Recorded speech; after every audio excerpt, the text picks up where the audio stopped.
It's Week 8 of the NFL, and this one features Jordan Addison. He's coming off a game where he cleared the century mark with ease, over 150 yards. It's the Chiefs and the Giants, and it's coming up next on EA Sports.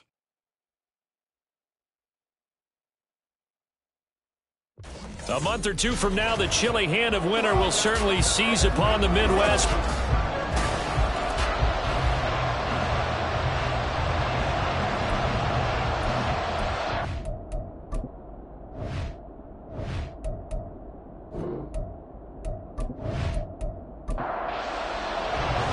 Lurching closer toward the midway point of this NFL season, and we're underway on EA Sports. This fielded right at the goal line.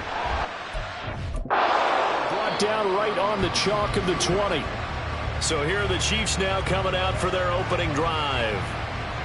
And a look at a guy, definitely got a little razzle-dazzle to him. Can do it with his arm or his legs. Their mobile QB. And I thought it was a really nice performance last week by him. 3 touchdown passes. I think that signifies exactly what he was getting done. He did have the 1 interception. But that's the ratio you say you're okay with, right? If you go 3-to-1, you're going to be pretty happy over the course of the season. And let's face it, he'll never blame the receiver publicly. But behind closed doors, he probably told his agent, hey, what's the deal? I should have had a perfect game. 16 yards on the game's first play and a quick first down. First and 10 at the 36-yard line. Looking to throw. He'll get 8 on the scramble there. It'll be second and a couple. I do think it's fair to say they were caught off guard a little bit when he decided not to throw it on first down. But give them credit. They recovered in time to deny him the first down yardage. But it's only second and short. So that run is still likely to lead to a new set of downs. It'll be a pickup of 4. Good enough to earn him yet another first down. That's good for the Kansas City Chiefs. In motion right is Addison. First and 10. They'll get it forward to him on the touch pass. And just shutting him off there. He's got this to the 30 before being taken down. A well-executed 22-yard gain. And that's something you have to get ready for defensively, because in today's NFL, teams will use their wide receivers on jet sweeps, end arounds. They'll move them back in the backfield to make them running backs. Partner, this was much more of a tap pass, but effective nonetheless. And I think both guys love it. If you're a quarterback, it's an easy completion. If you're a wide receiver, you get the easy reception and also a chance to try to make a play with your feet. Pretty darn good, as you see right there on your screen.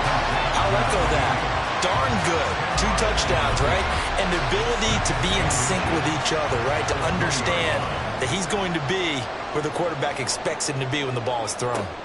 Again, he'll drop to throw. And in for the Chiefs touchdown. Jamison Williams. That's career touchdown number 131, and it ties him with Chris Carter for number 8 on the all-time list. And the Chiefs are on the board first here this afternoon.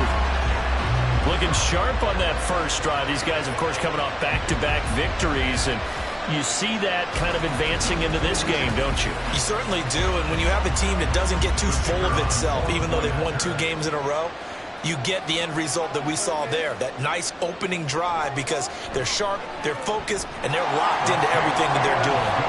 Point after, right down the middle, and that makes the score 7-0. From a yard or 2 deep, here comes a return. And they'll get him down right at the 25-yard line, so the same result, but he opted for the touchback. So now here are the Giants as they'll get their first opportunity here. They're led by the number 1 overall pick in the 2021 draft, Trevor Lawrence. Well, the silver lining from last week, he played phenomenally. Kept the ball clean and led them to the end zone several times. You know these NFL quarterbacks, though, they trade away all those touchdowns if it meant getting the win. That's his focus this week. And the result here, a pickup of 8. Leaves him with 2 to go on second down. 8 yards on the The ball on the 32. It's second and 2. at the 32-yard line. Lawrence. Quick hitter here. It's complete. And brought down, but not before reaching the 45-yard line. Back-to-back good plays have them on the move on first down.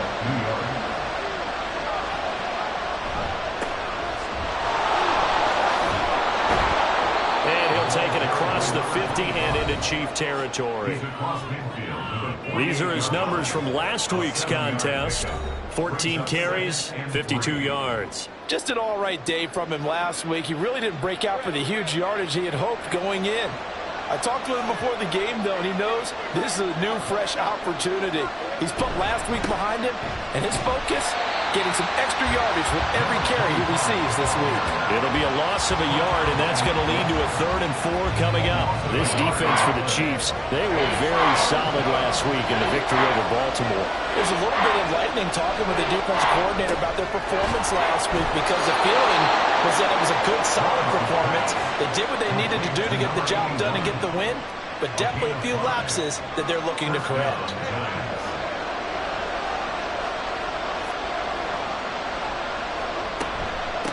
They'll run on first down. Holloway. And he can only manage to get a couple. 2nd and 8 coming up. And Charles, we see some of the injuries that have popped up for this franchise, and obviously hoping to get these guys back on the field in a hurry. Brandon, I'm going to go ahead and age myself, but I'm going to ask you, when you were in high school and there were injuries, did you hear next man up from your coaches? Well, you hear it every week now in the NFL, that's for sure.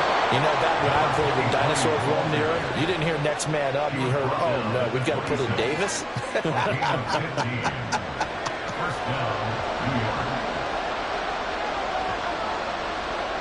Now Lawrence on first down. Over the middle, complete. It's Cohen. And down inside the 15, shy of the 10. That's another gain of 15 on back-to-back plays. Really a solid start here on the opening drive, Charles. He's now 4 of 4, and they're already in plus territory. Brandon, he's been so precise to start this game, like we're watching an operation taking place right now. Master surgeon at work. On first down, it's Holloway. And a nice move will yield nothing as he's stopped behind the line. He'll lose a yard there, and it's 2nd and 11. That's a nice job there, foiling what all offenses try to do, which is control the defensive end in the running game. They want to get to the outside, and if he keeps himself free, stays on his feet, he can make a play just as he did there. And the Chiefs D closes in on him again, and they drop him behind the line. A loss of 1, now a loss of 2, and they're staring at a 3rd and 13. Bear in mind, that wasn't a big lineman back there for the tackle for loss. That was a cornerback. So are you saying the myth has been shattered? That all of them are not just cover corners? Some of them actually will stick their nose in and tackle when necessary? That's what we just saw, isn't it? Meanwhile, on 3rd down, they take a shot at the end zone, but it's incomplete. I like the calmness of how he played the ball here. No panic in his eyes as that throw arrived. Tracked it from the moment it left the quarterback's hand, and that's just where he needed to be to knock it away. And his kick is good. And they are on the board, but still trailing. It's 7-3. So both teams come away with points on their opening drives. Now they still trail. They answered the touchdown with a field goal, but at least able to break that goose egg here early. And that is what's important, right? Because they didn't let that initial touchdown go unanswered. Took the ball themselves, moved it downfield, and put it through the post for 3 points. Game on. Kansas City taking the field for their second drive. Good drive last time. Really effective passing the football. Do you maybe mix it up, now go to the ground game and surprise the defense a little bit? I would anticipate the defense making some changes, but I wouldn't necessarily just absolutely go in the opposite direction. They're doing so well throwing the ball. Yeah, well, I wouldn't change it up until they showed me a reason to do so. Got to assume this defense will be charging again here. It's 2nd and 15. On play action, they'll throw. Sliding out of the pocket. And they'll bring him down at the 27-yard line. A nice job of eluding the pressure there, scrambling for 11.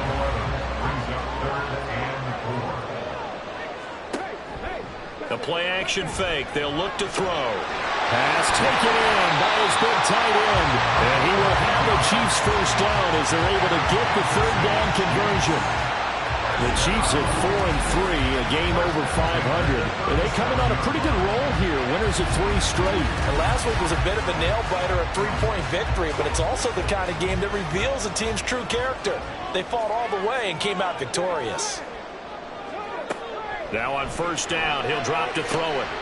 Pass complete to Addison. And he'll be taken down, but not before he gets into enemy territory. Another nice gain, 16 yards there, and a first down again.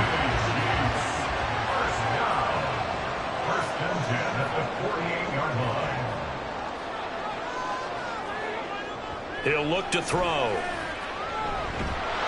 And he can't get rid of it. He's taken down. The sack recorded. It's a loss of 5, and now it's second down. Defense went 3-4. They got some push from the inside. And this is something in a 3-4 you don't normally get because the nose tackle who got the sack, he's usually responsible or ends up getting double-teamed and sometimes triple-teamed. How about him working his way back and putting the big guy on the ground? It's a pickup of 12, and that'll set up a third down. Trying to keep the drive going here. This is play number 7 on 3rd and 2. That is caught. And he'll be taken down, but he does have first down yardage. It's a gain of 8, and it'll wind up moving the chains. Had the offense humming on the first drive. Not much has changed here on drive number 2. No, and I think a lot of times confidence just really kicks in for a team. They may have been confident going into the game, but once you prove it on a drive, it's hard to get out of that mindset, isn't it? And look, let's face it, we can always lock in on the skill position, guys. But those big fellas up front, they're really making this offense go. Touchdown! Jameson Williams with his second touchdown of this opening quarter, as his guys are able to extend their lead. Still first quarter, 2 receiving touchdowns for him. How are they going to slow him down? I think they're thinking about altering their game plan. Whatever they came in with, now maybe you switch a better cover guy to him. Or you make sure you have more people in his general area wherever he lines up to at least try and discourage them from throwing the ball to him. Extra point attempt to come here.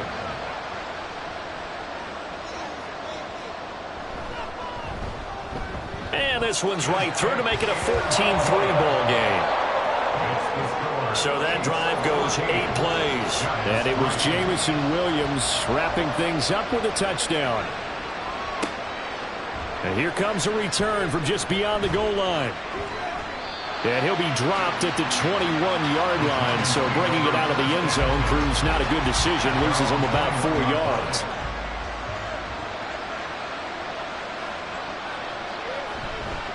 They'll start on the ground here on first down. And boy, this defense again really making things tough on him as they stop him for no gain. No gain on the play. 2nd and 10 at the 22-yard line.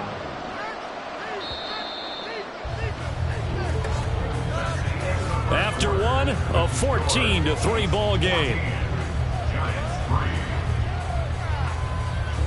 Giant football, and we're ready to begin the second quarter as they've got it with a 2nd and 10.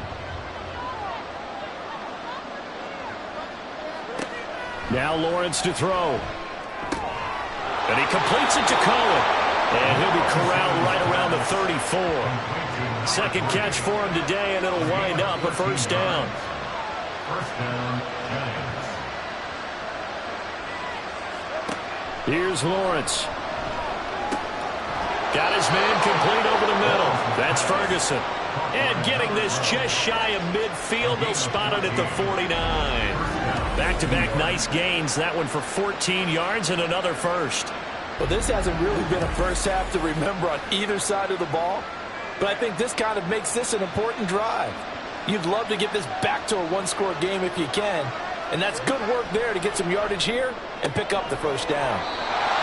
So give him 5 yards there on the pitch and catch, and it'll be second down. Brings up 2nd and 5 at the 46-yard line. Lawrence will throw. Over the middle, complete. It's Cohen. And he'll be brought down with a first down as the tackle's made at the Chiefs' 30. It's a pickup of 16 there, and it'll lead to a new set of downs. They had to settle for 3 last drive, hoping this second go-around ends in 6. In good position, 1st and 10. Well, meanwhile, a pass that should have been intercepted, but it winds up falling incomplete. Now a 2nd and 10.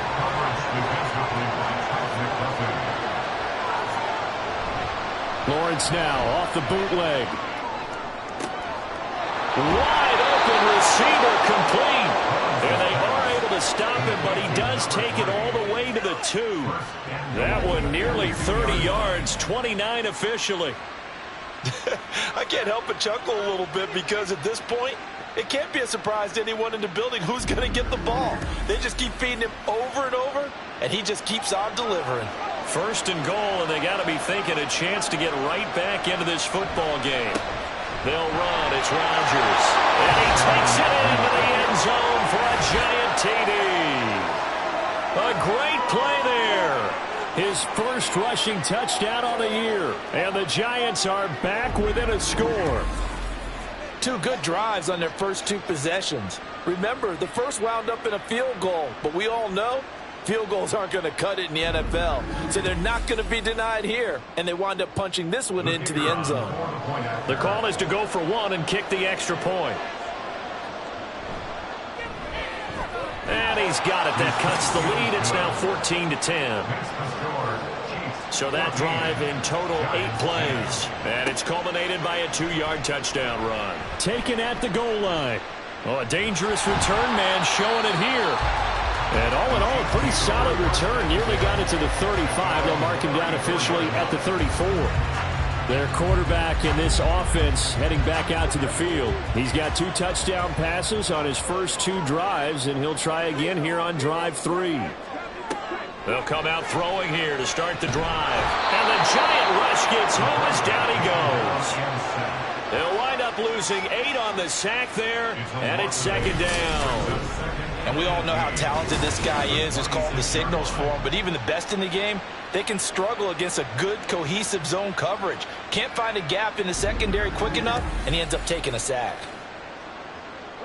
Sacks, a growing theme in this first half. This is 2nd and long. They'll set up to throw. He gets it to Addison. And past the 40 before he's out of bounds. It'll be a pickup of 15 as that'll lead to 3rd down. 3rd and 4. They'll set up a throw. He's got his running back out of the backfield. And he will have the Chiefs' first down, and he was able to get it by play. A gain of 8 on 3rd and 3.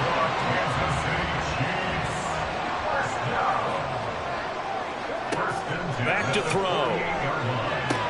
Complete to Addison on the out route. Short completion, just 4 yards, and it's 2nd down. A gain of 4. It's now 2nd and 6 at the 48-yard line. They'll look to throw again.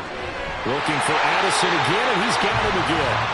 And they're going to have another first down as the tackle's made at the Giants' 35.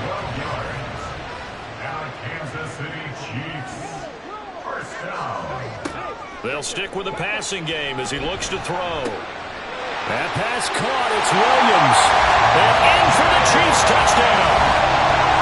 Jamison Williams on his way to a monster game. 3 first-half touchdowns. And the Chiefs are able to widen their advantage. Well, just a sensational start for this offense, Charles. 3 drives, 3 passing touchdowns. Is that like mentioning the perfect game in baseball? Or are we cool to do it here in football, partner? No, I think you can do it here in football. I think perfect game in baseball, that's its own category. Yeah, I think you're right about that. Could not imagine a worse start for that secondary. Or let's face it, a better one for this offense. No chance they stop passing now the way that it's going. I think they'll continue to press the ball downfield and hopefully reap the same results. And he'll just sit on this one as their drive will start at the 25. Possession of the football going back over to the Giants. They'll look to make some inroads here, trailing 21-10 as they come up on a 1st and 10. And he will lose yardage here back at the 23-yard line. That one unable to develop, never got going. A loss of a couple, and it's second down.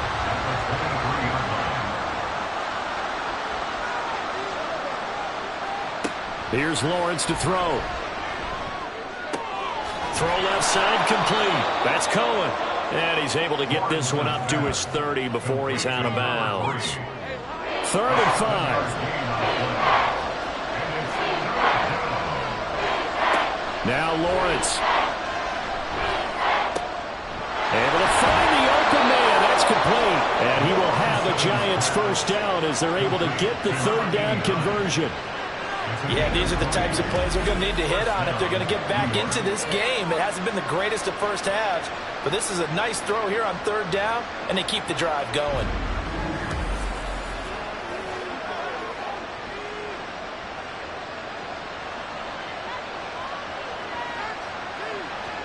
From midfield now, Lawrence. Now a quick throw there, but it's going to be incomplete.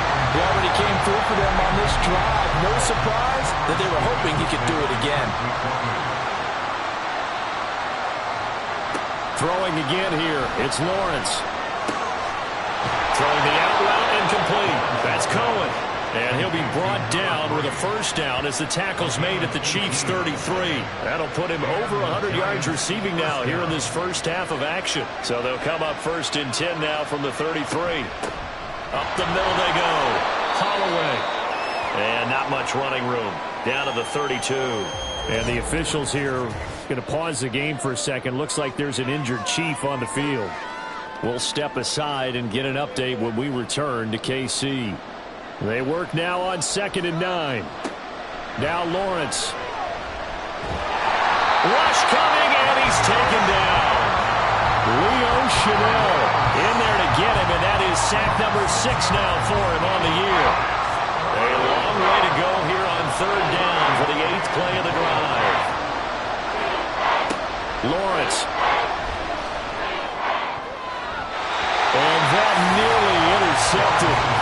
Well, for a guy known for his hands defensively, that's a ball he probably thinks he should have come up with. And instead, it's 4th down.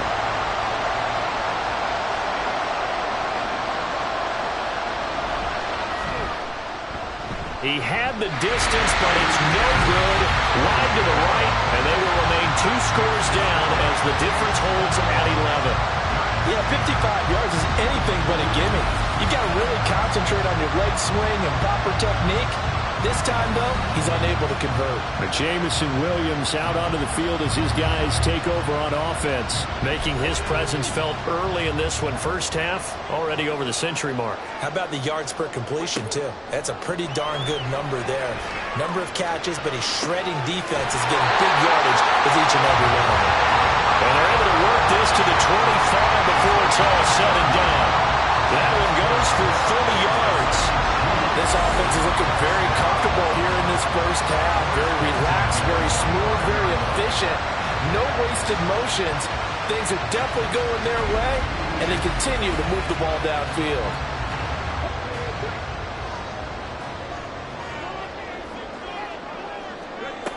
They'll look to throw now on 1st down. Addison hauls it in. And that's good for a pickup of 10 yards. And they'll be left with a 2nd and about a 4th. 10 yards on the pickup. It's 2nd and inches at the Giants' 16-yard line. They'll look to throw here. And that falls to the ground, incomplete. A nice job of bodying him up defensively. And now it brings up 3rd down.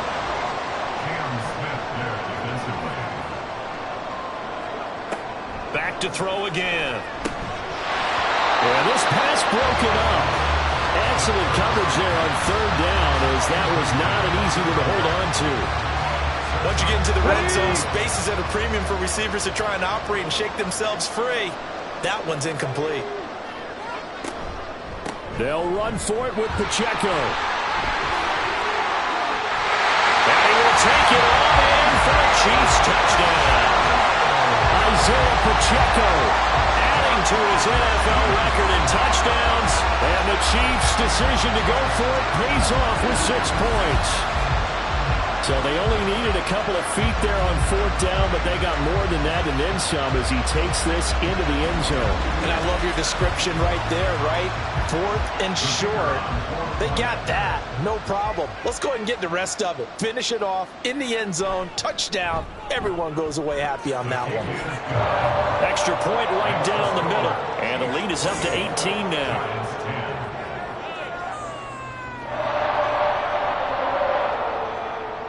Out is the kickoff unit as they run up and send this one away. And this will not be returned. It'll come out to the 25. The possession switching back to the New York Giants. And the way their last drive ended, boy, it was frustrating. They had a pretty good drive going. It was sustained, and then it stalled out, Charles, and they missed the field goal and got nothing out of it. Is that insult to injury? Because they had such a sustained drive, as you noted. So you know for the head coach, it almost felt like a little bit of failure to send out the field goal unit and then to not even see the ball go through the post. What a bummer on that last drive for them. Got to pick themselves up from that one. Off the play fake, here's Lawrence. A throw out wide, going to be incomplete. Here's 2nd and 10.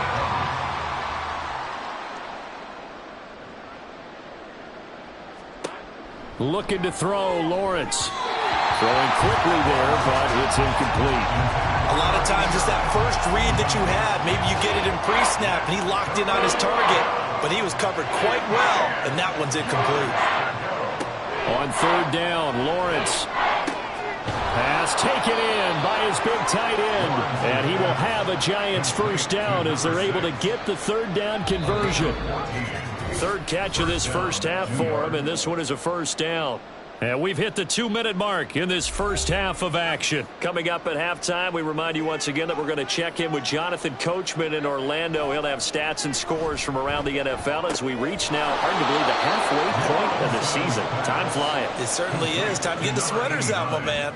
So just 3 yards on the completion there, and it'll be 2nd down.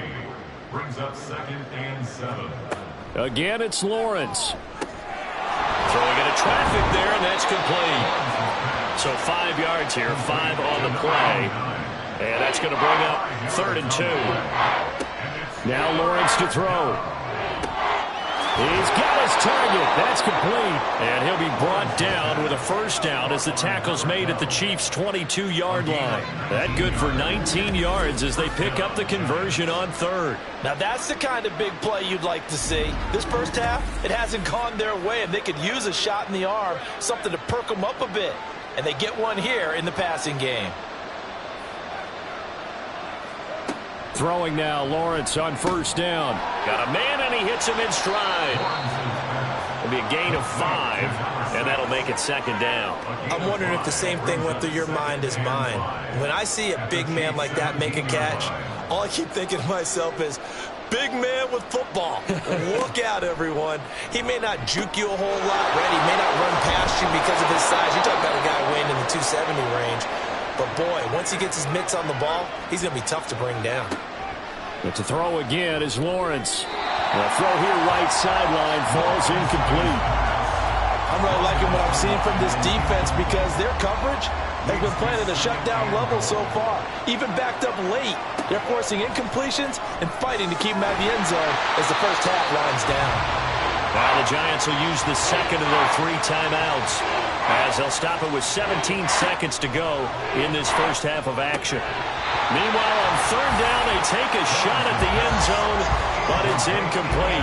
Also a drive that spans all that time, and yet you may only come away with 3 points here. Well, your defense, all right, they actually like these long drives. They get to rest over on the sidelines for a while, but when you're not finishing with points in terms of touchdowns, that's frustrating. They've got to figure out how to close out these long drives and get 6s instead of 3s.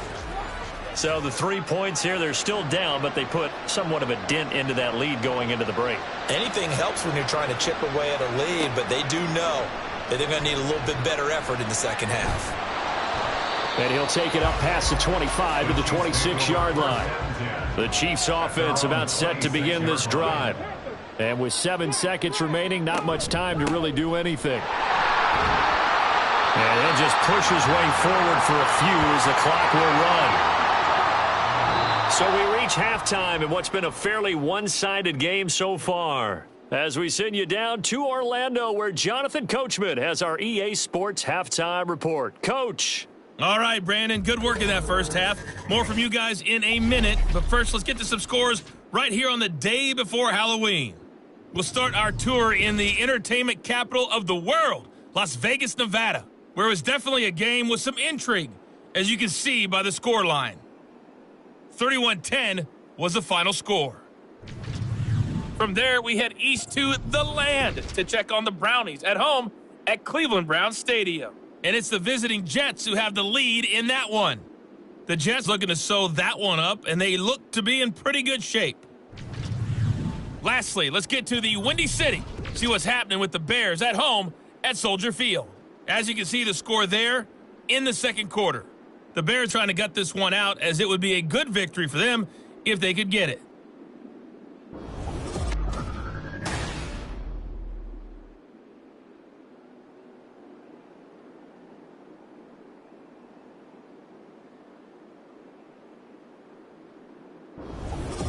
All right, Coach, thank you very much. As we welcome you back for quarter number 3. The Giants set to get the football, and they trail here as we get back underway in the second half. This taken in at the goal line. And only able to get this to the 19, so probably should have opted for the touchback. The Giants offense set to begin this third quarter.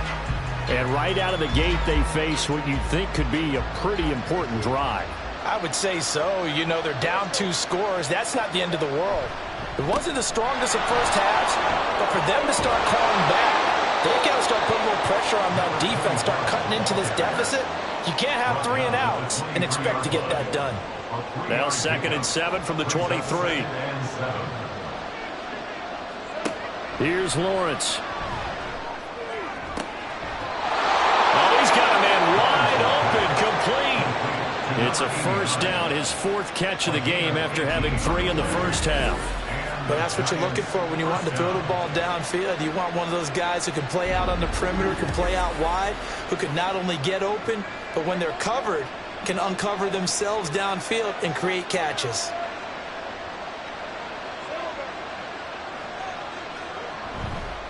They'll run it here. This is Rodgers. And he'll be taken down at about the 45.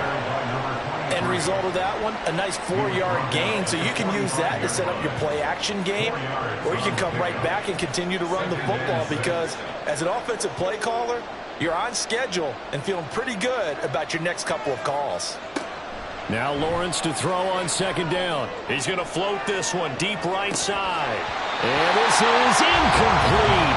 Oh, it looked like he had a pretty good line on that one. That would have been a big play, but he could not pull it in. Lawrence will throw. And he's taken down. A Chiefs sack. It'll be a loss of 8 on the sack, and it's going to lead him to 4th down. Now that was just absolute perfect man coverage. Nowhere for them to go with the football. Led to a sack. And that's really difficult to do in today's NFL with all these gazelles running around that you're trying to cover in the secondary. And the Giants send out their punter now. And surprisingly, this is the first punt of the game for either team. They punted 3 times in the loss last week as he sends this one away. Fielded at the 20. Call that a 41-yard punt, 6 yards on the return. And it's Chiefs football, 1st and 10. So here are the Chiefs to take over. They're on a 3-game winning streak, and right now looking good in this one as well. They'll try and start this drive in the air. Right side to Williams. It'll go down as a gain of 6, and it'll be 2nd down. A 6-yard pickup brings up 2nd and 4 at the 32-yard line. The play-action fake. They'll look to throw. Pass complete to Addison. And they'll get it up just short of the 45 at the 44. That's good for our Kansas City Chiefs. 1st and 10 at the 40. On 1st down, he'll drop to throw. And he can't escape, and down he goes. Now we've got a Giant player here slow to get up after that last play. We'll step aside and get an update when we return to Arrowhead. So after the sack, here's 2nd and 14. He'll drop to throw. Nowhere to go here. He lost the football. When that ball popped free, we could hear it all the way up here. Those guys down on the field alerting everyone of the fumble. He's lucky that his offensive mates picked him up and jumped on it. Yeah, and you have to think to yourself, and I'm sure they've been echoing it on the sideline and into the huddle. Guys, we have the lead. Just take care of the football. Don't make it easier for them to start to make a comeback.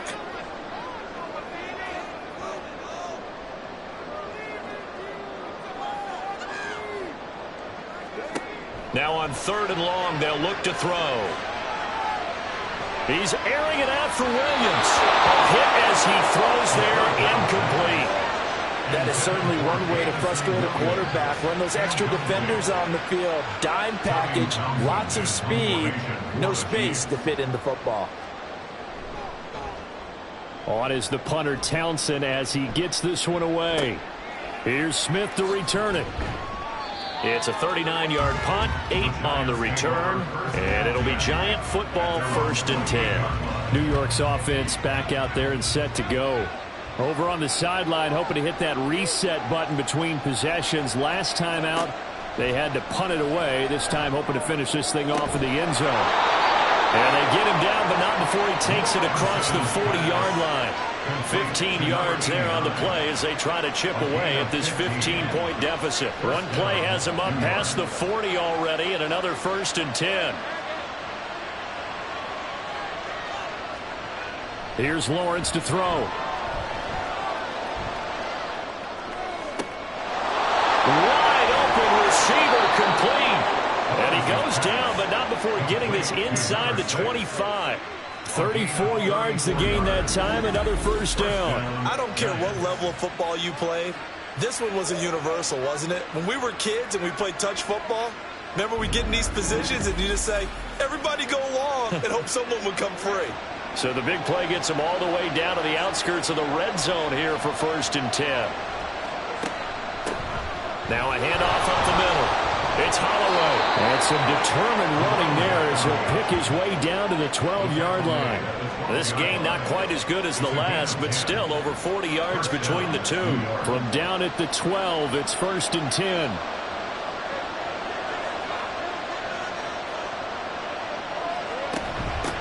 On the ground, Rodgers. And he will take it on in for a Giant touchdown. A great effort there with his 2nd touchdown of the afternoon. And the Giants are able to make some inroads here to that deficit. Extra point splits the uprights, and this is back to an 8-point game. From a couple yards deep, he'll bring it out of the end zone. And he had no room to run as he's tackled down inside the 20. Jordan Addison in the offense out for another drive. And I know that they've double-teamed him a couple times, but not a ton. Whatever they're doing isn't working. He's up over 100 yards. We'll see how they adjust. And when they do that, they weaken their defense in other places as well. And how many times have we done games where we've seen a guy have a big game like this, but it's usually not by himself, is it? Right. Usually it opens it up for other people to have big games as well. And the officials here going to pause the game for a second. Looks like there's an injured Chief on the field. We'll step aside and get an update when we return to KC. Back to throw now on 1st down. And a quick throw here, that's complete.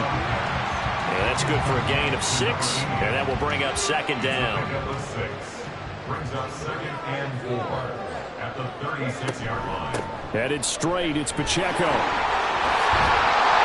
And that's going to be a Chiefs 1st down as he'll get this up to about the 42. Well, they've certainly been successful throwing it around in this game. That's allowed them to move the ball on offense. But I got to tell you, to watch them run the football and successfully, I'm not taking sides. But to see the ball in the running back's hands, oh, that's football for me. And that's good for a pickup of 10 yards. And that'll leave him with a 2nd and just a few inches left. 10 yards on the pickup. It's 2nd and inches. at the Giants' 48-yard line. Now back to throw. Finding ETN here, catching it on the out route. They'll get 3 as the drive continues. It's a first down. Inside 4 minutes to go, third quarter. Now on first down, he'll drop to throw it. Completes this to Addison out left. He'll get this one down near the 20-yard line, just shy of the 20. Good work after the catch, going to net him 23 and a first. Those are the kinds of plays right there that show you why he's the number 3 man in the NFL in terms of receiving yards. Also tells you there's a full combination of what he's got going in his game. You name it, from route running to catching the football. That's why he's able to produce those types of numbers.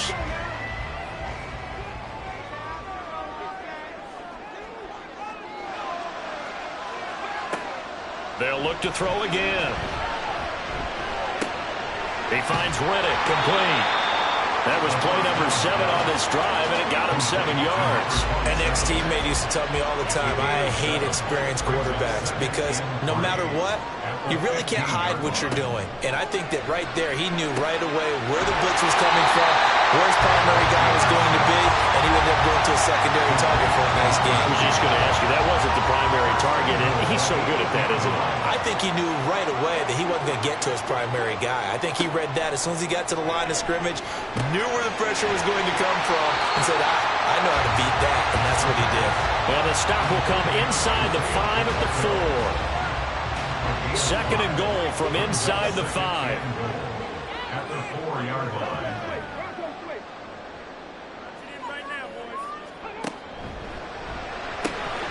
And he's got his favorite target yet again. It's complete. Touchdown! Jordan Addison, his second touchdown on the season. And the Chiefs have taken a 2-touchdown lead now. Circle that drive because that might be one to remember. Well executed to give him a little cushion. Well, let's take it into the boxing ring. You talk about them commanding it, keeping the fight where they wanted to, whether it was in the center of the ring or putting them on the ropes because it was jab, jab, jab. And finally, the haymaker to put that drive away. Point after, right down the middle. And the lead is up to 15 now. Set now to kick this one away, and off it goes. From a yard or 2 deep, here comes a return. And he's able to get this across the 20, but not by much, as he's marked down officially at the 21. And New York set to take the field. As this offense comes back out here, Charles, they're trailing in this ball game. And they've been on the sideline for a while. They did score their last time out, but they just had to watch that long, sustained drive, so we'll see if they can shake the rust off. Yeah, and that's always a question that you have when you have to come. Well, he's free going down the left side. It's a foot race. And they work this well upfield across the 45. A big hitter there. A first down gain of 26 yards. First down, Giants. Lawrence. A quick throw there is incomplete. That certainly appeared to be a play call where they were just trying to make second down, second and short. I think they thought the coverage was off a little bit more than it was. Nice job there pressing up on it and forcing the incompletion. Pass incomplete, but the flag in the backfield, and this might be a roughing call. Personal foul, roughing the passer, defense.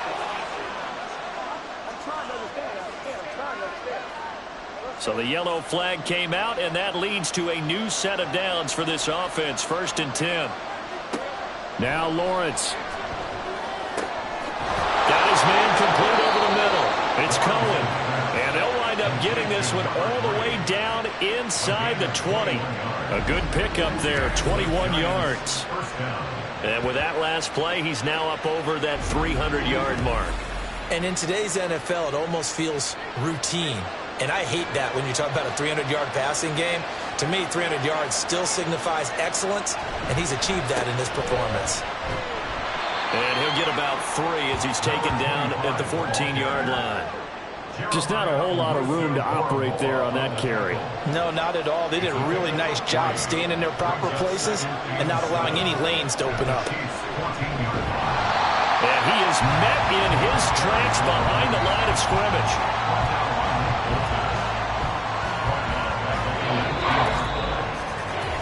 So they'll get a little extra time to come up with his third down play as we played 3 quarters. We'll return with more after this. You're watching the NFL on EA Sports. We're back now in KC. It's the Giants with possession of the football but needing points as we start quarter number 4. Now, meanwhile, a pass that should have been intercepted, but it winds up falling incomplete. Oh, this defense knows.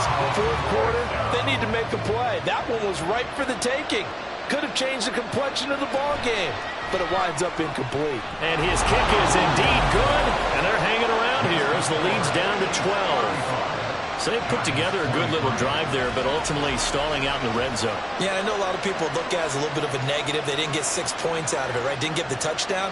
But that's actually okay. They got 3 points, able to give their defense a little bit of rest, let them settle down over there. So all in all, to me, that's a good drive. And he's up past the 20 to the 22-yard line. And now it looks like he's in some discomfort after being tackled at the end of that return. We'll step aside and get an update when we return to Arrowhead. The KC offense out of the huddle, ready for their next drive. Now, there are 2 scores on the plus side. Still time here in this fourth quarter, but maybe you start thinking about playing keep away? Yeah, I think here's the situation. You're not thinking touchdowns anymore. You're just thinking first downs. To keep up with your theme there, playing keep away, first downs, they can't touch the ball. Brings up 2nd and 3. Here's a play fake as they set up to throw. They'll check this one down to Pacheco. And he's able to take this one up to the 35-yard line. 6 yards the pickup, and that's a first down. That's good for our Kansas City Chiefs. Pacheco gets it up the gut. And some nifty running here as he'll take this across midfield and down to the 47. 42 yards rushing for him now. He's only carried the ball 4 times. I tell you, they didn't give it to him much through the first 3 quarters, but when they have, he's been efficient. Maybe they ride him more here down the stretch. Yeah, I'm not sure it was actually in the game plan for him to have as few carries as he has, but it might play out really well for them now. As you noted, if they want to ride him down the stretch, he should have fresh legs. Now this throw caught left side, and he's taken down inside the 30. Another big hitter there. This one good for 18. Partner, I like that they're staying aggressive on offense because to me, this drive is what is known as a put-away drive. You score here, that might put this one to bed. I like the fact that they're playing with confidence and not playing with fear. Throwing on first down, but this one winds up to be incomplete. He was out there waving his arm saying, throw it here, dropped it, not a good look. Well, all I can do is just look at him with contempt on that one. As a defensive back, I'm saying, not as an announcer. Just like, really? A little bit of a diva look, isn't it? Yeah, very much so, because I think what happens is he just had too much time to think. He's wide open now. Here comes the ball, and he doesn't concentrate, drops it. 4 yards the gain, and it'll bring up a third down. They are in need of 6 yards here if they hope to move the chains. Again, he'll drop to throw. And he'll be marked down right at the 15-yard line. That'll put him over 150 yards receiving now. Quite a ball game and a first down. The passing game continues to be their friend. Even with a stable lead here in the fourth, Charles, they're going back to that well. Yeah, with their overall philosophy, you know that they trust their quarterback. He's been able to throw it well. They continue to throw these safe passes. Who can blame them? They'll stick with the passing game as he looks to throw. Firing quickly here, and that's complete. And in for the Chiefs touchdown. Isaiah Pacheco with his second touchdown of the game, number 7 on the year. And the Chiefs are about to make it 4 straight as they add to this fourth quarter advantage. I've heard you use the term put-away drive, and that right there seemed like the definition of a put-away drive.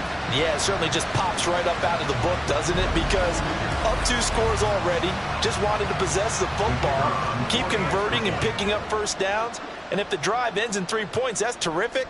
If it ends in a touchdown, fantastic. Extra point right down the middle, and that will make this a 19-point game. Here's the Chiefs kickoff unit now as they'll send this one away. And he'll decide to not bring this one out as their drive will begin at the 25. And now out come the Giants. It's now appearing that this losing streak is going to continue. You know, the coaching staff was confident that this was going to be the game to stem the tide, but that just has not been the case. On first down, Lawrence. He finds his man, complete. That's Holloway. He'll be dropped after a gain of about 6 across the 30 to the 31. They'll come up now 2nd and 4 from the 31. At the 31-yard line. Now Lawrence. Quick hitter here, it's complete. And he'll be upended at the 33 following a gain of 3. And guess what? It brings up 3rd down. The Giants on 3rd down, not quite 50%, 4 for 9. Here it's 3rd and 2. Able to find the open man. That's complete. And they're going to have this across midfield and inside the 45. Well, they were in search of a short gain on 3rd down, and they wind up nabbing over 20 yards. You cannot write these guys off just yet, not with a quarterback like that under center. You mean it actually crossed your mind with him running the team that you could actually maybe write this game off? Not yet. Not a chance. Not with him. We've seen it too many times. On 1st and 10, it's Lawrence. He hits Rodgers in the flat. And he'll go out of bounds after taking it a little further down inside the 40. So the completion good for 6 yards, and that'll bring up 2nd down. Brings up 2nd and 4. And to throw again is Lawrence. Man open right side, it's Rodgers. And he is going to lose yardage here. It'll go down as a 2-yard loss, and it brings up a 3rd down. Heck of a play there to get to him quickly and get him down for a loss. I think they did a really nice job getting ready for this game, scouting, watching film, and understanding defensively what the play design was. On 3rd down, Lawrence. And that is incomplete. Timing's crucial in any route thrown, but when you throw an out, so many things are going through the mind of the receiver. Catching the ball, timing it up with the quarterback. Are my feet going to get down inbounds? On that play, all those things going through his head might have caused him to drop it. Work in the middle of the field, and he's got a man complete. And they'll wind up getting this one all the way down inside the 20. So after the big play on 4th, here's 1st and 10. Looking to throw, Lawrence. Now a quick throw there, but it's going to be incomplete. After the incomplete pass, here now is 2nd and 10.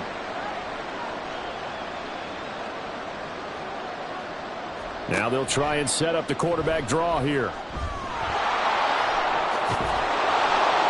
And he's able to get this inside the 10 now to the 9. He's able to call his own number for 8 that time, but it leaves him with a 3rd down. Here's Lawrence. Looking end zone, but it's incomplete. He's smart enough to avoid the taunting rule, but I guarantee he quietly has told them, you might want to stop coming after me downfield because I just broke up another pass and took away a big shot that you were trying to succeed with. Now they go for it on 4th, but this one is going to wind up incomplete. The Giants go on 4th, but come up empty. And this 11-play drive is going to lead to nothing on the scoreboard. Jamison Williams out onto the field as his guys take over on offense. So far, he has the trio of touchdowns. Obviously, it's been a pretty good game for him. So if this were hockey, they'd be throwing their hats out on the ice for the hat trick, right? I'm not sure exactly what you do in the NFL except applaud and continue to hope you see a little bit more of this.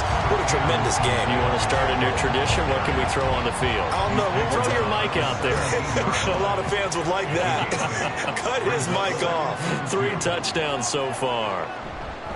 Pacheco gets it again on 2nd down. And he is going to be stopped cold behind the line of scrimmage. That 2nd down play nets a -4. Run blitz there defensively, something we might see more of here in the 4th quarter. I think we'll see a lot of it. And the difference between that and a pass blitz, you're trying to get to the quarterback. You're trying to scheme someone open who will get to the QB and make sure he gets on the ground. In a run blitz, you're actually trying to cover up gaps, trying to cover up holes so they can't run the football. Now, that was a big-time play by the defense. They as well knew where the 1st down line was, and they didn't let them get anywhere near it. Here's the Chiefs punter now, standing just outside his own goal line.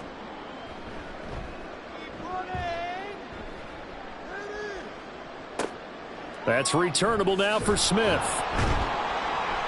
That'll be a 43-yard punt, but a net of just 33 following a 10-yard return. And they will take over 1st and 10.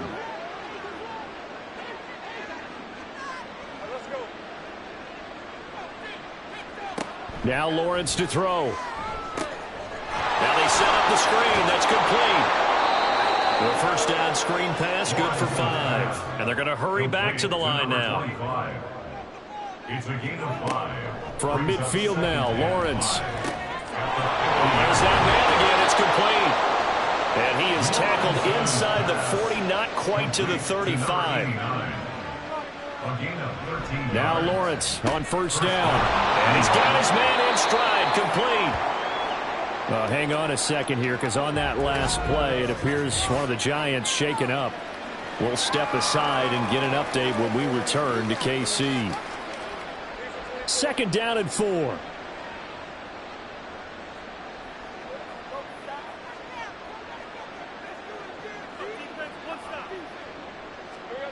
Lawrence will throw. And he completes it to Cohen. These two have hooked up 9 times now this afternoon as they pick up the first. Throwing again here. It's Lawrence. Looking left side, and he's got a man. That's Townsend. And they're going to speed things up here.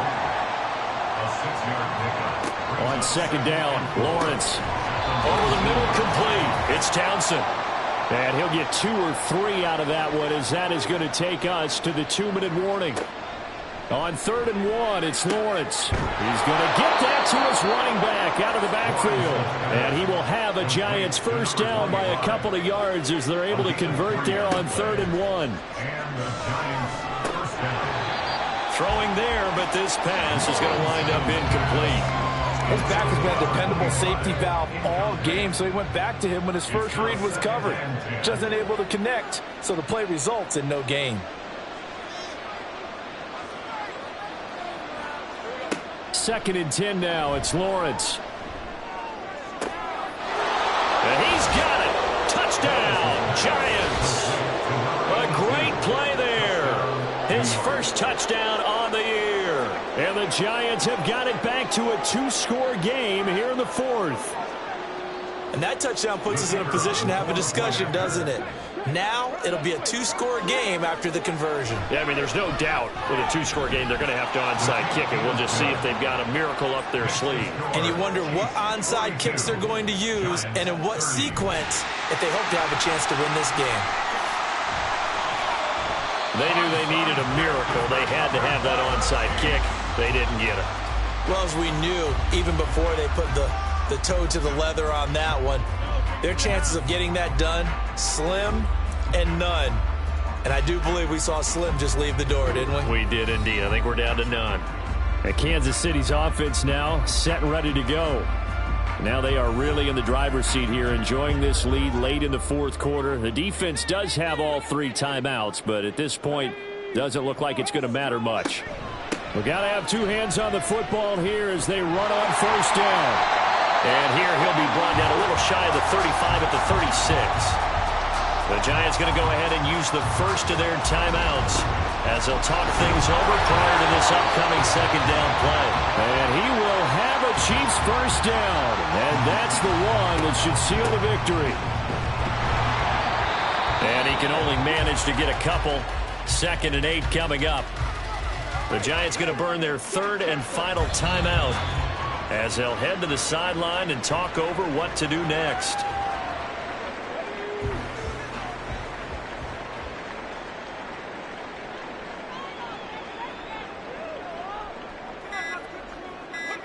Clock counting down toward 40 seconds as they take the knee. Listen, anytime you take a knee to end a game, that means you've won it. So it doesn't matter whether it's home or on the road, but there's something a little extra special about doing it in front of your home crowd, isn't there? And the home crowd applauding. They're happy with what they've seen. Chalk this one up in the left-hand column for a win. Yeah, that's right. Head to the locker room, throw the wristbands in the crowd for the kids, your gloves, your towels. Get to share it with the home team. Charles, a lot of happy faces heading into the tunnel as this one ends, and understandably so. Not only did they get the win, but, boy, their offense was on fire in this ball game. And, partner, I have no idea what the top speed is on one of those high-end sports cars. What's the top gear you can get into? This offense, they certainly were there in this one, huh? Everything clicking for them in this contest, the kind of performance that they're going to cherish. So for the Chiefs, the victory means they'll up their mark to 5-3 on the year. and they will hit the road next week. Meanwhile, for the Giants, things are kind of getting ugly as they drop to 1-7 now on the year. And they'll get a chance to redeem themselves at home next week. That'll do it for us. I'm Brandon Gaudin alongside Charles Davis. Thanks to our entire crew as well. We'll talk to you next time. So long, everybody.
Back in Week 5, the Buccaneers lost their first matchup against the Falcons. Can Atlanta finish the sweep? The answer comes your way next on EA Sports.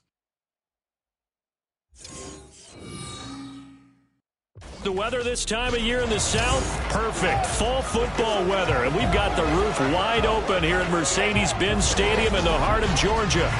Today we've got a Week 8 matchup on tap here, as it'll be the Tampa Bay Buccaneers taking on the Atlanta Falcons.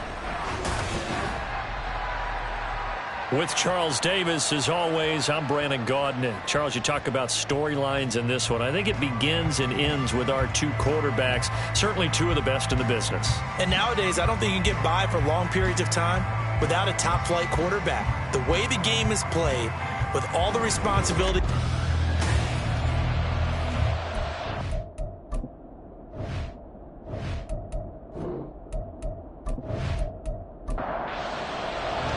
Lurching closer toward the midway point of this NFL season, and we're underway on EA Sports. And here comes a return from just beyond. And not a good return here at all, as they'll be forced to start at the 12-yard line. So here the Bucs backed up to start their initial drive. And they'll be led by their 5'11" quarterback, and a mobile one at that. From Temple, it's P.J. Walker. This is a guy who truly believed in himself coming out of Temple. He bounced on and off practice squads for 3 years without an opportunity. And his big break, it came in another league. The unofficial MVP of the revived XFL led his team to an undefeated record with 15 touchdowns, only 4 interceptions in a shortened season before the league folded. A little bit on the small side, but he showed in his journey outside the NFL he has what it takes to lead a team. A gain of 32 that time.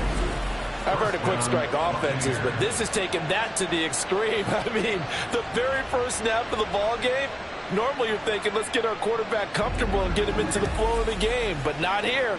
They come out attacking from the outset, and it pays off in a big way.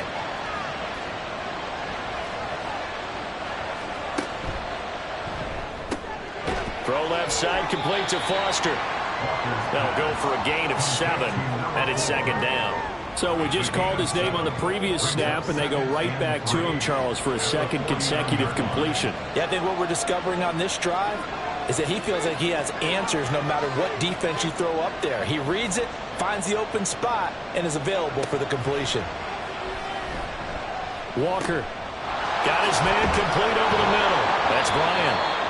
That one a first down pickup of 8.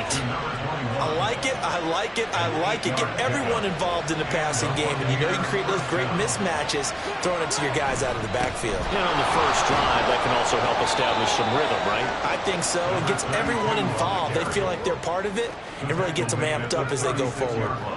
2nd and 5. Brings up 2nd and 5. Here's Walker. Throwing quickly there, but it's incomplete. You talk about this Falcon defense. This crew against the pass, issues at times. Ranked number 24, Charles, in the NFL. They're at the bottom 10 in the league. I mean, when you look at their talent, you would think that they'd be much better.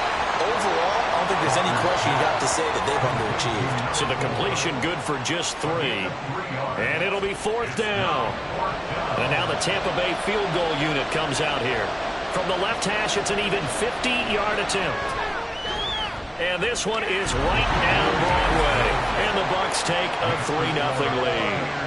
Well, when they began that opening drive, they didn't have the best field position, but they were able to move the ball enough, Charles, to just get in his range to take the 3-0 advantage. Absolutely, because considering where they began that series, I think they're pretty happy to be sitting at 3-zip right now. And makes it across the 20 as his guys will set up shop at the 23-yard line. So here come the Falcons now to get the football for the first time. And a glance here at the vet. He's got a lot of years under his belt in the National Football League. I tell you what, when he's on schedule for that week, secondaries take notice because you've got to stay alert back there on every snap. A truly powerful arm, one that's capable of challenging any level of the defense on any given play. That's why so many scouts preach arm talent when preparing for the NFL draft. A quarterback with arm strength to make every throw in the ball. He's an asset to have in any offense. The drive starting play, a good one. Give him 19. One play has him up past the 40 already, and another 1st and 10.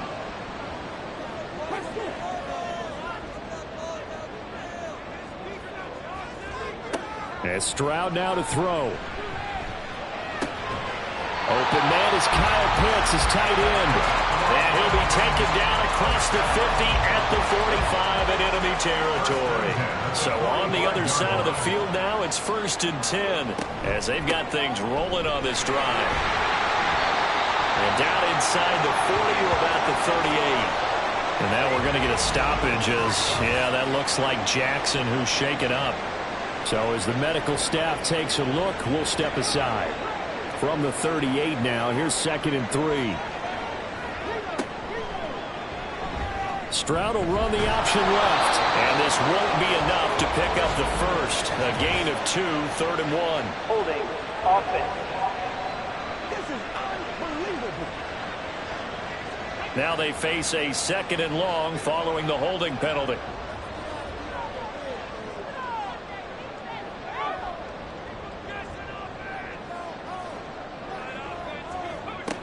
Back to throw. Here's Stroud. Looking for Murphy, and he finds him complete. And this is going to lead to another 1st down as the tackle's made at the Bucs' 22-yard line. A good pickup there, 26 yards.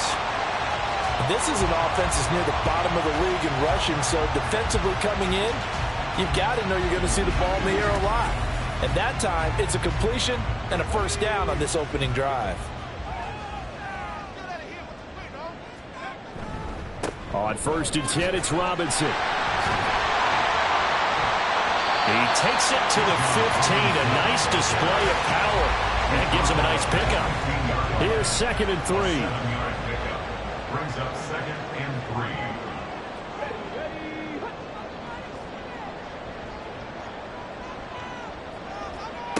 Here's Stroud. He finds his man complete. And caught up. But it looks like one of the DBs has it. And now, meanwhile, after the dust settles on the fumble, we've got an injured player here as well. Hopefully, obviously, nothing serious here. Medical staff, though, going to take. And now, before the ball changes hands, they're going to take a look at this just to make sure that they have it right. And the question, was the knee in fact down before this ball comes loose? And is the video convincing enough to overturn it? A lot of factors here. Remember, you also need clear possession of the football afterwards. This is a tough one to overturn. So that one overturned. They say the knee was down, and that will not be ruled a fumble. Stroud to the air on 1st and 10. And a dump off here to Robinson. And here he'll get it down to the 7. It'll go as a gain of 4. And that's going to bring up 2nd down. 2nd and 6 at the 7-yard line. Throwing now is Stroud. Got a man, and he hits him in stride. They'll give him 4 yards there. And now we've got a 3rd and 3. It's a gain of 4. Brings up 3rd and 3. Stroud to throw it. And this is caught for a Falcon touchdown. A great effort there. His second touchdown on the season. And the Falcons have answered that early field goal to take a first-quarter lead. But Charles, here in their opening series, they said they had certain plays scripted for certain players. That looked like a well-designed play to get one of their top targets involved. Yeah, let's face it, Brandon. A player of his talent is a problem for any opponent to defend, and we saw it right there. They tried to deny an open lane to him. He still outplayed the coverage and scored the early touchdown. Good luck trying to figure out how to defend him as this game moves on. Extra point splits the uprights, and that makes it a 7-3 lead. This fielded right at the goal line. And not much happening on the return as he'll get this to about the 23. Tampa Bay, they're getting ready to set up shop here for their second drive. And they had lost 2 in a row prior to getting the open week last weekend, so potentially a chance for them to get away for a bit, keel up, and come back strong. That's what the hope is anyway, because you're going to find out now with your team, are you still focused on being the best you can be for the rest of the season with the things going the way they have earlier this year? Once again, they'll go from the 23-yard line on 2nd and 10. Now Walker. This time he's got the hook up. It's complete. And they get him down, but not before he takes it across the 40-yard line. 18 yards on his first catch of the game. It's a first down. You can see the time and effort and thought that they put into their passing game because it was evident right there. It looks like a simple pitch and catch, but you and I both know that they have planned for this and worked hard to make it happen. Walker's throw complete to Foster. And he's able to take it across midfield before going out of bounds. So the completion results there in 9 yards.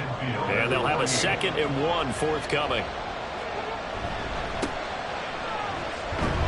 And that play goes nowhere. Taken down, losing yardage at the 50, right at midfield. He winds up giving a yard back there, and now it's 3rd and 2.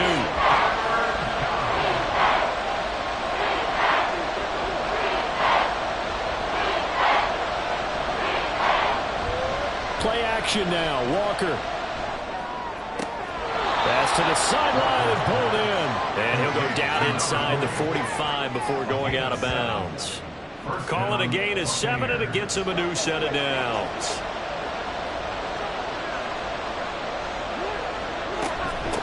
They'll run on first down. Bryant. Oh, that one well designed as he'll take this down to the 30-yard line. First down, Tampa Bay there, a gain of 13. Well, CD, a lot of times like to separate speed and quickness, and they've got a back that's both. We know that he's fast in the open field, but, man, his first step is so quick, too. It is something, isn't it? Because you think of that type of speed getting to the perimeter and turning upfield, but also when you run those inside runs, he can get into the secondary so fast the linebackers don't have a chance to react. On 2nd down now, it's Bryant, and he is met in his tracks behind the line of scrimmage. They lost 4 there, and it's 3rd down. Well, this defense for the Falcons very strong in that victory a week ago. Yeah, what stood out to me on tape, the way they were flying to the football. So that tells me that they've got all their assignments down, and they're playing with extreme confidence. Now the throw on 3rd down, knocked away and incomplete. The 3rd down battle won by Atlanta's defense. Solid coverage. This defense has certainly played well so far in this game, and the coverage has been tight on just about every throw. Forced a few here so far in this game, and now it brings up 4th down. And his kick here is good. And they'll get it back within a point at 7-6. Well, good start for him in this one here in the first quarter, and he's now 2 for 2 on field goals. And I know while the offensive coaches are telling their guys, hey, let's leave the kicker out of it unless it's an extra point, this could pay dividends if this game is tight down the stretch. His confidence is going to be sky high if they need him for a big-time kick. And able to get this out to the 25. So for the second time in this one, we get set to see the Falcons offense. And you figure this should be a healthy, arrested, a focused unit, and they're working on a good winning streak. They had the week off last week. This is really a team, Charles, that should be in top 4. I would agree absolutely with that. What coaches worry about, what organizations worry about, though, is overconfidence. They've been playing so well, and now they've had that extra time off. And we've seen teams come back off the open week and come out flat. So what a lot of good coaches do is they kind of game plan for that with their teams. On defense, they may blitz more in the beginning to get them going. Offense, they may go more up-tempo. Anything to get them out of that lethargy right in the beginning. Under a minute to go, clock running, and a back-and-forth first quarter of play. The second down throw now from Stroud. And he's got his man on the out route. And this is going to lead to another first down as the tackle's made at the Bucs 37. A good gain of 14 there, and it moves the chains. Well, that certainly has to feel good. It's not all the time that the play caller should get all the credit. Sometimes I think in the huddle, the quarterback just says, hey, who's going to make a play for me? I just need something right here. And the end result there, nice first down. Drive keeps moving. Sideline throw, it's complete. And a nice job there of keeping the toes inbounds. Out of bounds at the 32-yard line. A gain of 5 brings up 2nd and 5. After one, a one-point game, 7-6. Back now in Atlanta's second quarter action. The Falcons with the football. From the 32-yard line now, here's second down and 5. Robinson on a give right side. And he's dropped just before the line to gain. 4-yard pickup leaves him with 3rd and 1. That's a gain of 4. Brings up 3rd and 1. Now Stroud. Working the middle of the field, and he's got a man complete. And he's going to have the Falcons first down as they're able to convert by plenty there on 3rd and 1. Got to say, I was a little surprised to see him, Charles, come out in the shotgun on 3rd and less than a yard. Yeah, but the way the NFL is nowadays, we hardly ever see anyone really run for it on short yardage. So they're going to throw the football more times than not. That was a nice, easy rhythm throw right there, and they pick up the first down. Give him 10 yards on the pickup, and it'll be second and very short.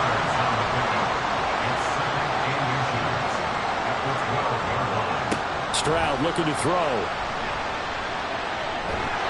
He'll be hit and taken down at the 21. He'll wind up losing a full 9 yards here on the sack. Now it's 3rd down. They had the right down and the definite distance to take a shot downfield, but it didn't work out the way that they had envisioned. No, that's a situation where if you take a sack close to the line of scrimmage, it's not that bad, but a loss like that, you can't take a sack there. Yeah, absolutely. The one thing you cannot do, they did. Stroud on 3rd down now. A quick throw there is incomplete. The Bucs defense stiffens and pushes this to 4th down. Smart move to throw that one away. You're in field goal range, so you definitely don't want to be loose with the ball. And that's great work by this defense to force a 4th down. And his kick is good. And they bump the lead up to 4 now at 10-6. So a nice kick there as they add 3 to the lead. And from what I've seen so far, Brandon, I think they've been the better of the two teams here in the first half. So even though you want the touchdown, I think that's a nice job there to put 3 points on the board. Taken at the goal line. And some good special teams coverage as they bring him down just outside of the 15. The Bucs ready to take over once again. And last time able to get 3. It's not what they wanted. They wanted 6, but they got at least something. They mustered something out of the drive. They'll take it. I like the way you described it. Not ideal, but they'll take it. Anything to put some points on the board. But this time on offense, they don't even want to see the field goal kicker trot on the field. They want that ball in the end zone. Yeah, they'll be going for 6. On first down, Bryant. And he's going to be met at the line of scrimmage and taken down. Officially no gain on the play, and it's 2nd down. Option play, and Walker's going to run with it. And he'll be tackled just past the 35 at the 36. 4 yards there on the keeper, but still going to bring up a third down.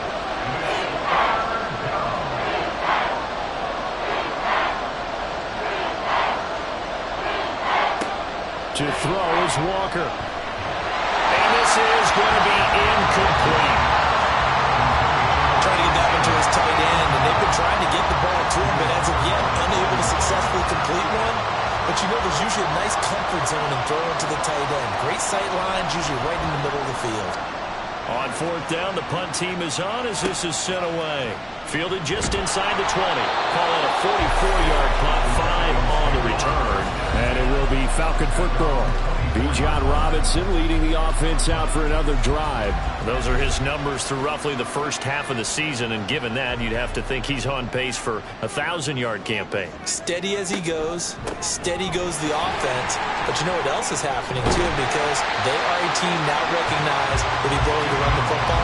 You've got to be able to throw it better now, right? Better throwing lanes, better opportunities for the guys downfield, maybe more one-on-one coverage, which you should be able to beat easier. Yeah, he's establishing not just a tone, but an identity for his team. And that's a discussion we had a couple days ago in the team meetings, talking about this running game, opening up the passing game. We'll see if that continues to happen.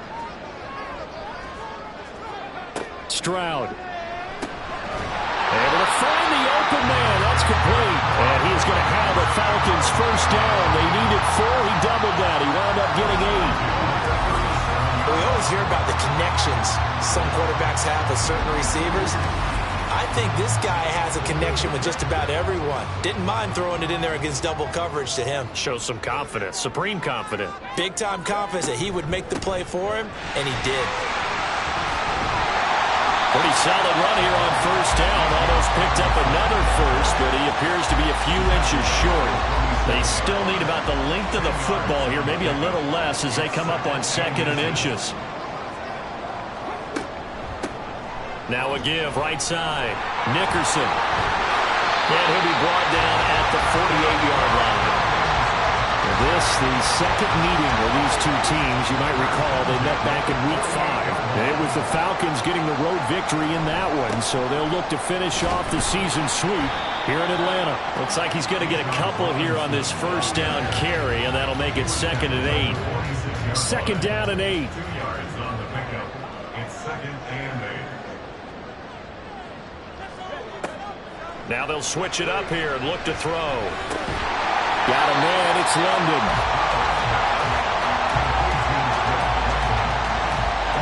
The Falcons on 3rd down.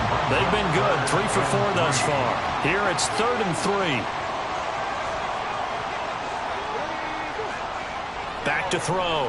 Stroud. That is caught. And bulldozer breaks the tackle. He's got room to run. And they'll wind up getting this one all the way down inside the 20. Back-to-back receptions for him, and it's another first down. So many times in my career, I've heard coaches talk about completions are one thing. As long as we're there at the catch and we get guys on the ground, we can live with that. But if you're going to give up 10, 12, 15 yards after the catch, then your defense is going to be in a lot of trouble. So from inside the 20, here's 1st and 10 at the 18.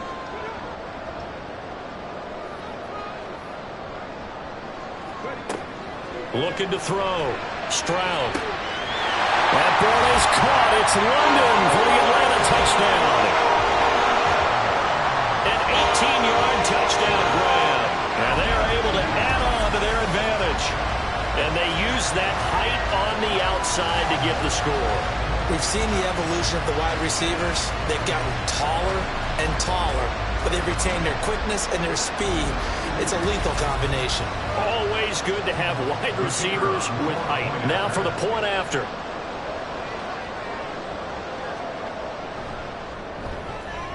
It's good, and now it's an 11-point lead, 17-6. A good drive that time as they go 9 plays in all. And it was finished off by a touchdown catch from Drake London. This taken in at the goal line. And he'll get it up across the 20 to the 21-yard line. Now the Buccaneer offense set to take over again. Now they're about to come up on drive number 4, but so far just 2 field goals on drives 1 through 3. Wondering if the head coach has talked with his offensive coordinator and said, look, let's go ahead and press this a little bit. I'm giving you 4 downs on just about every occasion to try and get this offense kick-started and have it culminate in touchdowns. You know, maybe someday to press it a little bit. This might be the case. Line of scrimmage, the 28 now as they come up on 2nd and a couple. Option play, and Walker's going to run with it. And maybe the wrong read there as he's going to go down immediately. It'll be a loss of a full 3 yards there, and it also brings up 3rd down. Not a lot of success to be found there. Oh, you got that right, partner, because if you're trying to make guys miss about 10 yards or so downfield, that's a pretty good play. But if you've got to do it in your own backfield, I consider that a problem. That doesn't work too well. And they work this well upfield across the 45. First time these two have hooked up this afternoon, and it's a 1st down. And that's well executed there on 3rd down, and I love the confidence that they had to let their tight end try and find some space in the middle of the field, right in their quarterback's line of vision. And QBs love to make that easy throw, and they hooked up there for a 1st down. A 1st down throw for Walker. And he's got his man in stride, complete. So give him 5 yards there on the pitch and catch, and it'll be 2nd down.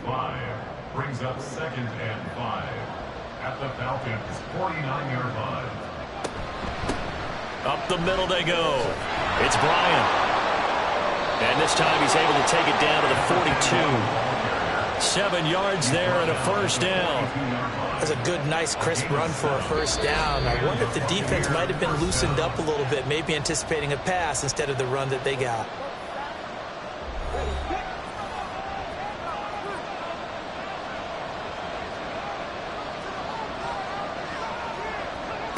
And Walker now to throw on 1st down.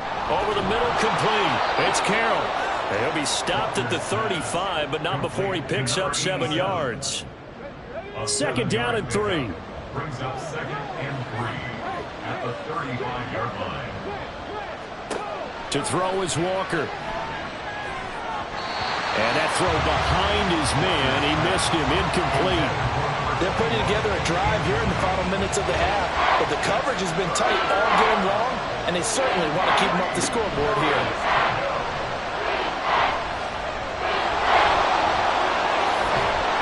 That's going to be good for another 1st down as the tackle's made at the Falcons' 23. 12 yards on 3rd down as the drive rolls on. 1st and 10 here, and you know, if they could just get 3 out of this, something about whittling it to a 1-score game at half that might provide a psychological boost. A throw there, but that's going to wind up incomplete. Anytime the ball's thrown in the middle of the field, it's popped up in the air, I expect someone to catch it. Doesn't matter whether it's offense or defense, because there's usually a great amount of bodies in that part of the field. In this case, no one came up with it. And an incomplete pass. That'll stop the clock here with just under a minute to play in half number 1. Now Walker. Get this down to the 10. Good coverage downfield led to him taking off, picking up the 1st down on a 13-yard run. Now a timeout called for by the offense as the clock will stop with 45 seconds to go in the 1st half. So another 3rd down conversion, and now they've got a 1st and goal. Walker. And it's caught. And in for the Buccaneers touchdown. From 10 yards out. And the Bucs get a late score here in the final minute of the 1st half.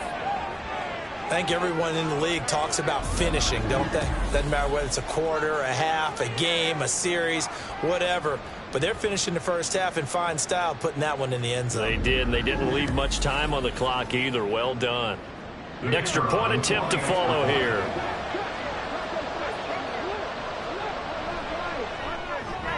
And he bangs it through and makes it a 17-13 ball game.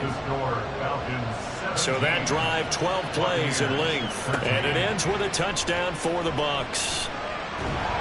And good coverage there on special teams as they'll get him down shy of the 20. Bijan Robinson and the Falcons back onto the field. And he's well on his way to a 100-yard game. He's already more than halfway there. We're only in the second quarter. And what I've always loved about running backs is they'll tell you, I had no idea how many yards I had. Right. Those guys have an innate sense of where they are in a ball game and how many yards they've accumulated, because you know they're always working towards 100. He's been working well towards 100 here. Stroud's throw into the hands of Pitts here. The Falcons going to use the second of their timeouts as they get it right at the 30-second mark of this first half. Throwing on first down, but this one winds up to be incomplete. He did a fine job there of not hitting him before the ball arrived, and I've got to tell you, you can often mistime that play because of the angles of approach. When you're going to get him, sometimes you panic as well and think, I've got to be there right now. Instead, in this case, timed it perfectly and knocked it free. Falcons going to use their third and final timeout. And with halftime on the horizon, they'll be out of timeouts from here forward. And the Bucs with an extra defender in the secondary now on third down. Back to throw. Here's Stroud.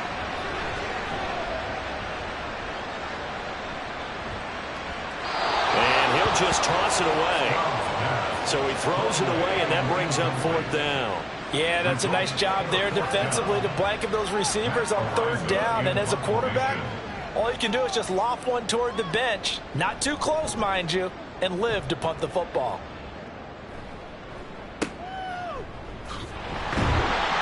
A 40-yard punt, 5 yards on the return. And control of the football switching hands with very little time remaining until the half. And they're just going to run it here up the middle. And this will leave them a yard short. Nice pickup of 9 yards on first down. Now whistles and a timeout with 3 seconds left in the first half. Throwing the out route and complete. That's Carroll. So we are at halftime here in Atlanta with the Falcons out in front. As we'll send you down to Orlando, and we check in with Jonathan Coachman for our EA Sports Halftime Report. Coach. All right, Brandon, good work in that first half. More from you guys in a minute. But first, let's get to some scores right here on the day before Halloween. We'll begin in the Windy City. The Rams coming east to pay a visit to Soldier Field. And as they approach halftime, it's the Bears who are out in front. The Bears locked in a tight one, but this is a game you feel they've got to have. From there, it's off to the land to check on the Browns at home in the Dog Pound. And it's the visiting Jets who have the lead in that one. The Jets seem to be on their way to what would be a good victory. Finally, let's get to the country music capital of the world and see what's happening with the Titans at home in Nashville. As you can see, the score there in the second quarter. A touchdown run for Kenneth Walker. We just watched a very good first half out of the Ohio State man, C.J. Stroud. His 2 touchdown passes helped pave the way for his guys to take this lead into the intermission.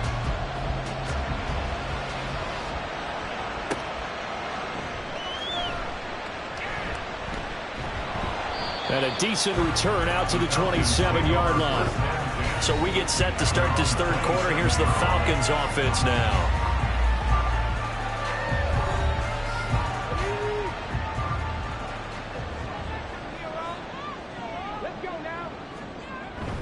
Second half begins with a run by Robinson.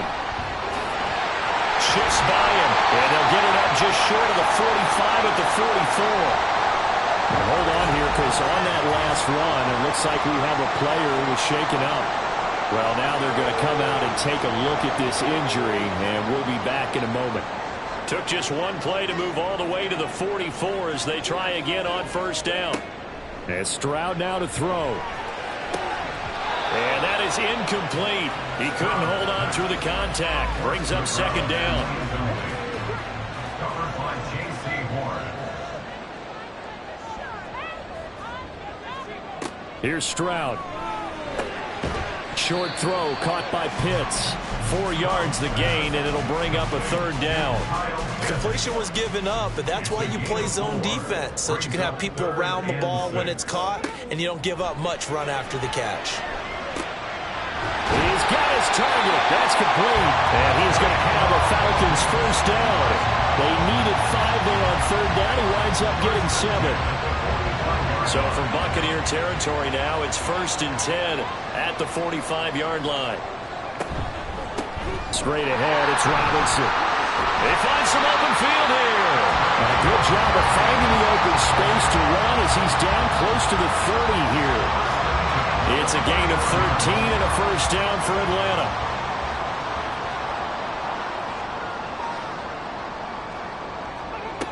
Back to throw. Stroud. And that is incomplete. Wow, the coverage a little too good there. And it's 2nd down.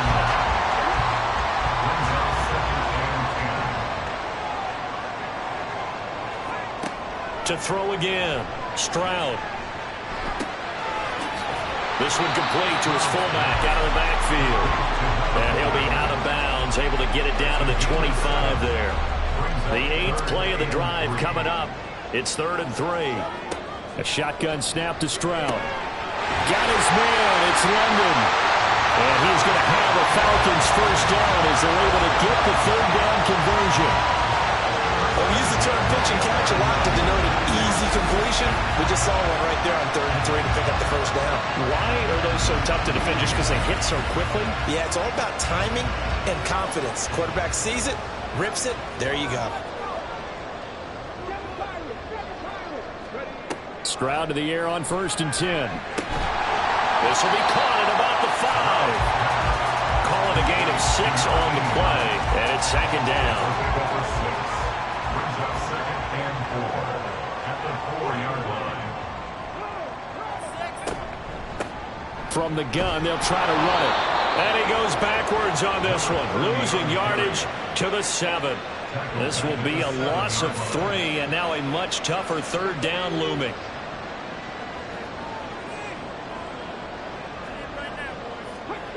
Throwing now is Stroud. And he is going to go down. Back at the 11-yard line. It'll be a sack and a loss of 3, but more importantly, it brings up 4th down.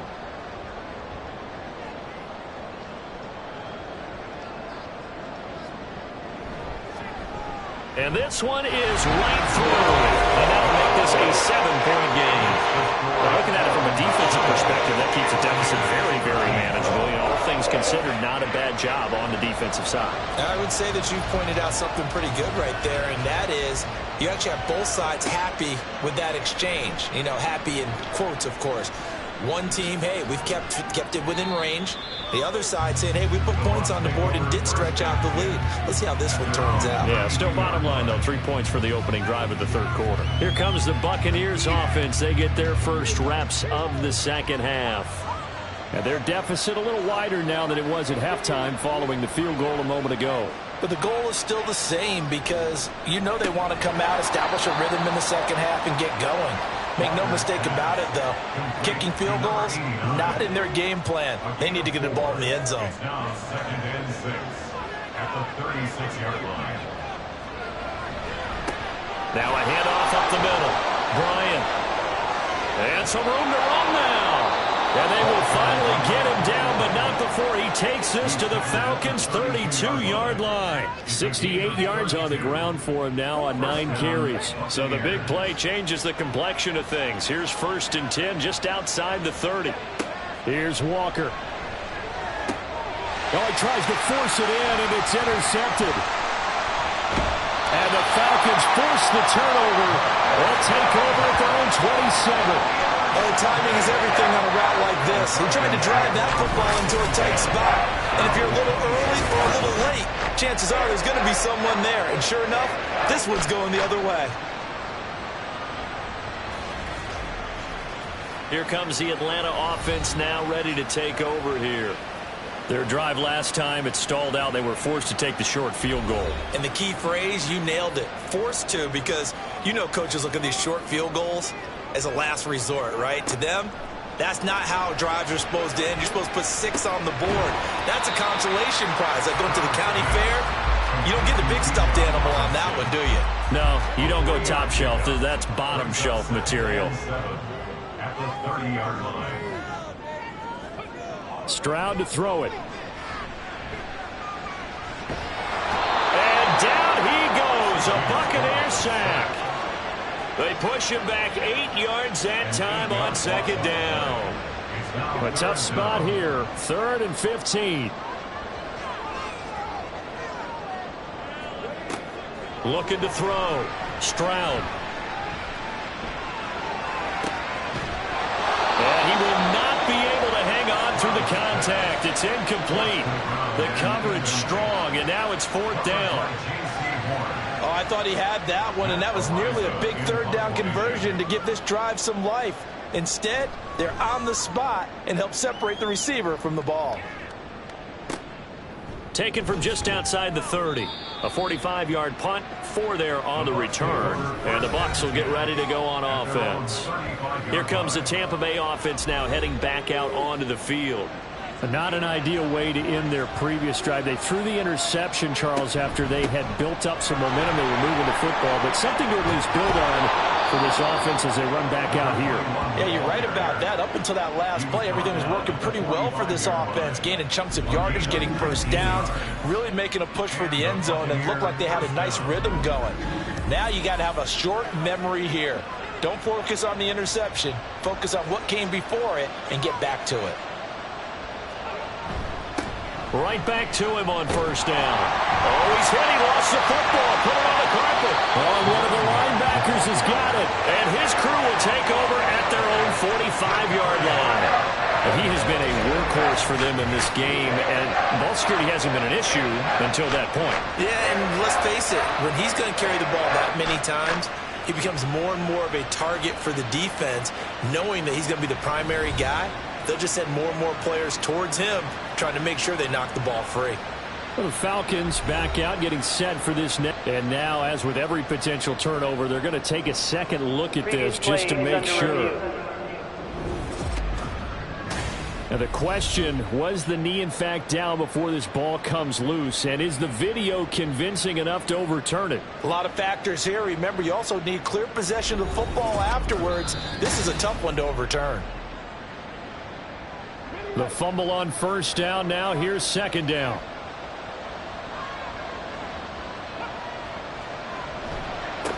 They'll try the left side. It's Bryant. He takes this for about 6 down inside the 40. Well, partner, they've been running it well the entire game, and the big guys up front, they're a huge reason why. And now they're reaping the benefits as they continue to open up big holes and gain nice yardage. And he gets it to the 34. Good enough for the first. Give him the 3rd down conversion. 5 yards on the play. Well, someone's been having a good game so far, and you know something? A lot of it's been power running. They decided to turn him loose again on 3rd down, didn't they? They did indeed. He delivered the tough yards. Oh, he's got a man wide open, complete. And he gets this one inside the 15, just a yard or 2 shy of the 10. 23 yards, the final tally.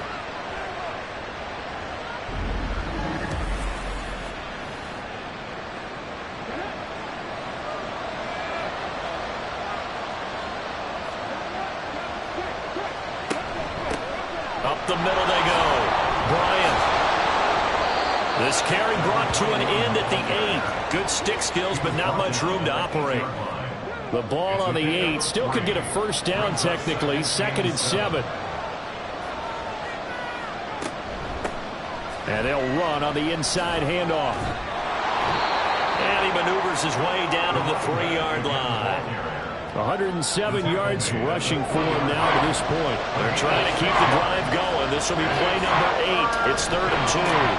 Now a handoff running through the middle. And he'll be taken down, but he does have first down yardage.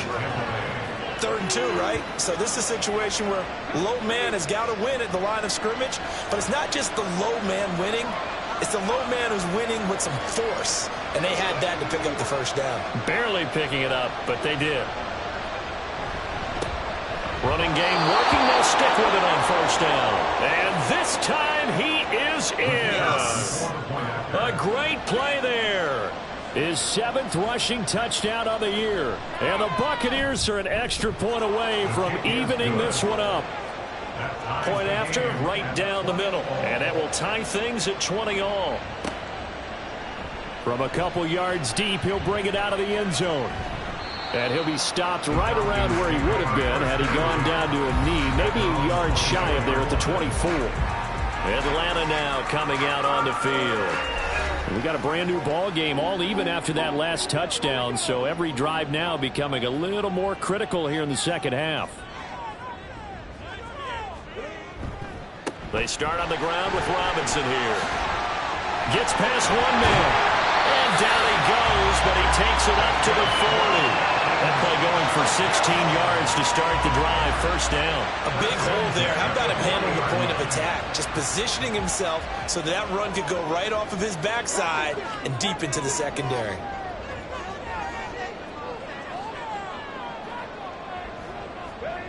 On first down, here's Stroud.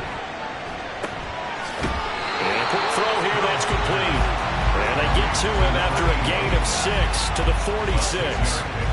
Here now, 2nd and 4. At the 46-yard line.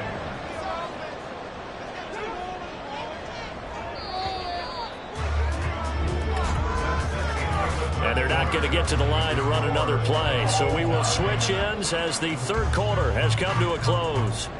You're watching the NFL on EA Sports. Back now here on EA Sports. All even as we get ready to start the fourth.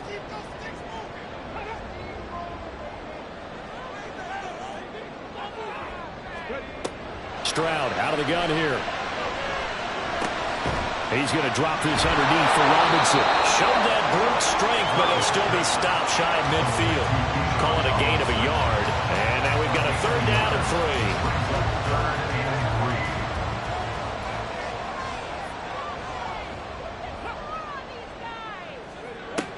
Now Stroud.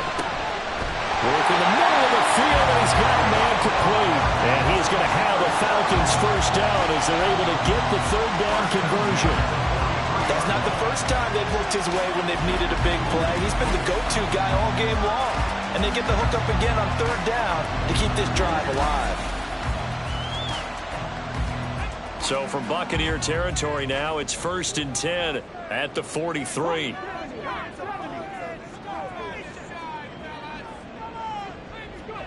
Stroud will look to throw once more. And this will be incomplete. Physical play on the football there, and it's 2nd down. It's 2nd down and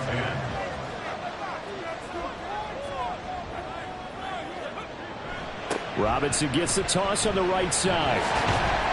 And he's dropped right at the 40. Gain of 3. And hold on here, because on that last run, it looks like we have a player who was shaken up. But the medical staff is going to come out here and take a look, and we will take a short break.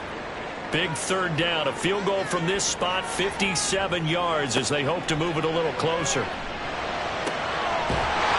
Into the hands of London. And this is going to lead to another first down as the tackle's made at the Bucs 17-yard line. And they're able to convert on 3rd with a solid gain of 23. And partner, in a tie game in the 4th quarter, you and I both know in the NFL, that's when you lean on your stars, and he came through with a nice catch right there. So from the 17 now, here's a 1st and 10. Stroud looking to throw. And he'll protect himself at the end here as he winds up getting pretty decent yardage. Nice work to get 7 out of that, and it's 2nd down.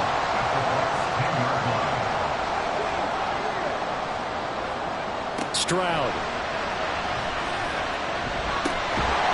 Firing quickly here, and that's complete.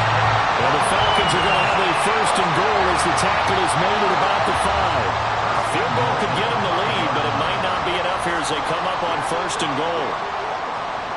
Back to throw. Stroud. To the goal line, but it's incomplete. Down near the goal line, things really get physical. You're always anticipating a running play, but when they do throw it, things happen quickly.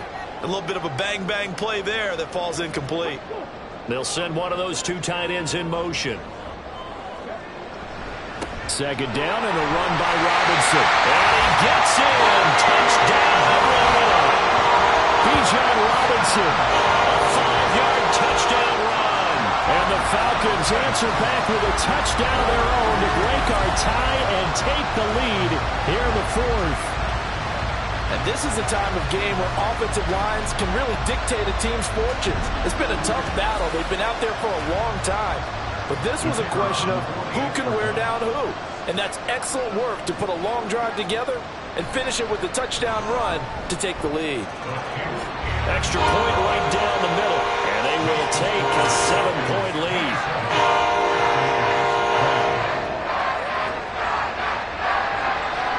The kickoff unit is out on the field, and they will send this one away. From a yard or two deep, here comes a return. And only able to get this to the 19, so probably should have opted for the touchback. Now the Buccaneers offense gets ready to head back onto the field.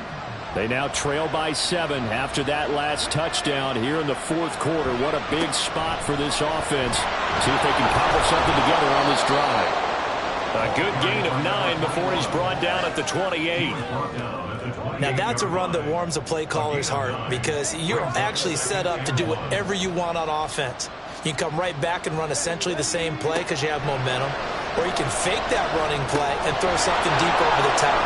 Or you now feel like you have an extra down to play with because if you go ahead and just throw it and you don't get it, come back and try and pick it up on third down.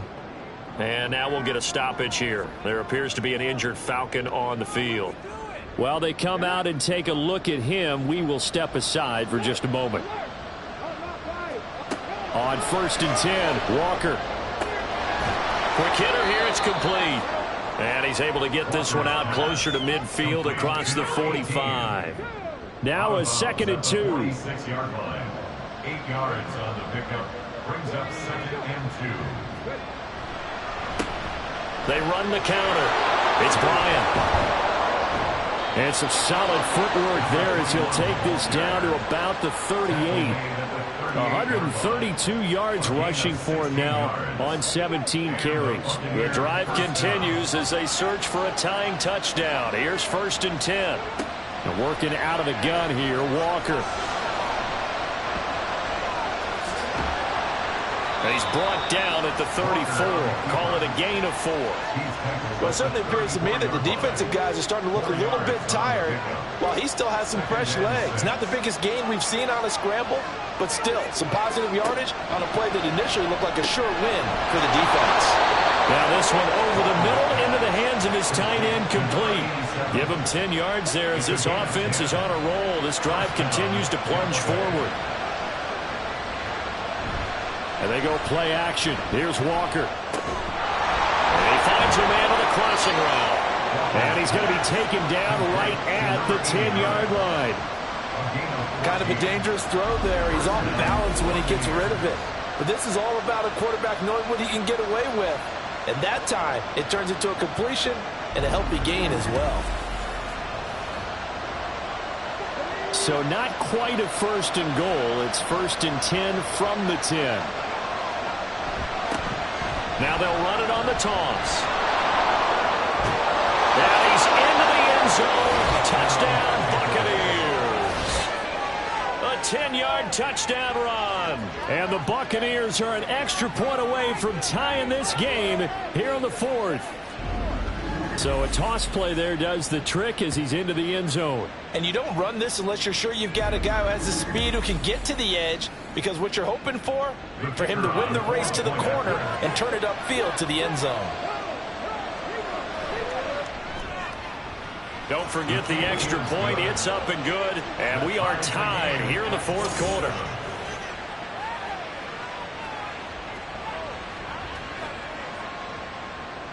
Now this one setting up for a great finish. All tied in the 4th as the kick's away.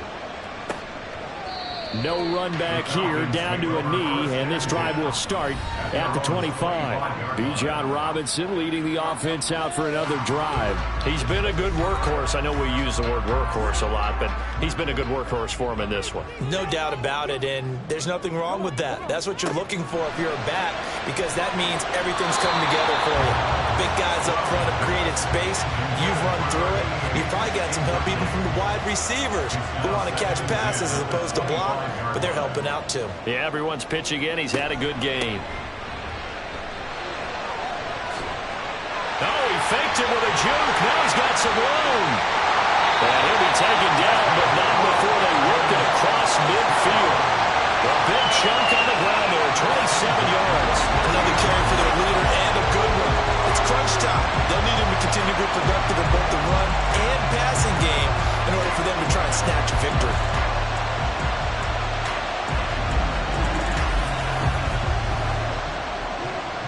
So from Buccaneer territory now, it's 1st and 10 at the 48-yard line. Looking to throw. Stroud. Throwing the out route incomplete. It's Carter. And he'll go out of bounds right around the 40. Ball on the 40 now. Here's 2nd and a couple. Brings up 2nd and 2. And they'll go play action here with Stroud. Wide open receiver complete. And this is going to lead to another 1st down as the tackle's made at the Bucs' 20-yard line. A good pick up there of 20 yards.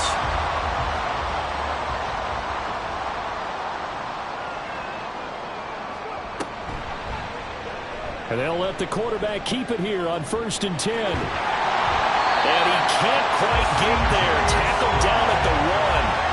Another big gainer that time. This one goes for 19 yards. Well, he is certainly dangerous when he spots a lane, and he keeps it himself there. Worked out well. And how about the moving parts on a play like this? You know you have to practice it over and over because it's almost like a ballet that has to be choreographed. But how about once he made the decision to go, he committed to it and went. Let's face it, most teams are going to defend the running back much more than the quarterback on that type of a play. The 2nd down throw now from Stroud. To the end zone, but it's incomplete. That was a nice job defensively of disguising their coverage and making it difficult for the quarterback to lock in on a receiver, and it results in an incomplete pass. Robinson. Touchdown, Falcons. So they brought the extra point in down on the 1-yard line, and they're able to push this one across. Yeah, I can just see your face right now because I know we're mind-melding on this one. Coach Madden would love this. Power football, hat on a hat, chest to chest, driving forward, touchdown. Now the try here for the point after.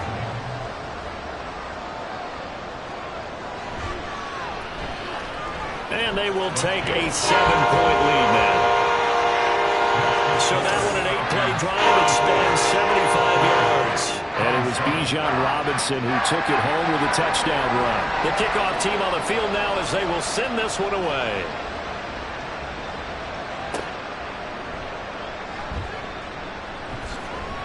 Now a hit and a loose football. Oh, one of the linebackers has got it. And they will take over at the 26-yard line. As that ball got away from him, and he saw the opposing team recover it. You felt his pain? Oh, I felt his pain, and you know what was going through his head. Tuck it away. Take care of the ball. All the things he hears all week in practice, he didn't carry it over into the game. And down inside the 15, shy of the 10. 15 yards, 1st down, Atlanta. Well, it may seem a little unorthodox to some people. Got the lead, 4th quarter, yet he's still firing away. I think he believes that's the best way to go ahead and win the game. Yeah, a lot of coaches say, let's just run the football, be conservative. He's sticking to his game plan. No, that is his game, and that's what they're going to ride. Now a throw to the end zone on 1st down, but it winds up incomplete. On that snap, he's a hero of his defense after the play he just made. A one-possession game, and his hit kept it exactly that. 2nd and 10, Stroud to throw yet again here. Checks this one down to Robinson. And he'll be brought down here at the 3-yard line.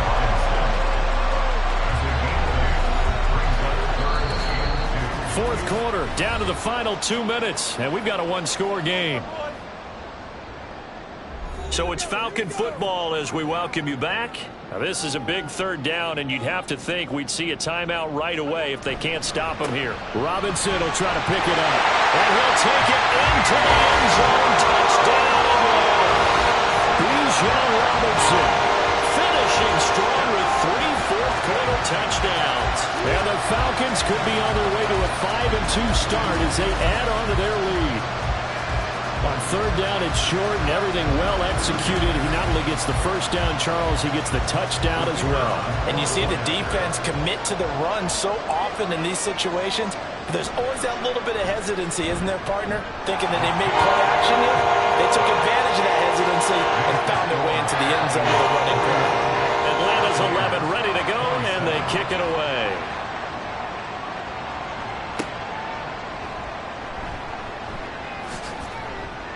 And able to get this across the 20, but not much further as he's dropped at the 23-yard line. So now the Bucs down by 2 touchdowns. 1:53 remaining.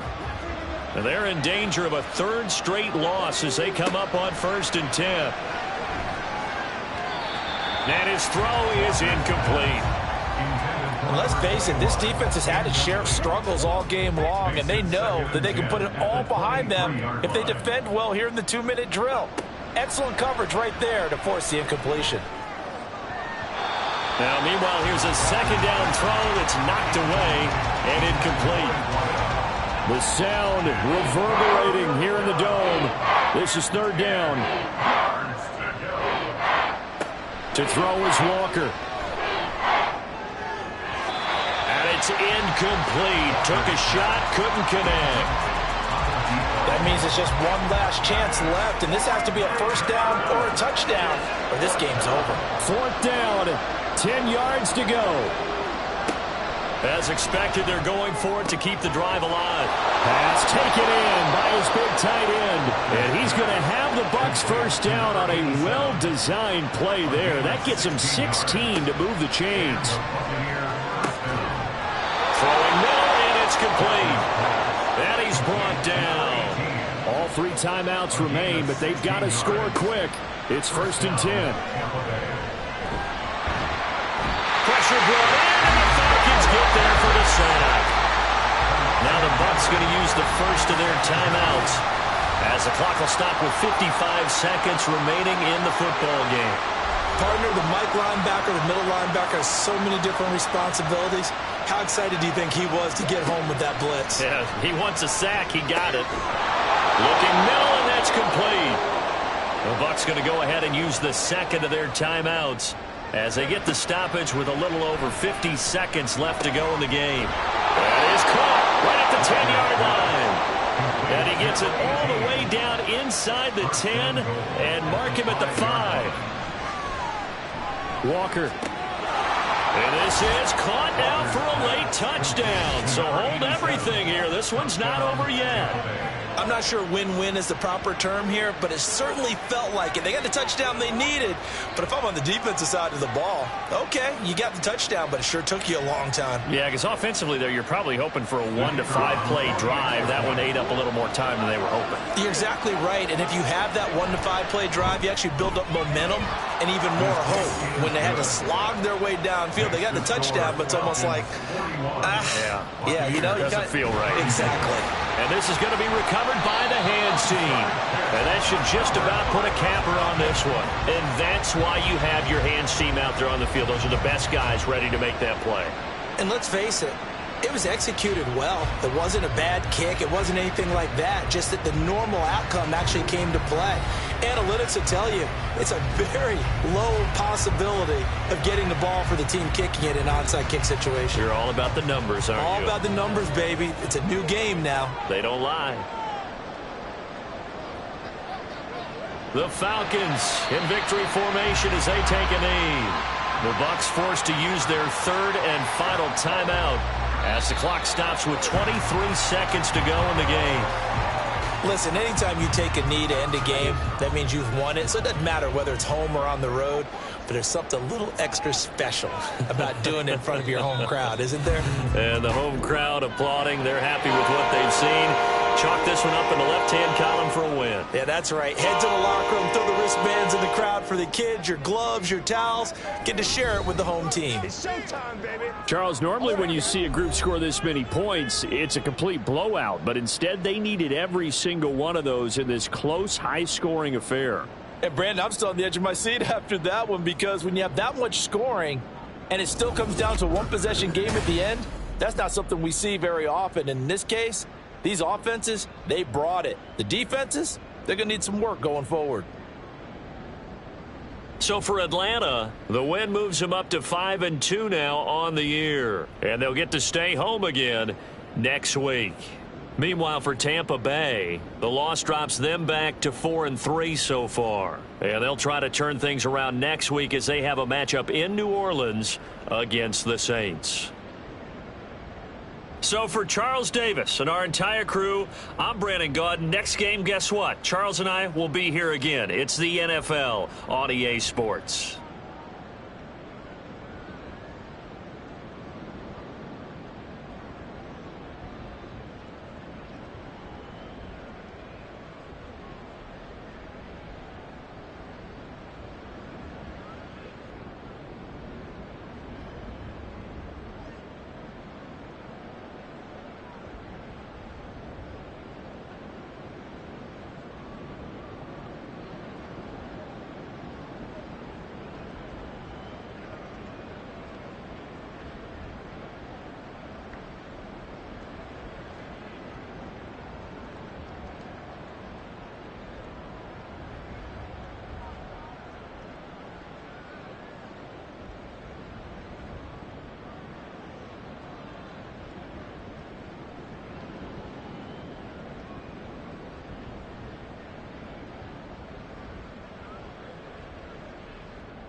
It's Week 8 of the National Football League.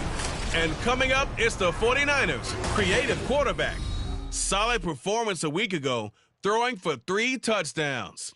It's the 49ers and the Packers, just ahead on EA Sports.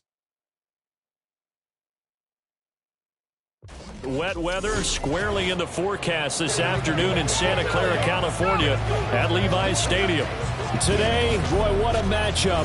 2 NFL franchises with so much history, so much tradition, getting set to do battle here, as it'll be the Green Bay Packers taking on the San Francisco 49ers.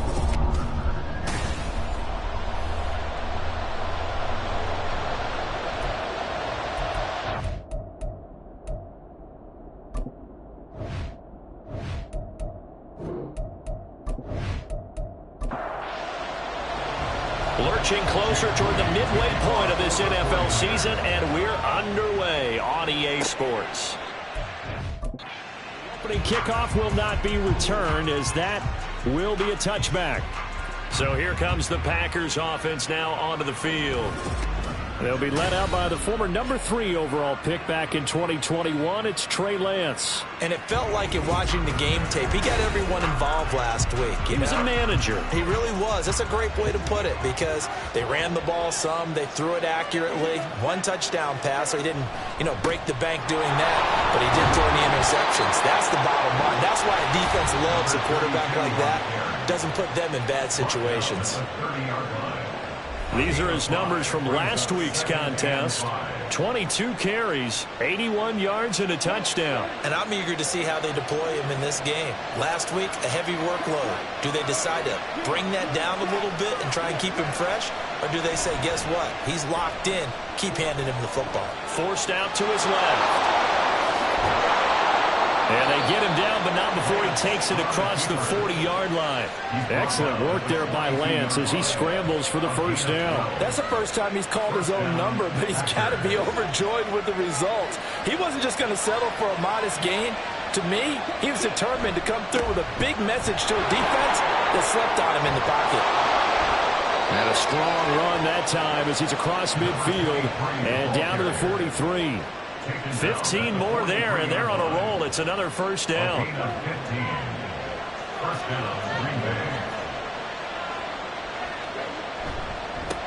Now a handoff up the middle. Singleton. It's a 6-yard gain on the ground, and that'll make it 2nd and 4. This defense for the Niners, they were terrific a week ago in that win over Detroit. Yeah, they gave up 17 points, but that's what you would consider a goal for each and every defense, because if you give up 17 points a game all year long, you're thinking you're going to be a playoff team because you expect your offense to score more than that. That's what you're looking for. Room to improve, of course, but I'd have to say a very solid performance. Lance now on first down. Oh, he's got a man wide open, complete. And they move this all the way down to the 9. 23 yards on the play. A lot of precision being shown on this opening drive. They've been methodical, they've been crisp, and as a reward, they're going to be set up with an early 1st and goal.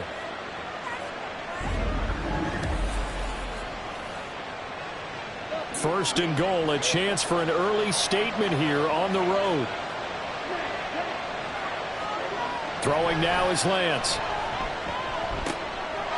And it's a Packers touchdown. A great effort there. His 6th touchdown of the season. And the Packers get the upper hand as they're on the board first here this afternoon. The underdog here is showing no fear. Great opening drive. Now, we weren't in the locker room for the pregame speech, but I will guarantee you, somewhere along the way, the head coach said, let's just grab a big stick and smack them with it and let them know we're going to be here today. They may be the team that's supposed to be superior, but we're not backing down to anyone. And on the road, no less, setting the tone. A good hold in these wet conditions. The point after is up and good, and that makes the score 7-0.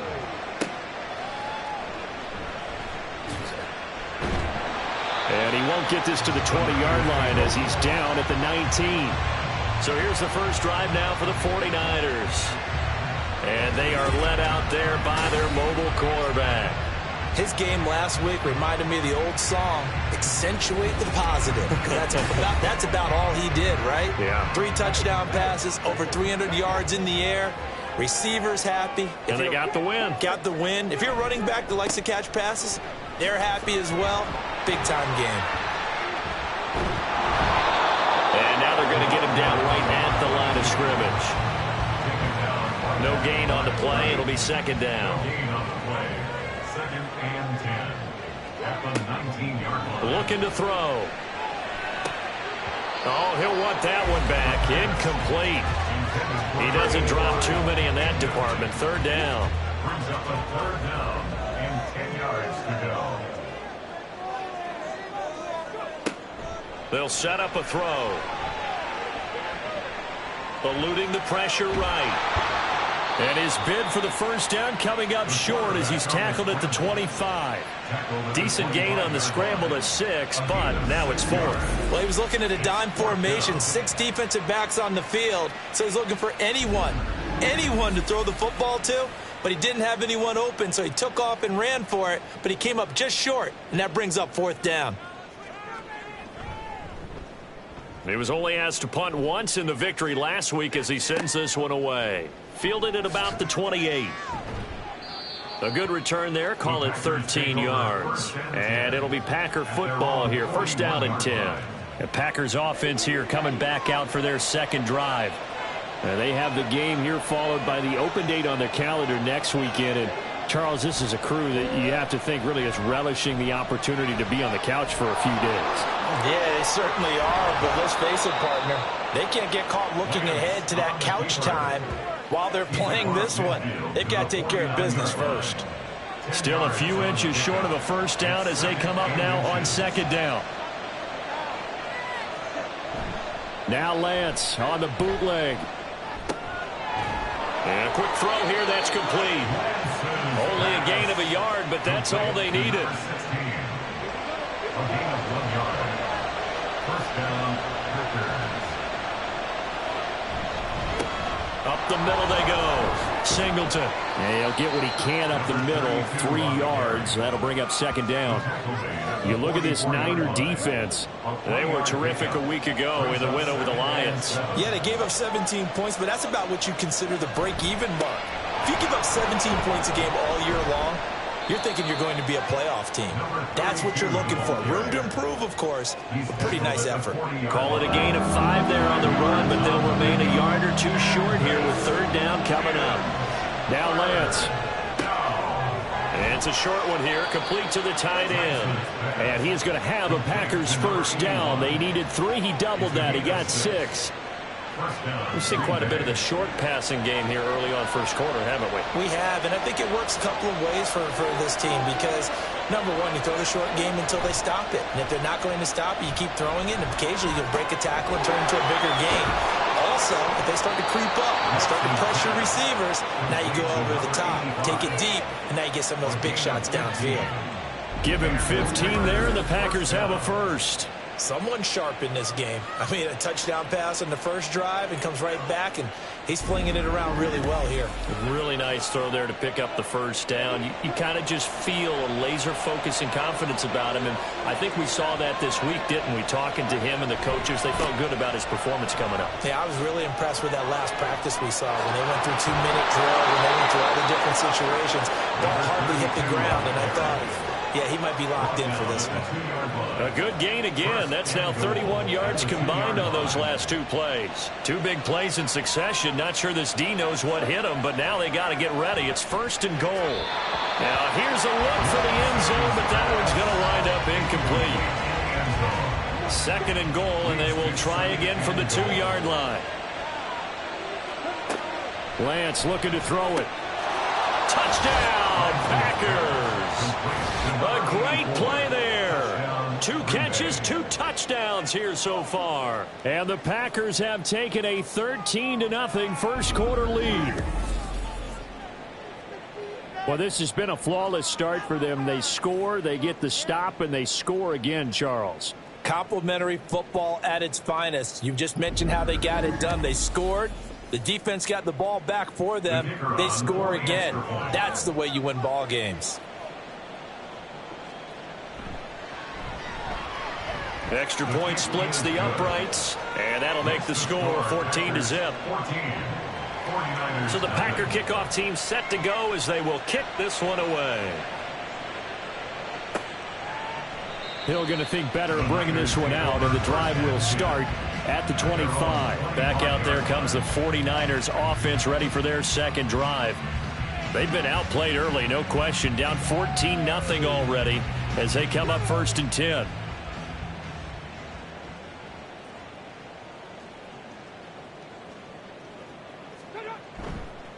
Here's a play fake as they set up to throw. That's complete. It's Collins. And he'll be taken down, but not before they work it across midfield. A good pickup there, 26 yards.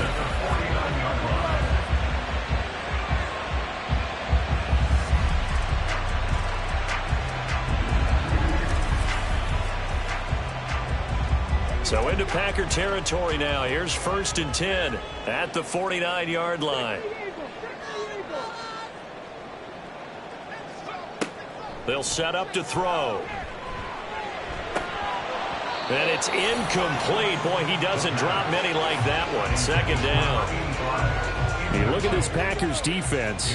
They were very strong last week in that win over Cleveland. And while you can't actually see confidence rising in a unit, you can tell by this team, all right? Anytime you can tell your offense, hey, just get us a couple of touchdowns. We got this thing locked down. That's when you know you're playing well and you're carrying your team along. It's his first catch, and it'll be good for 15 at a 1st down.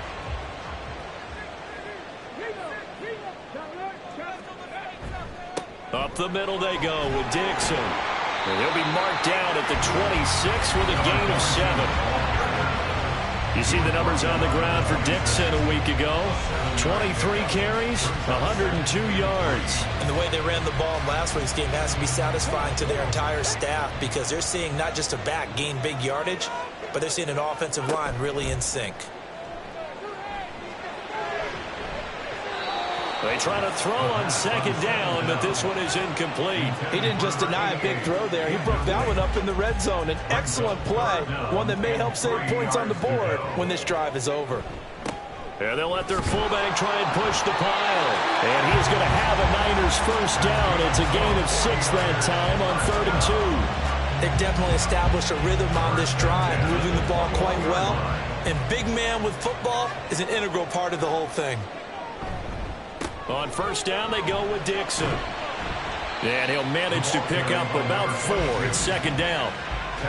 Not a run that you're going to write home about, but still a good 1st down run. That's what an offense calls staying on schedule. 3 to 4 yards on 1st down, you're set up very well for the rest of the drive. On 2nd down, it's Dixon. Oh, what a move. And he's going to take it in. Touchdown, San Francisco. A great effort there with his 6th rushing touchdown on the year. And the 49ers have got it back to within a score. That almost looked too easy, and I think thanks goes to the offensive line for making it look easy. Yeah, I agree with you totally on that one. I'm not sure how much everyone understands the preparations that go into a game for an offensive line, because there's a reason that running backs and quarterbacks give them big gifts at the end of a season after a big year. The consistency and the continuity it takes to know each other and execute their blocks is pretty impressive. Moody good with the extra point, and that'll make our score 14-7. And he'll elect not to return this one, so they'll bring it out to the 25 on the touchback. The Green Bay offense now about ready to take possession here. Well, partner, fast forward with me for a second. Remember, next week they have the open week, so they're going to get some extended rest. Does that change how they manage the rest of this one? I think it does a little bit, but not by too much, because you're right. You get the extra rest, you get a chance to heal up and kind of, do a little bit of a reset for this team. But it's also 7 extra days to think back to the last time you were on the field. So now, a little more importance on what they're getting done, because they carry it with them for essentially 2 weeks. They gave up the completion there, but this is what zone defenses count on: catching the ball and not much run after the catch.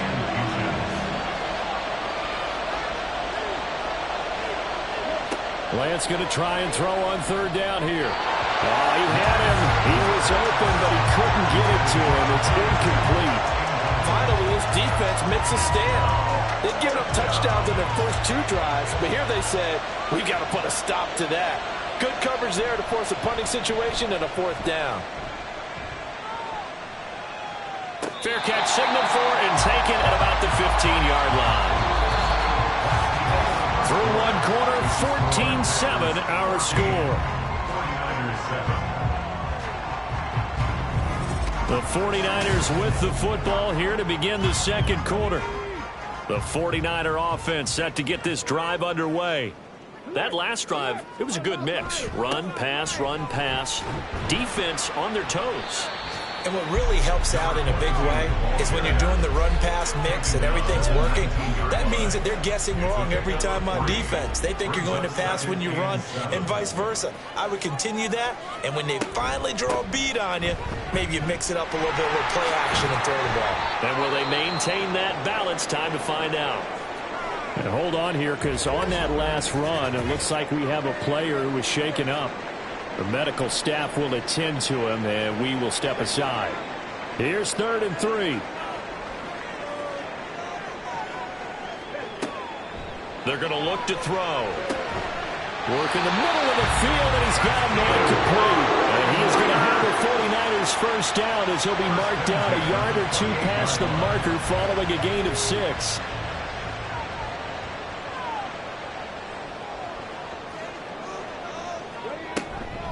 Dixon running from the shotgun. And nothing much materializing there on the first down run. He'll get a couple, and that's it. Ball on the 30 now. Here's 2nd down and 8. Now a shotgun snap as they'll look to throw. Well, a tough throw there across his body. It's incomplete. So he's 3 for 7 throwing the football right now. Not an awful start, but also not the sharpest of starts. No, I would agree with that. But if you're a confident quarterback and to play that position you have to be, you just act like you're something. Packer pressure, and down he goes. Multiple players combined for their team's first sack of the game. Pressure can come from all over when you're plotting a defensive strategy. On that particular play, it just came from the outside. So they're forced to punt on 4th as this one's away. And taken right at the 35. We'll call that a punt of 38 yards officially. And out will come the offense as they take over.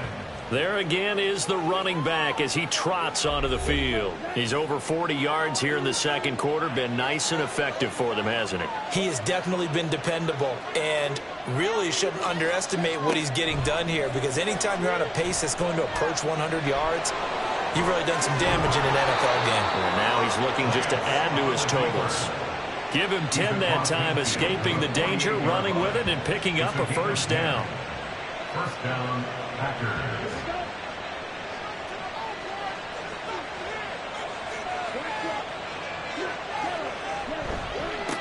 Now a give, right side.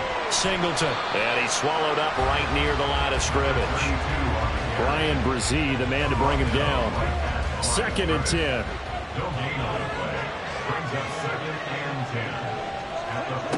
Lance now to throw.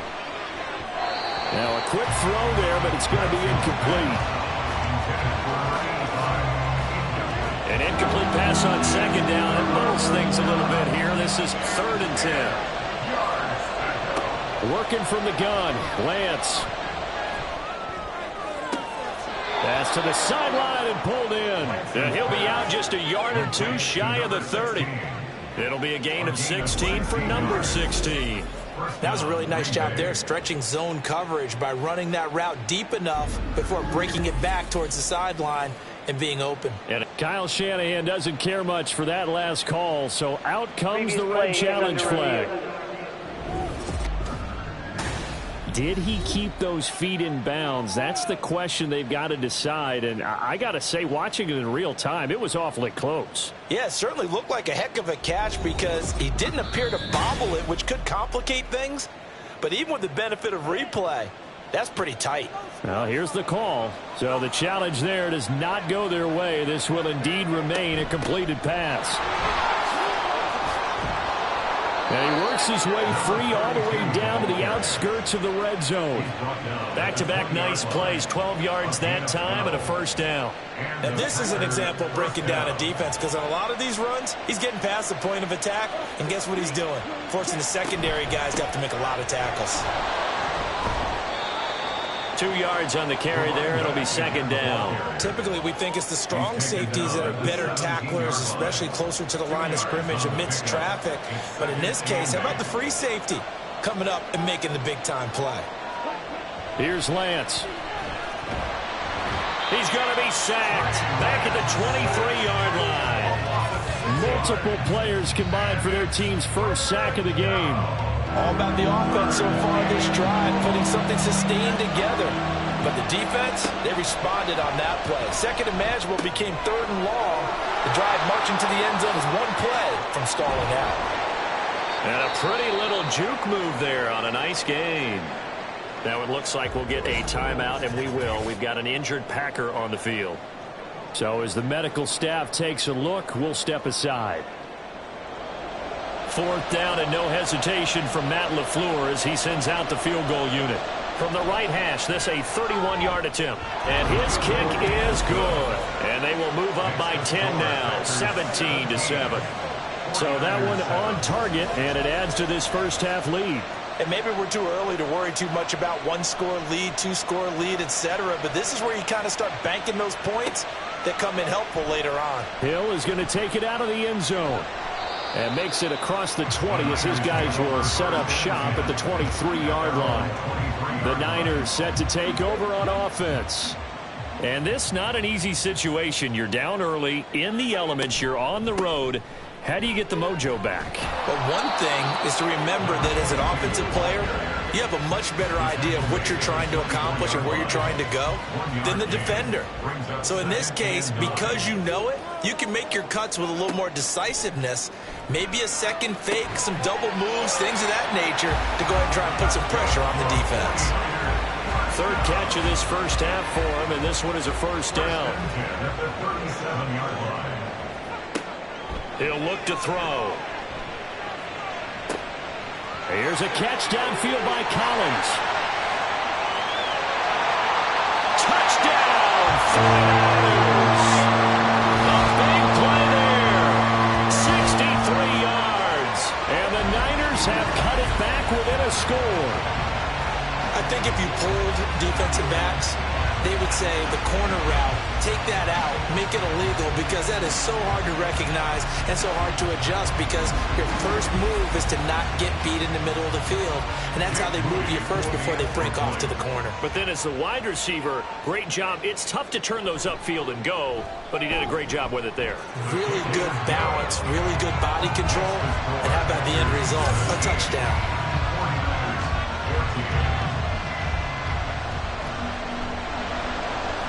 So here's Moody back out there now to send this one away.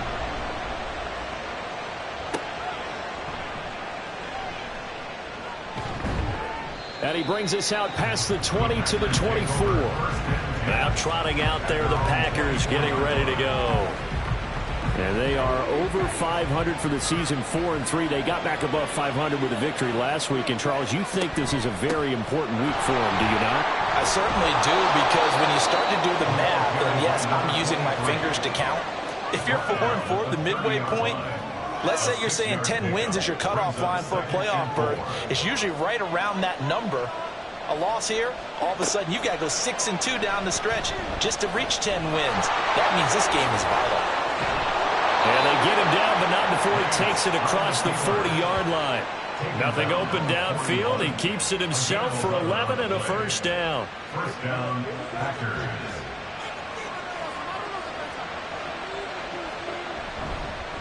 Here's Allen. And he'll push this forward only to about the 42-yard line.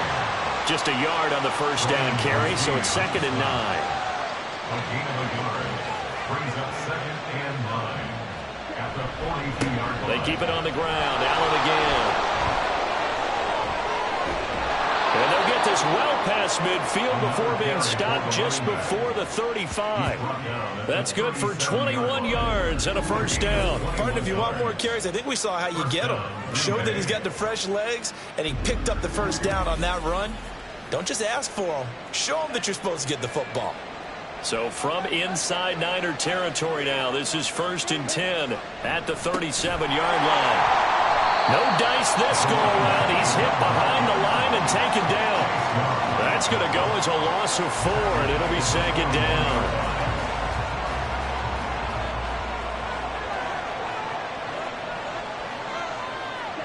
Here's Lance to throw it. Throwing quickly there, but it's incomplete. 7th play of this drive coming up, and a long way to go on 3rd down. To throw, it's Lance.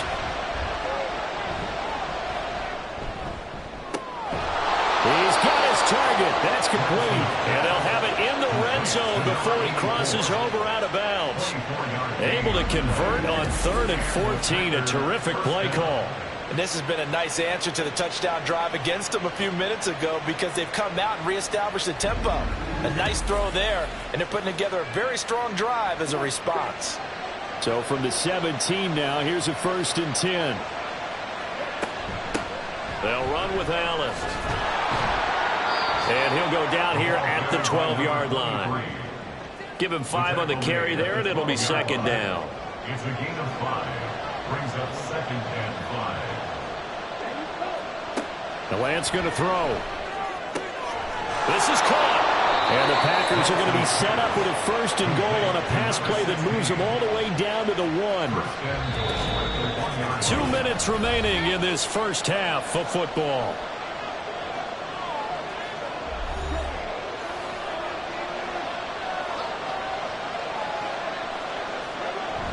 And they'll turn to the power game to try to get in. And he'll take this into the end zone for a Green Bay touchdown. It's the fullback. His first touchdown on the year. And the Packers are able to add on to that lead. And they just powered it in right there, Charles. 3 tight ends out on the field. The fullbacks for the defense, they knew what was coming. They knew, but they weren't able to stop them. They knew they had to meet them with a little bit of force. But on that play, the big guys up front won the day. Point after, right down the middle. And his guys will take a 10-point lead. So that one a pretty time-consuming 10-play drive. And it ends with a 1-yard touchdown run. Out is the kickoff unit as they run up and send this one away. Hill is going to take it out of the end zone. And he'll get it up past the 20 to about the 22. And San Francisco gets set to go here. So remember, Charles, last time they were out here, they scored, but they just saw the opposition score, and they're trailing right now, so they're trying to keep pace here. They need a touchdown drive. Well, if you're a fan of offense, you're loving this, but if you're a fan of defense, this is tough to watch, and it's also tough To keep that up when you just watch your opponent march down the field on a scoring drive that lasts into double-digit snaps. You need a score here, not just to follow the momentum from your last drive, but put the onus back on your opponent. And that's what they're doing right now, swapping that onus back and forth. Got his man complete over the middle. That's Dixon. First down now, but the clock continues to move. They'll look to throw. And he will find his man on the outside. First down now, but that clock rolling. Again, he'll drop to throw. A dump off for Dixon. And he's able to take it across midfield before going out of bounds. All defenses worry that whenever anyone catches the ball and has a head of steam come out of the backfield, it could turn into a big play with missed tackles or he runs through people. But they were right there waiting, and they stopped him for a minimal gain. 7 yards there and a first down. But it appears that they read man defense and went to the out route, and what you have to do on that one is a receiver's got to make sure he works the defender towards the middle of the field to give himself space to cut to the outside and have that ball delivered with good timing, and they got it done.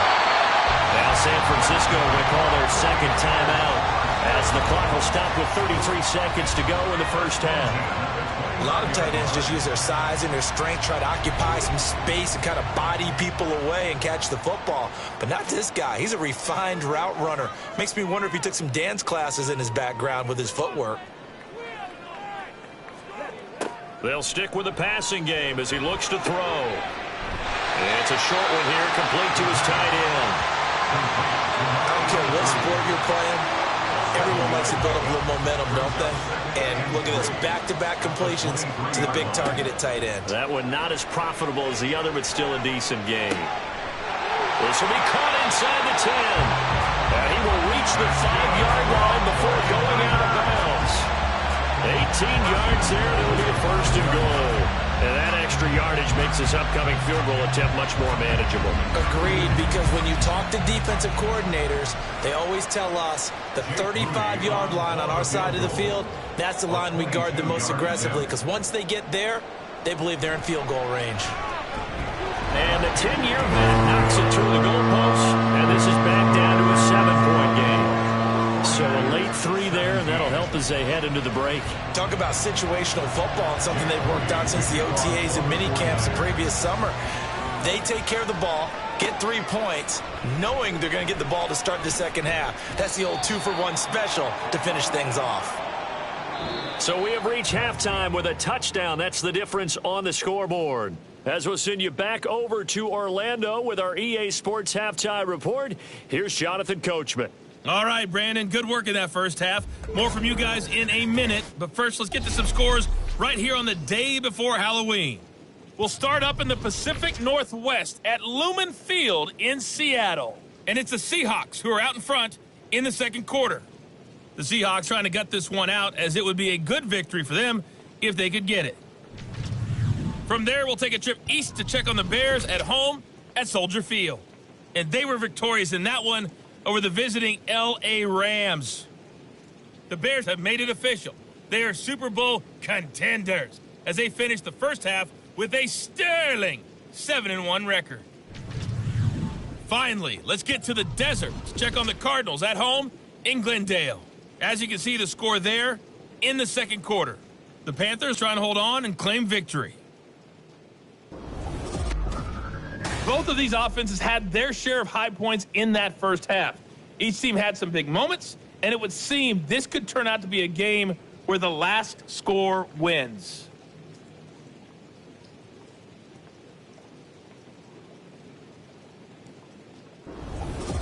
All right, Coach, thanks. Yeah, both teams likely to make some changes in what's been a closely fought battle to this point.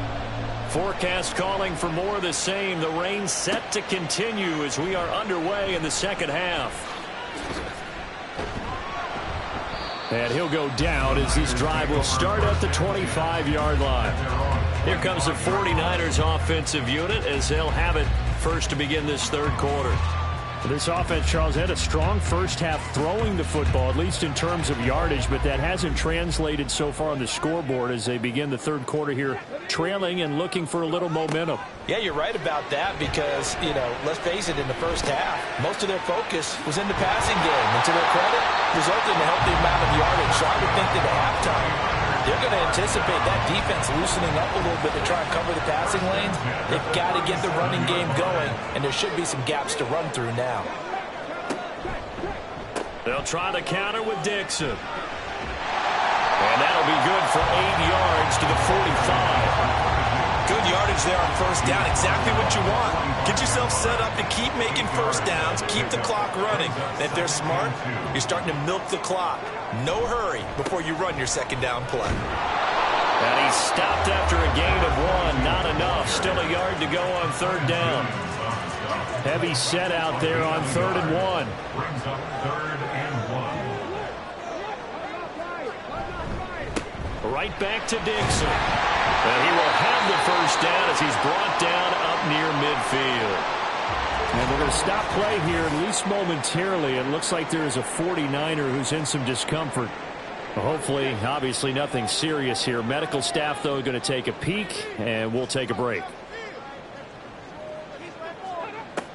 Now they'll switch it up here and look to throw. And his throw is going to be incomplete. As a defensive back, you have some weapons at your disposal that we don't often talk about. And you can read the receiver's eyes, you can read his hands, and you know that the arrival of the ball is imminent. And that allows you to make a play on it and oftentimes knock it away. And he's down right around midfield after a gain of 2, maybe 3. 7th play of the drive forthcoming on 3rd and 8. From the midfield stripe, they'll look to throw. And he is going to have a Niners first down as they're able to get the 3rd down conversion. Now it looks like we'll get a timeout, and we will. We've got an injured Packer on the field. Well, now they're going to come out and take a look at this injury, and we'll be back in a moment.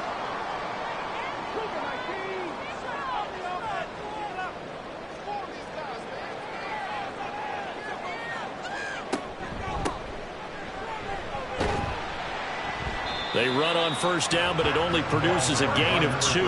It's 2nd down now.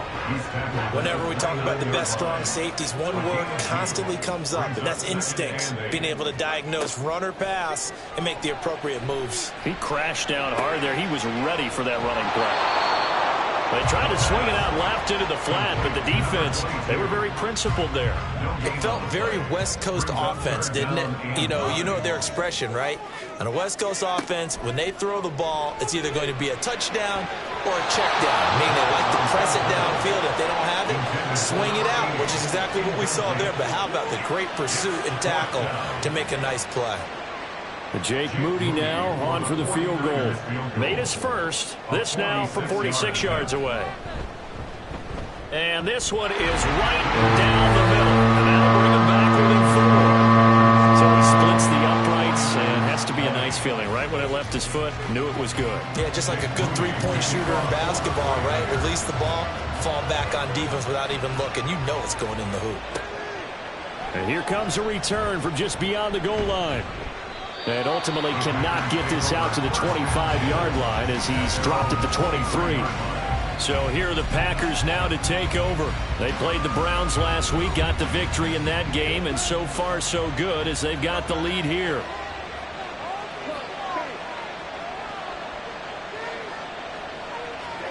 Lance now on first down. And that one drops down, incomplete. Good coverage there, forced the ball free, and it's 2nd down. Makes it 2nd and 10 at the 23-yard line. Now a handoff up the middle. Singleton. And this will go as a gain of 7 as he gets it to the 30-yard line. And that was a really nice run there to bring up 3rd and short. After the incompletion on first down, it's awfully nice to have a running back that you can hand it to and put you back in a good situation. Throwing now is Lance. Pass taken in by his big tight end. And he is going to have a Packers first down. They needed 3. He doubled that. He got 6. Many different ways to create space, but on that play, he did it with that big, wide body of his. Didn't get a whole lot of yardage on the play, but it did what it was supposed to.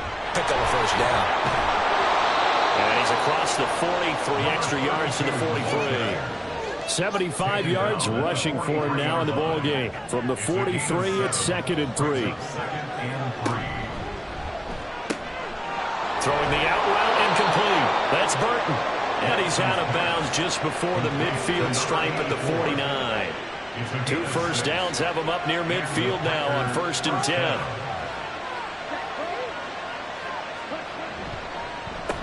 They run the counter.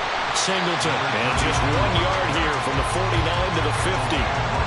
We talk about defenders, specifically linebackers, keeping their eyes in the right spot. He had that eye down the entire time. And you know that's not easily done because they throw a lot of misdirection at you. They try and fool you and get your eyes in the wrong place. But you're right about that one. He correctly figured that one out and made a really nice play. On 3rd down, Singleton. And a pretty good burst right there as he'll take this down to the 33. Give him 10 there. Good enough for a Packer first down. Looks to me like maybe there's a little attrition setting in with this drive. Because when you see that type of a run, I get the feeling the defense gets a little bit tired. And that's the last thing they need, especially when they look up at the scoreboard. Boy, nowhere to go at all on that first down run as they will get to him behind the line of scrimmage. Maybe just a slight detour on what's been a strong drive. Here's 2nd and 11.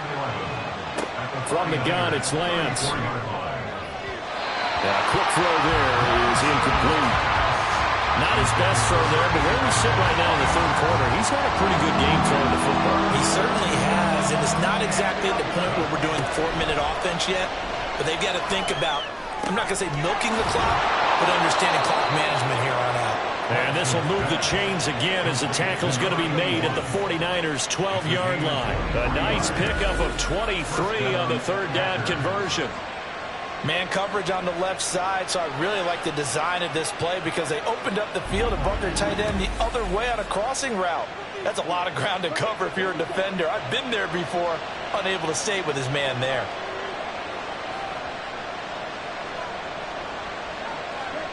On 1st and 10, here's Lance.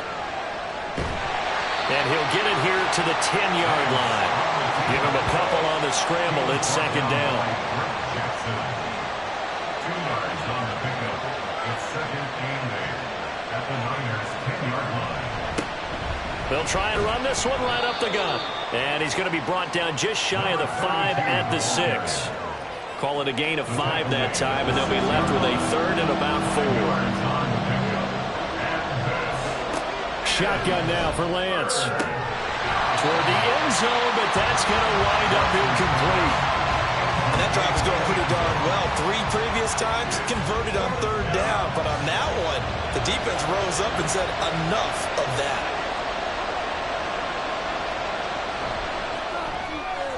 And his kick is right there. It's good, and that'll make this a 7-point game.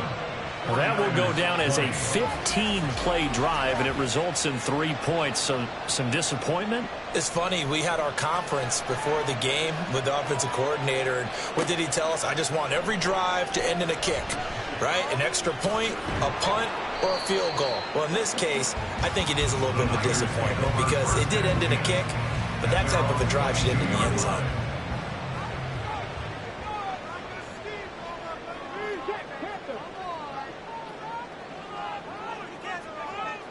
They'll try and start this drive in the air.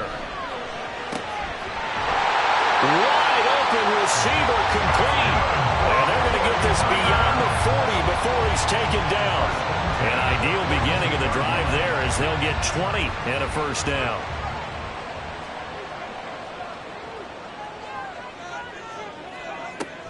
He'll look to throw. It's a short one here, complete to the tight end. It'll be a gain of 5, and it'll be 2nd down. A gain of 5 brings up 2nd and 5 at the 47-yard line. Running out of the gun with Dixon. And a strong run that time as he's across midfield and down to the 43. And we're going to stop play here, at least momentarily. It looks like there is a 49er who's in some discomfort. Well, the medical staff is going to come out here and take a look, and we will take a short break. Hands it off out of the gun. And he is out of bounds, but not before he's inside the 30. Back-to-back nice gains. That one for 14 yards and another first. They're making it look easy out there. Another first down. So far on this drive, let me do this little bit of math here. 4 plays, 3 first downs. That's a pretty good recipe for success. And he's brought down at the 24 after a gain of 4. From the 24 now, here's 2nd and 6. At the 24-yard line. They'll drop to throw. Touchdown 49ers! A 24-yard touchdown. And the Niners have a chance to tie the ball game here in the final minute of the 3rd. As a general rule, quarterbacks don't want to lock in on a receiver before the ball is snapped. But in this case, based on the matchup he thought he was going to get, it was favorable for his tight end. He locked in on him early and found him for a touchdown. The extra point try now for Moody.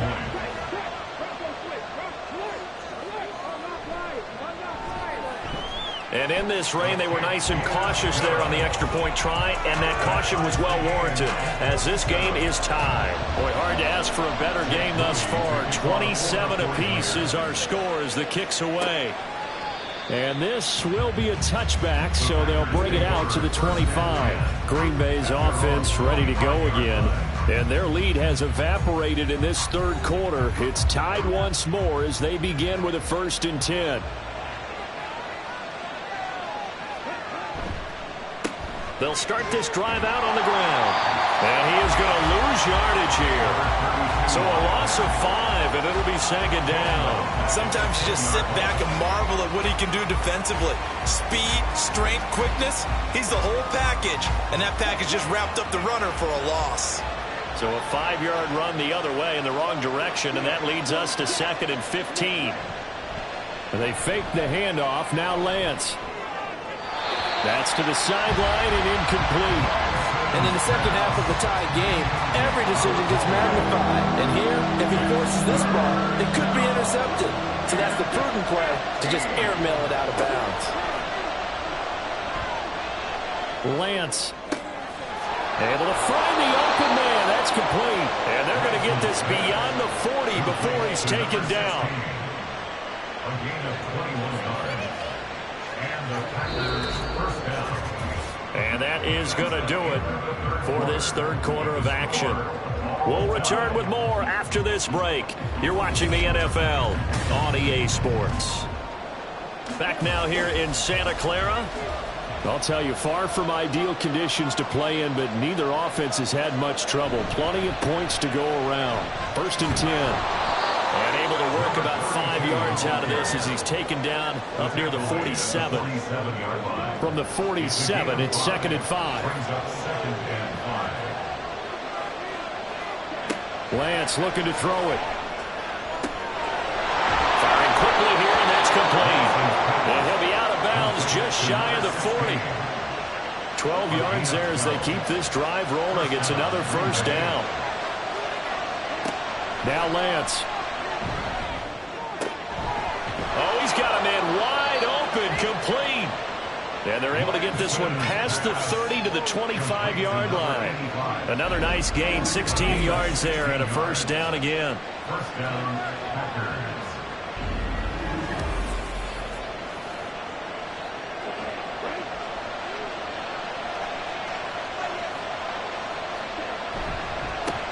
Up the middle they go. Singleton. Credit him with a 1-yard gain there to make it 2nd and 9. That felt like a trap because it looked to me like the opposing front was on that play from the get-go. They had everyone crashing the ball carrier before he even made the line, and they hold him to just a yard. Got a man, and he hits him in stride. So no gain on the play, and that's going to set up a tough 3rd and 9. And there's a completion to the tight end, and look at the size of these players nowadays. In that spot, 6'4", 6'5", and up. A lot of guys used to be basketball players, somehow came back to football.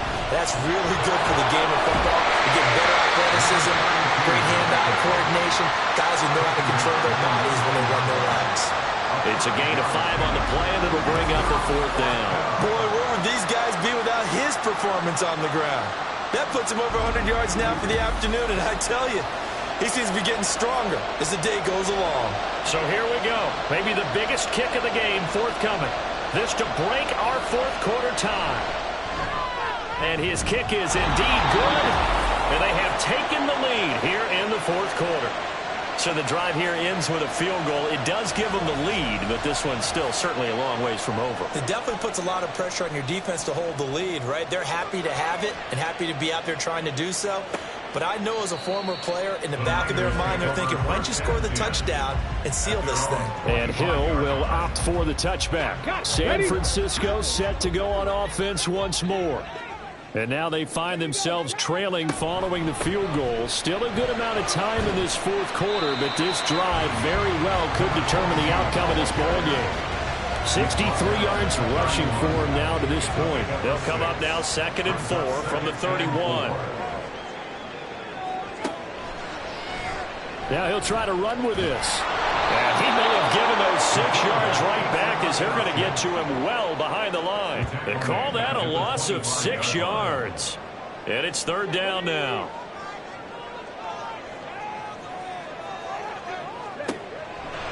He'll drop to throw. He's got his running back out of the backfield. And he'll be taken down, but not before they reach the 50.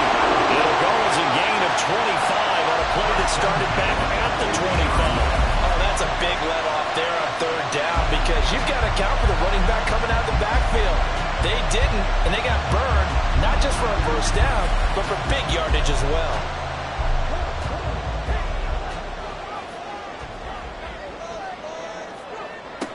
They'll look to throw here on 1st down. And it's a short one here, complete to his tight end. And he's got this down to the 35. 15 more there, and they're on a roll. It's another 1st down.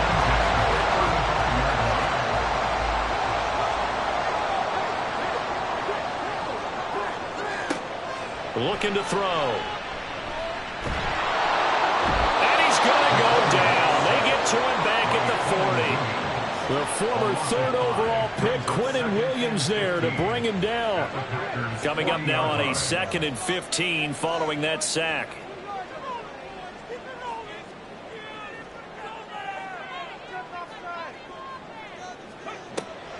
They'll look to throw here. His throw incomplete. Well, partner, guaranteed they approach this play with the idea of making up ground to make 3rd down manageable. Unfortunately, with that incompletion, right back where they started on the last snap. Now they need a big 3rd down play in order to pick up the yardage needed. And the Packers give him nowhere to go, and they bring him down. And now that brings up 4th down there, a loss of 6 yards on the sack. So on 4th down, out trots the kicker in a big spot here. A 63-yard attempt.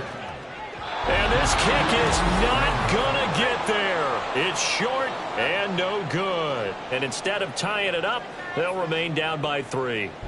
A 4th quarter miss like that, there is no lonelier feeling than that kicker right now. As we all know, a lot of these games, they come down to special teams. And when that chance comes, you have to perform in order to help your team get over the top. Could have tied it. Instead, they remain down 3. On 1st down, Lance. Now he'll dump it underneath to his running back, complete. And a 5-yard gain gets him to the 42. 4 receivers to keep tabs on here. 3 of them to the right side on 2nd and 5. And Lance now to throw. Now a quick throw there, but it's going to be incomplete. And when you're in a one-score game in the 2nd half, now's not the time to force the football to places where you shouldn't. And that's a smart decision to just get that one out of there. Incomplete.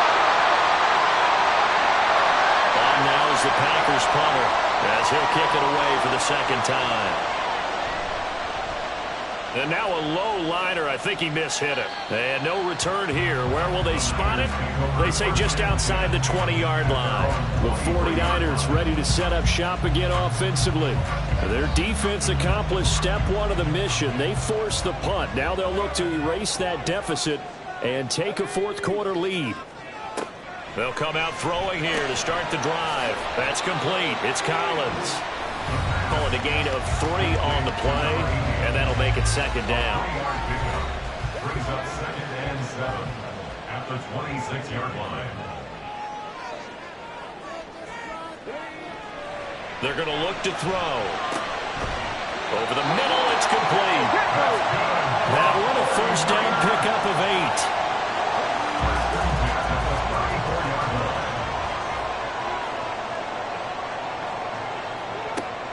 He'll look to throw.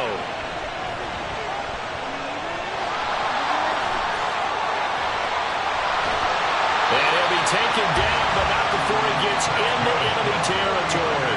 I guess no need to force it when you can do that instead. First down, 18-yard gain.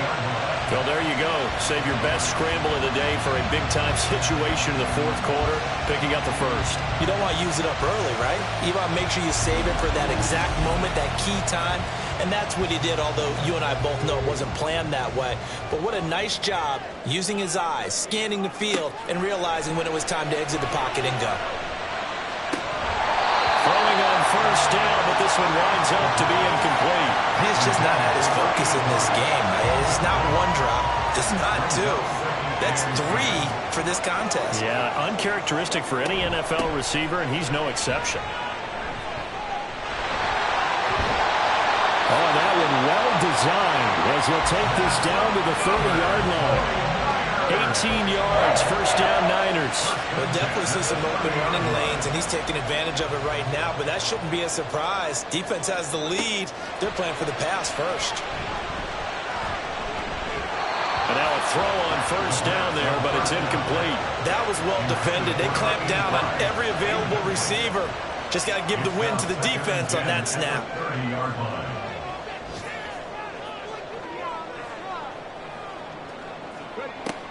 And 2nd and 10, he'll look to throw again. To the sideline, and that is a heck of a catch as he was able to get both feet in.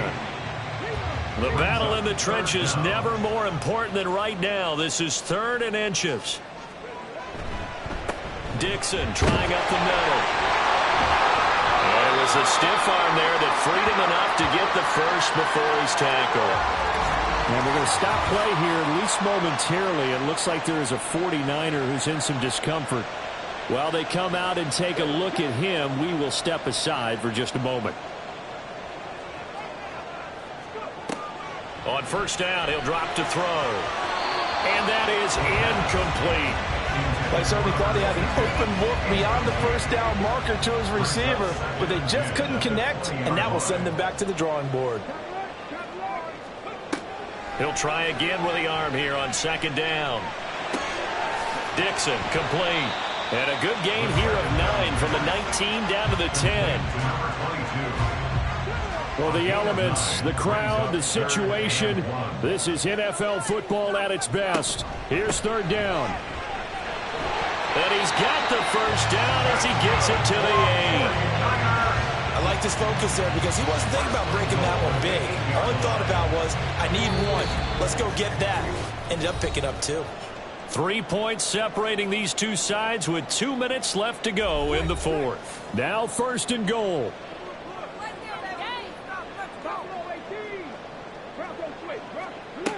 They'll set up to throw. Escaping the pressure right. And across the chalk into the end zone. It's a 49er touchdown. An 8-yard touchdown run. And the Niners have taken a fourth-quarter lead.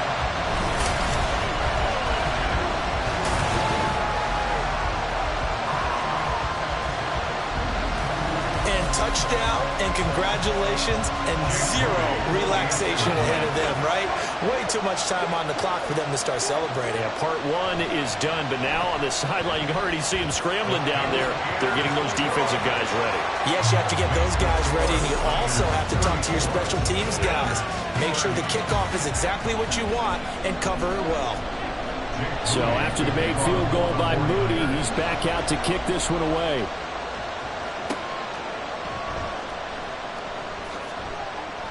And taken down just past the 20 at about the 21-yard line. So the Packers down by 4, a minute 52 to play.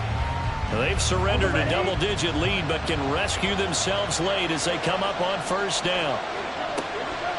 Lance back to throw. And he's got his man on the out route. And he's going to get this one across the 30-yard line. On gain of 12. And the Packers first down.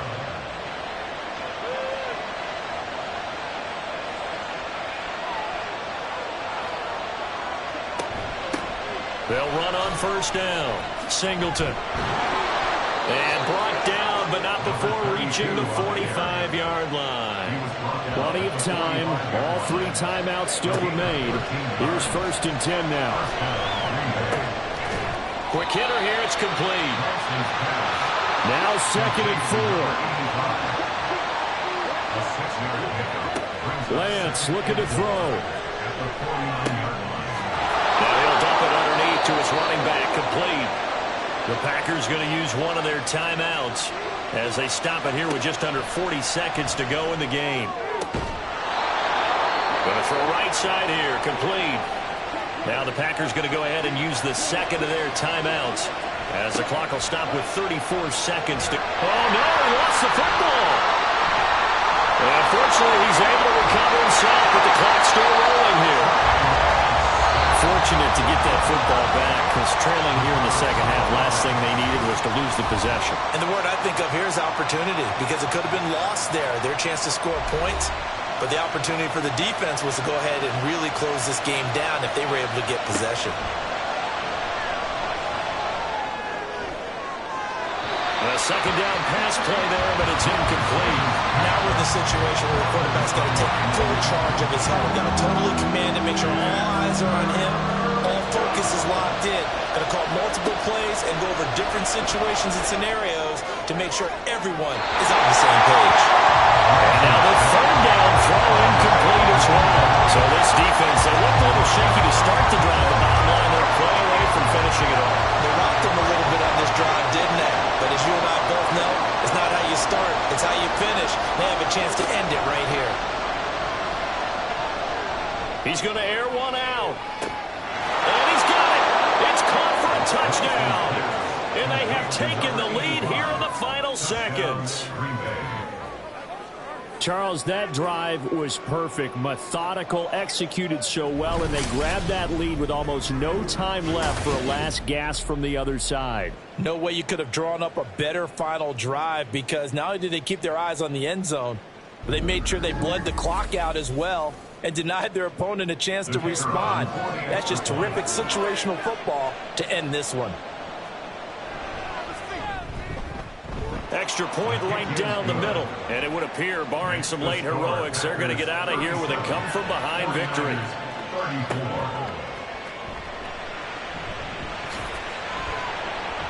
And he takes this near the 25. Just a little pass there. Call it the 26. The San Francisco offense ready to start their next drive.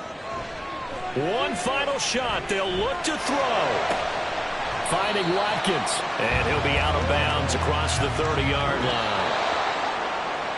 And a fun, close ball game comes to an end.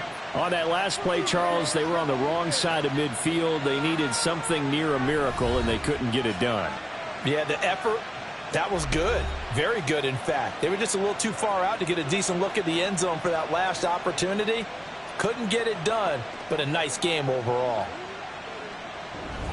So for the Packers, they improved to 5-3 as they approach the halfway point of this 17-game schedule. And they'll be able to enjoy this one through the bye week before they get back at it again. Meanwhile, for the Niners, the loss will drop them to 6-2 now on the year. And they'll try to get back on track next week as they head to Dallas to take on the Cowboys. So for our entire crew, alongside Charles Davis, I'm Brandon Gaudin. Thanks for watching, everybody. We'll see you next time.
You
It's Madden NFL 24 on EA Sports, where we'll see which conference reigns supreme today. It's the Saints and the Pats on Sunday night.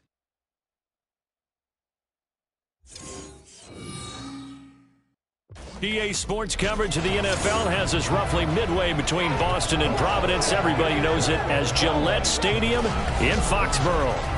Tonight we've got a great Sunday night matchup on tap, as it'll be the New Orleans Saints taking on the New England Patriots. With Charles Davis, I'm Brandon Gaudin. And Charles, we look at this Patriots team entering play. The losers their last time out, so they'll look to make amends here.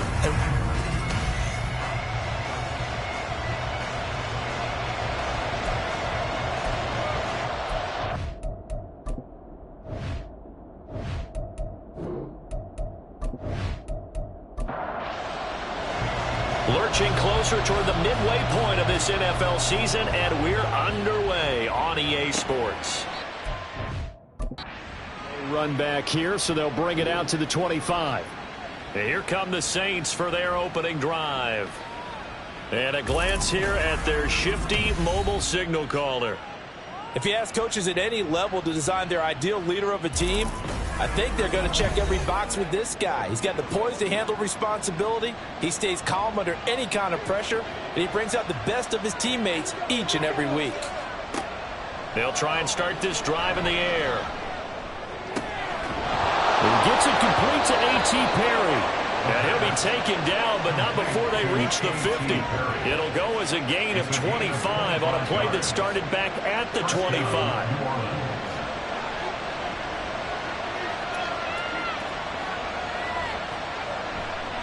Now a play fake here on first down. There's Chris Olave. And he goes down, but not before getting this inside the 25. 26 big yards on that one. It's another first down. Well, I think when they look at their offense, they think to themselves, weapons everywhere, and they want to move the ball around. They want to spread it to different people, but you absolutely know they want to get this man involved as well, and that's what they just did on that play.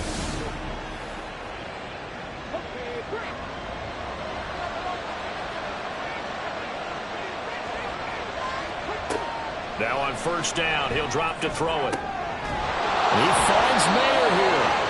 And he will be brought down at about the 6-yard line. And the gain here to the previous play, and it's better than 40 yards total. Boy, no problems getting down the field here on this opening drive. They've looked really sharp in the early going, and they've come up with some big plays already. Here's another that's going to set up first and goal. And that is, I think he caught it. He did, but they'll say out of bounds. It'll be incomplete. They come up here with another shot from the 6-yard line, and it's second and goal now. They'll stick with the passing game as he looks to throw. And he's got him. It's caught in the end zone. Touchdown, New Orleans. A.T. Perry hitting double digits with his 10th touchdown of the season. And the Saints put the night's first points on the board as they take the early lead. One of the keys to their long winning streak has been scoring first. An ideal drive right there, getting the first 6 points of the ball game. Do you go back to our meeting with the offensive coordinator? Remember what he told us? Absolutely. With some teams, I script to probe in the early part of the game. Other teams, I script to attack. They've been in attack mode for these ball games and continue that in this one. From a couple yards deep, he'll bring it out of the end zone. And only able to get this to the 19, so probably should have opted for the touchback. So here come the Patriots now to take over on offense. And a peek at the man under center. He has 5 full years in the league under his belt, now in year number 6.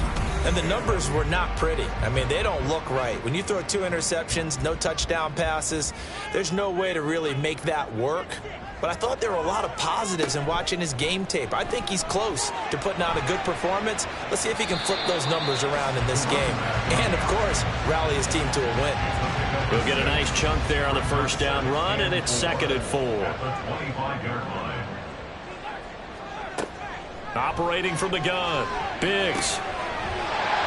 And a quick throw here, that's complete. 7 yards there and a first down. and 10 at the 32-yard line.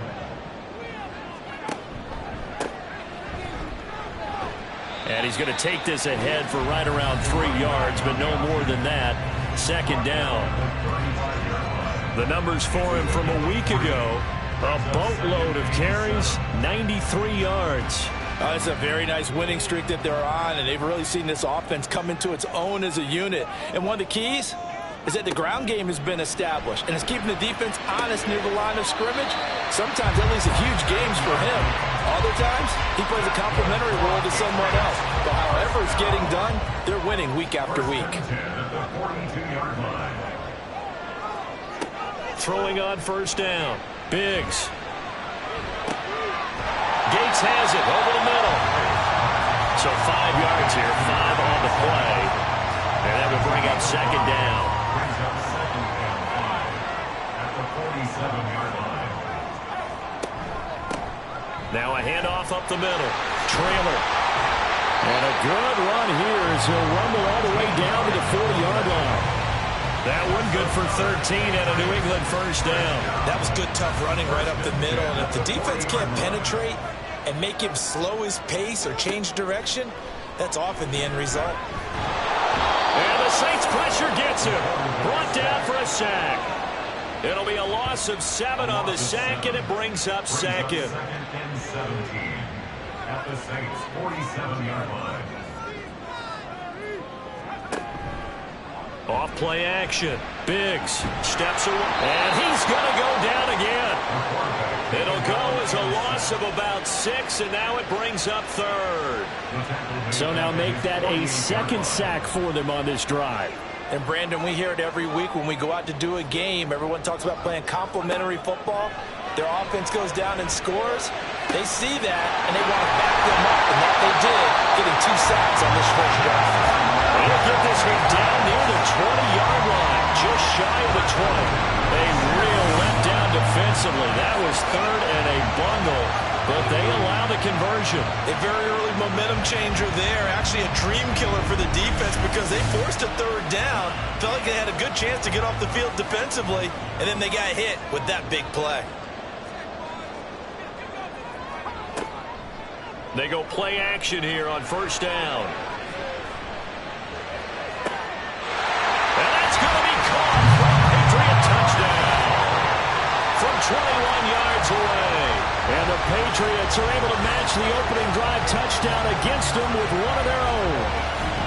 I do believe we came here to see a game, didn't we?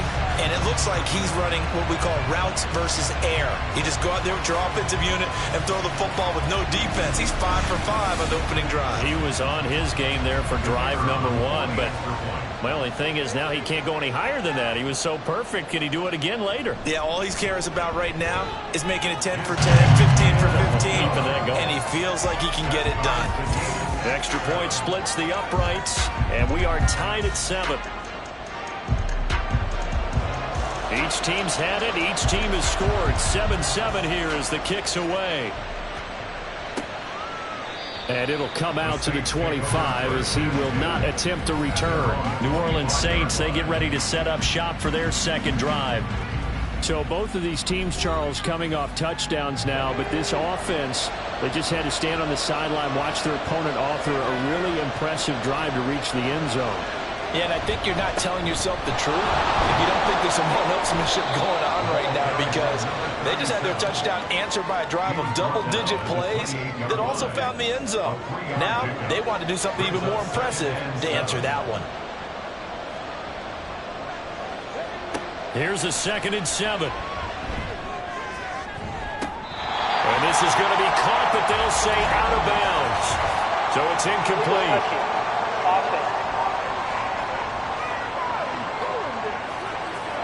Okay, so the penalty on the outside for illegal touching, and they'll have to come back and try it again. An incomplete pass on that last play, and that means they'll need to come up with something here on 3rd down. They'll drop to throw.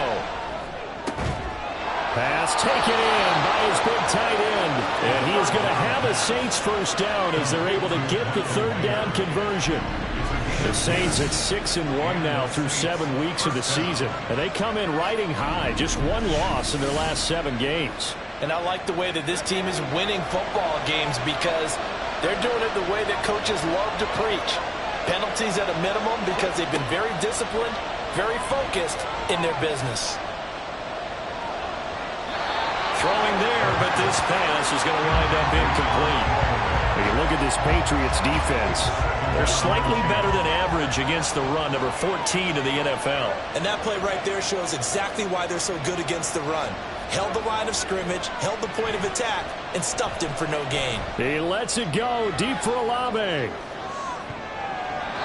he bats it away, and it falls down incomplete. He's got one touchdown pass already in this quarter, obviously looking for number 2, and definitely not playing the check down game. Back to throw again. And incomplete. He had nowhere to throw, so he just tossed it away. But that brings up 4th. And that's a good bounce back after giving up a touchdown on the opening drive. Just one first down permitted and then out. Obviously no loss of confidence with that defense, and now they get to turn it back to their offense. Call that a 45-yard punt, just 2 yards there on the return. And the Pats will be backed up deep to get the drive started as they take over 1st and 10.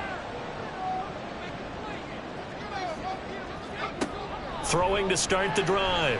Biggs throwing quickly there, but it's incomplete. Well, they've got man coverage on the outside, and my scouting report on these DBs tells me that they love to take matters in their own hands. They want man coverage, not zone, and there was good coverage there that forced the incompletion.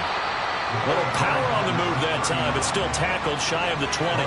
He'll get only 3 there, so it leaves him with a 3rd and 7 ahead. 3rd and 7. Back to throw. Biggs. Taken down.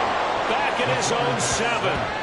Kayvon Thibodeau in there to get him, and on the season now, that is 9 sacks for him. They were in the top 5 in sacks in the league coming into this one. That's their 3rd one in this game. Obviously, pass rush has been a strength of this team all year long. And apparently they're not satisfied with top 5. They want to climb that ladder. Yeah, I think it goes back to their offseason. They decided to make it a priority, and it's working out. The Patriots send out their punter, as his first punt will come from inside his own end zone. Taking a couple yards shy of midfield. A very nice punt that time, but they get 11 back on the return. And the Saints will have a short field in front of them. They take over here, 1st and 10.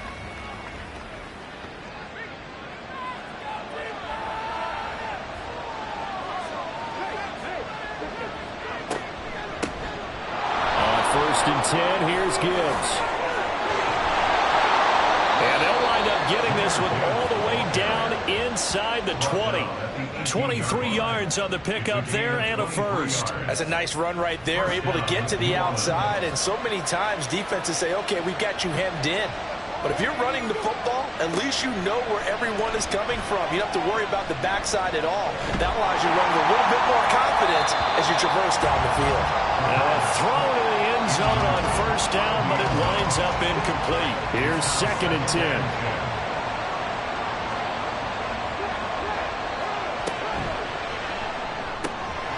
Completes it to Perry. Dances by him, and he'll be out of bounds about a half to a full yard shy of the 5. A.T. Perry. 1st and goal, New Orleans.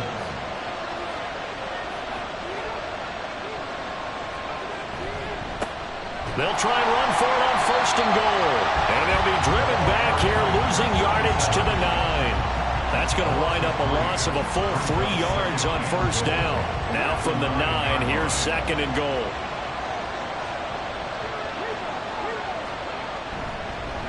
Straight ahead with Gibbs here. And he is into the end zone. Touchdown, New Orleans. Jahmyr Gibbs, his 5th rushing touchdown now on the year. And the Saints have taken the lead. Sometimes you get a 1st and goal and you're back near the 7, 8, 9 yard line, and you start thinking, maybe we'll run it here on 1st down to get half of what we need, so maybe we can have 2 or 3 shots at going for it from closer range. So this is a bonus right here. What a great run to work his way into the end zone. Here's Groupie for the PAT.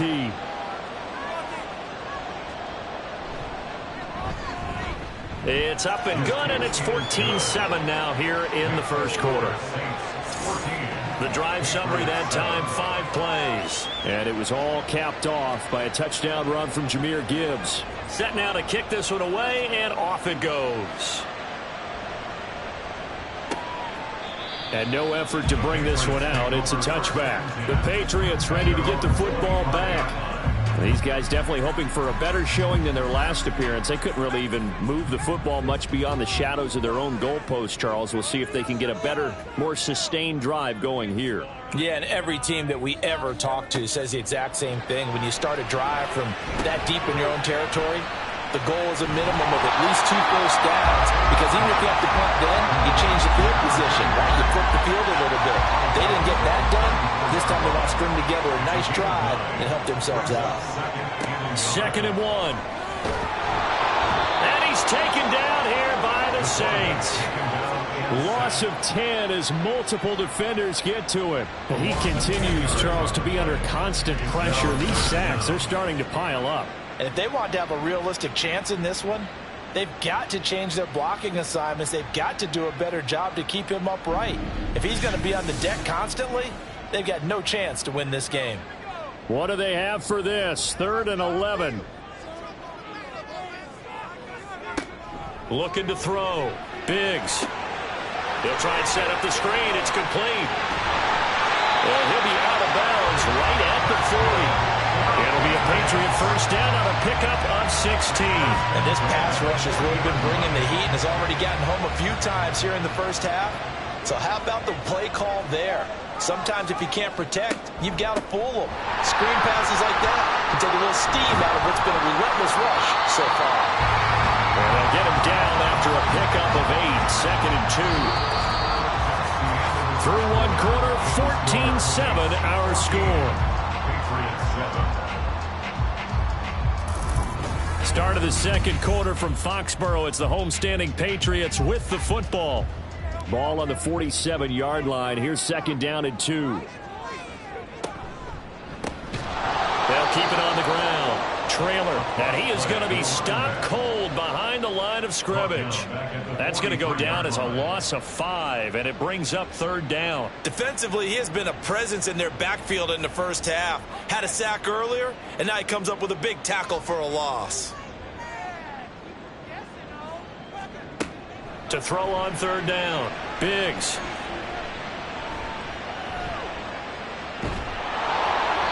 Oh, this will be incomplete. The rush gets home just as he was letting that go. That could have been worse. Instead, it's 4th down. The Patriots send out their punter as he'll punt it away for the 2nd time. 44 on his first punt, and this is a good kick as well. And the fair catch is taken at about the 13-yard line here. A 40-yard punt, no return. And the Saints will take over with a 1st and 10 deep in their own territory.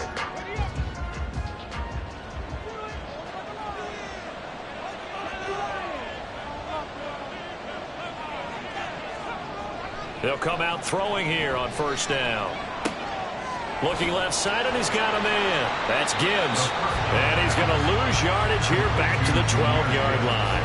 The completion, but they go in the wrong direction. A loss of yards, and now they're dealing with a 2nd and long.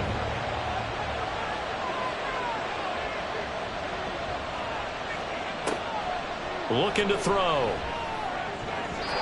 And he rifles one incomplete. That pass just a little bit off. It looked like maybe he tried to force it in there. Game speed, always different, no matter what you do in practice. Can't simulate it, right? So your decision-making, everything has to be a little bit quicker. Sometimes it can throw you off until you adjust. Down the left sideline. He may go. Touchdown, New Orleans. A.T. Perry with his 2nd touchdown here in this first half. And the Saints go up by 2 touchdowns. Well, if the plan is to come in here and go toe-to-toe with these guys, it certainly does not hurt if you hit them with a big shot along the way, too.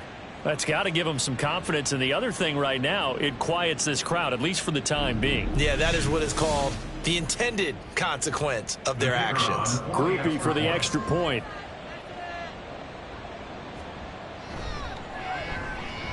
It's good, and it is now 21-7. The drive there only spanning 3 plays, and it ends with a touchdown for New Orleans. This fielded right at the goal line. And he'll be stopped right around where he would have been had he gone down to a knee, maybe a yard shy of there at the 24. New England trying to get to place on offense. Defense got the better of them last series, forcing a punt. See if they make a few changes in the game plan here and try to get points out of this drive. 1st and 10. And he is met in his tracks behind the line of scrimmage. 2 yards the loss, 2nd and 12. Yeah, another negative play in an early down situation. This one to start the drive. You're putting a lot of pressure on your quarterback to bail you out when you're in 2nd and long yardage. Now a nice throw here right side. He hauls it in. And they're going to get this beyond the 40 before he's taken down. That one a gain of 20 and a 1st down. And partner, they're locked in man coverage out left, and they end up running a crossing route. Rounded it a little bit more than a slant. He's just going to angle himself towards the right side of the field, and that's very difficult for a defender to shadow him across all that ground. On 1st down, trailer. And he's across the 45. It'll be 2nd down. Now, during that run, an injury here. We got one of those big blockers in some discomfort. We'll get a report when we return to Foxborough. From the 46-yard line, a 2nd down and 6. Off the play fake. Biggs. Now he'll dump it underneath to his running back, complete. And he'll be brought down at the 48-yard line. The offense on 3rd down tonight, they've hit 2 for 4 thus far. They're up against a 3rd and 1 situation. Up the middle they go. Trailer. And that one going nowhere from the start as he's met in the backfield and goes backwards. Not at all what they envisioned on 3rd down. 3 yards in the wrong direction. Just a simple run play there on 3rd and 1, but this D was up to the challenge and stopped them, bringing up 4th down. The Patriots send out their punter as he's on to kick it away. He's been a busy man here in this 1st half as he gets it away. Out onto the field comes New Orleans.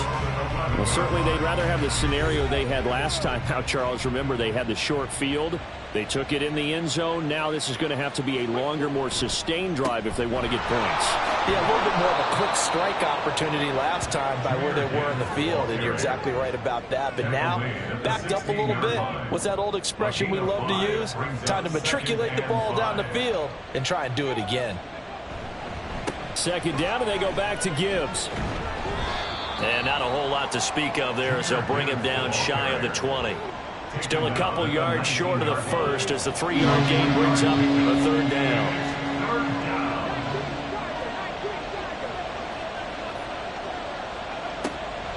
He'll look to throw.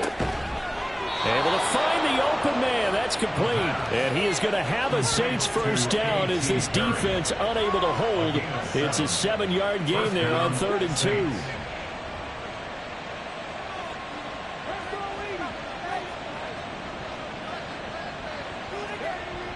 He'll drop to throw.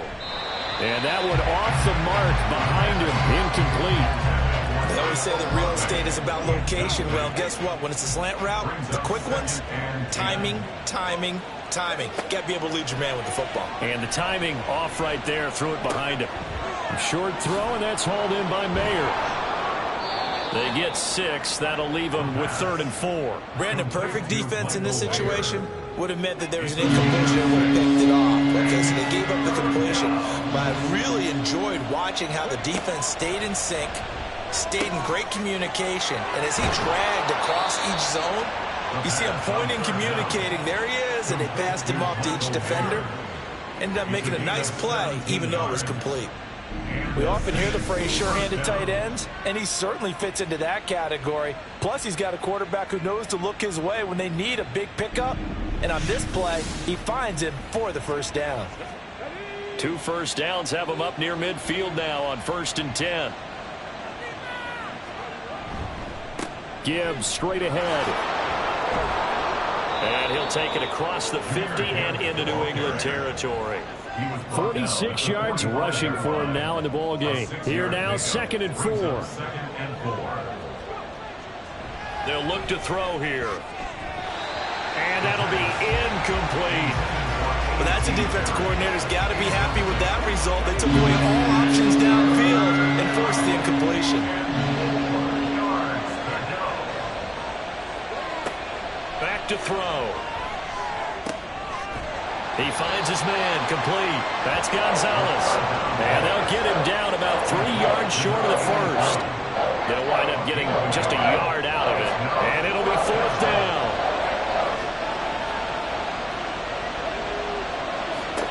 They'll look to throw.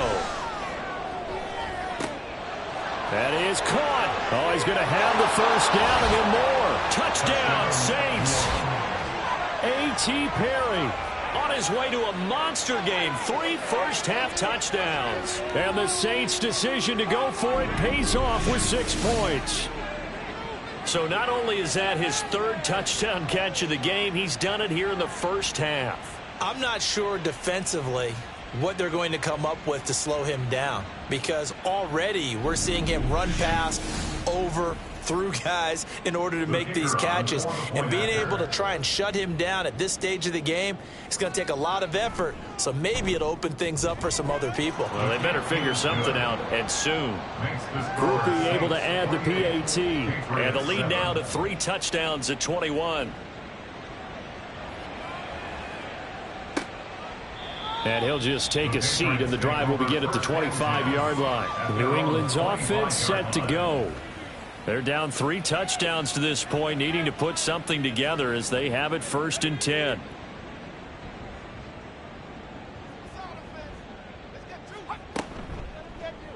The drive will start with an option going left. And up to the 35 before they're able to knock him down. 10 yards there to start the drive, and just enough by about the length of the football for a first down.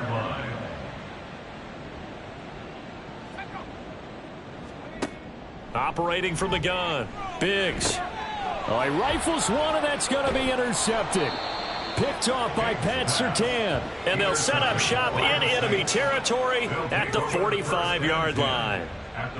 Boy, we've seen a lot of mistakes here in this first half, and another there on the interception. Yeah, they're certainly starting to pile up, aren't they? Because, let's face it, we expect a miscue here and there, but they're already down 3 scores and still giving the ball away.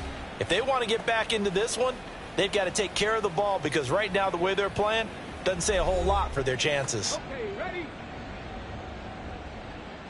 No score, team. Alert! Alert! I'm not lying. I'm not lying. On play action, they'll throw. It's incomplete. Took a shot, couldn't connect. That's tremendous field position that they were given following the turnover, but they've still got work to do to get to field goal range, and the coverage we're seeing isn't going to make it easy. And now a hook up downfield on 2nd down. Touchdown! A great play there. 45 yards. And the Saints continue to pull away here in this first half. And on that one, able to catch it, also able to have the wherewithal to take it in for the score. And how about the phases of a successful catch and a completion of a play? Look the ball in, secure the catch, and then, of course, the run after the catch that ends up in the end zone. The point after, good by Groupie. And the route is on here in this first half. Patriots 7.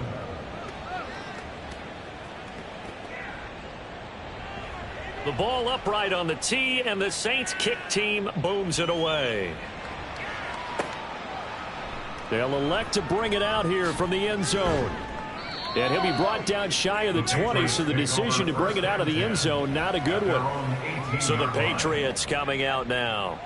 And we'll see if they can bounce back from that last drive, in particular if they can bounce back at the quarterback position, Charles, after throwing their first interception of the ball game. Yeah, and some guys, you know they're going to want to try and get a big play right away and take control back. Others, they're going to want to look to hit a couple shorter passes, get a little momentum back that way. But for the defense, that goal's not changing a bit. They want another pick. You're exactly right about that. In fact, you've got to watch them a little bit because in coverage, they may cut down their gaps a little bit, maybe their splits a little bit in order to try and get to the ball even faster. On first down, Biggs. Throwing left side, it's complete. And he's going to be out of bounds, but not before he takes it inside the 40. So in Saints territory now. Here's 1st and 10 at the 39-yard line. A throw there, but that's going to wind up incomplete. And a smart play there. He's probably saying, I wish I would have done that on the last drive instead of throwing the interception. On 2nd down, trailer. And now a pause. It looks like we have a Patriot injured on the play. We'll get a report when we return to Foxborough.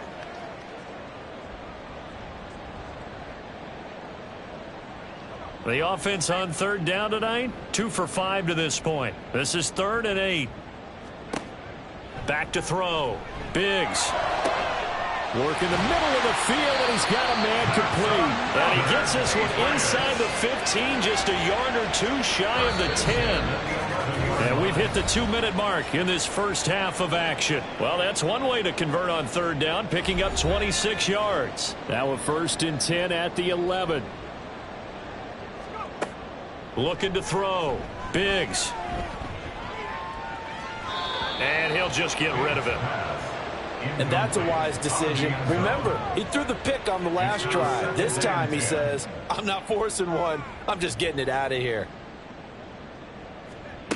To throw again. Biggs.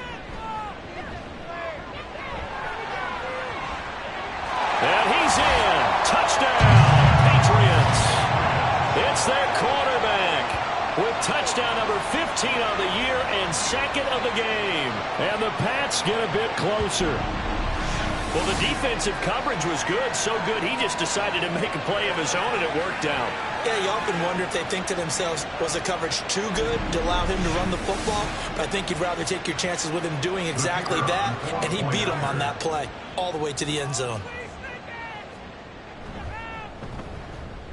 Point after, right down the middle. And that'll cut the lead back down to 21. The kickoff unit is out on the field, and they will send this one away. And this will not be returned. It's a touchback, and they'll begin at the 25. But Jahmyr Gibbs and the rest of the offense headed back out. He's been effective so far, over the 40-yard mark here in the 2nd quarter. Don't forget about those guys up front, though. They've been effective, too. The leverage game has been in their favor. They've been the ones who've been able to bend their knees, drop their hips, and get a little bit lower than the guys on the other side of the football. And they've moved them out of the way for the runner. Sometimes that's tough for those big fellas. Not an easy thing for them to do. They'll come up now 2nd and 4 from the 31. Now back to throw. Into the hands of Perry, complete. A 6-yard pass on back-to-back plays. Picks up the first. Creeping up on a minute to play in this first half. They'll look to throw here on 1st down. He completes it to Olave. A big play there just before halftime. And even 50 yards. I'll tell you what, this is not going to be a fun discussion at halftime for this defense. They've been absolutely taken advantage of in the first half. And here's another play for big yardage. So how about this for field position after the big play? Inside the 15 now as they come up on 1st and 10. That's Olave bringing in another one. And that's good for a gain of 6, and it'll be 2nd down. One of the selling points of the in route is against a quarterback a really nice sight line to his receiver and almost on a direct shot able to throw the ball into the middle of the field and have a great chance of success as they did on that play. 4 yards to go on 2nd down from the 7. Again, he'll drop to throw. Pushes past him. That play gets him 6 yards and sets them up with a 1st and goal. It's been all passing all the time on this drive. 5 for 5, and now 1st and goal. Feels like a case of until they stop us, we might as well keep running the offense that we like to run. Don't change up and do something different just because you think you need to. And everyone on their assignment defensively there as he'll be taken down behind the line. It's a loss of 1. Brings up 2nd and goal. So with 4 seconds to go in the half, here's the field goal unit onto the field. From the right hash at a bit of a tight angle. And the 10-year vet knocks it through the goalpost. So 3 points on the board, as easy a field goal as you're going to get, but I can see you shaking your head. I love that peripheral vision of yours, partner, because to me, if it's the 4th quarter and you're up 6, I get it. But now, even if you run and don't get in, you're still setting them up to go a long field, 98, 99-yard drive.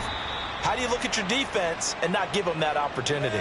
So we've come to halftime after a very one-sided beginning to this one. As we'll get you down the coast to Orlando for Jonathan Coachman at our EA Sports Halftime Report. Coach. Okay, Brandon, thanks very much. Welcome in, everyone, to our EA Sports Halftime Report. Let's get you caught up on what's going on around the NFL. We'll get our tour started out at Venerable Soldier Field in Chicago, where it was the Bears who pick up the victory at home. The Bears have made it official. They are Super Bowl contenders as they finish the first half with a sterling 7-1 record. Next, we head off to check out another game. And they were losers in their ball game as they were outplayed by the visiting New York Jets. The Browns continue to struggle as they finish off the first half of the year winless at 0-8. Finally, let's get to the country music capital of the world and see what's happening with the Titans at home in Nashville. And they were winners in their ball game over the visiting Buffalo Bills. The Titans are right up there near the top of the power rankings as they finish the first half with a 6-2 record. In the first half, it was the Alabama man, Jahmyr Gibbs, who had it cooking. He had a touchdown run that helped get his guys this halftime lead. This was an extremely one-sided first half. One team showed up ready to go. The other's been in a daze thus far, but there's still plenty of time left for this one to tighten up significantly. All right, Coach, thanks very much. Fine work as always as we welcome you back for quarter number 3. The Patriots trailing here, but they will have the football first as the third quarter is underway. And up to about the 26-yard line, just across the 25. Here comes the Patriots offensive unit. They'll have it first here to begin the third quarter. Well, they look up at the scoreboard facing that deficit. A 3-score game, Charles, but look, there's plenty of time to go here. The old football cliche that comes to my mind is you can't get it all back at once. They probably need something, though, out of this drive, at least 3 points. Are you trying to say that there's no 3-score drive on that play sheet for any of those coordinators? They just don't have it, right? You're trying to get it all back. You know you can't get it back in one drive, but maybe cut into it a little bit as you just suggested. Try and create a little bit of momentum, a little bit of a spark, and then maybe that'll carry over. 3rd down and 9. On 3rd down, Biggs. A quick throw there is incomplete. Just more frustration here offensively, and you can see it in their play and now in their body language. You know they were hoping to put a drive together to begin this third quarter, but it's just not clicking right now, and it's going to be a quick call to the punt team. That's pulled in at the 32. So a change of possession here on the punt. And the Saints will take over with a 1st down and 10. So here are the Saints to take over. They're working on a 4-game winning streak, and they lead this one as well right now as they start 1st and 10. Drive starts with a run from Gibbs. And that play is blown up, losing yardage back at the 35.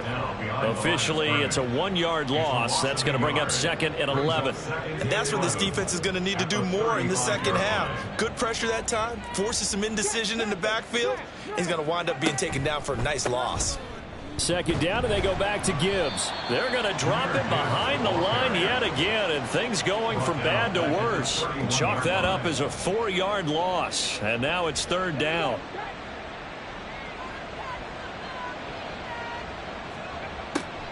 They'll set up a throw. He's going to float this one deep right side. And this is caught inside the 5. They're able to convert on third down, and that sets up a 1st and goal. That's how you put field position. What a play right there. That nearly went the distance. Credit this defense for not giving up. They get him down just short of the goal line, but the damage is done. It's going to be 1st and goal from an ideal position.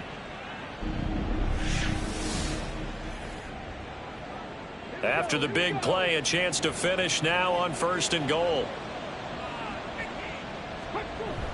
And they'll let the fullback try and take him home. And he is in for the score. Touchdown, New Orleans. A great effort there. His first touchdown on the year. And the Saints have opened the lead up to 30. Boy, another score. This lead gets even bigger. And, Charles, we haven't even hit the 4th quarter yet. Well, forget the deficit, right? They're really not going to cut into that a heck of a lot. But how can they get out of here with some dignity? Can they get a stop or two? Can they make a play on offense themselves? Anything to start to feel better about what's happened to them here in this one. Groupie able to add the PAT. And the lead grows even larger here in the 3rd quarter. And able to get this across the 20, but not much further as he's dropped it to 23-yard line. And now out come the Patriots. Well, we haven't exactly been treated to a nail-biter in this one, CD. And if they cannot score here, this one's pretty much all but over. Are you saying that you feel like people are starting to think about getting out of here and maybe beating the traffic in order to get home or to their final destination? Yeah, I don't think there's a whole lot of reason to hang around, especially if they can't score here. Yeah, you're right about that because it has been pretty clear who the better team has been in this one. And in a league that we talk about every game being a one-score game as we go into it, watching this blowout, let's just say it's been unusual.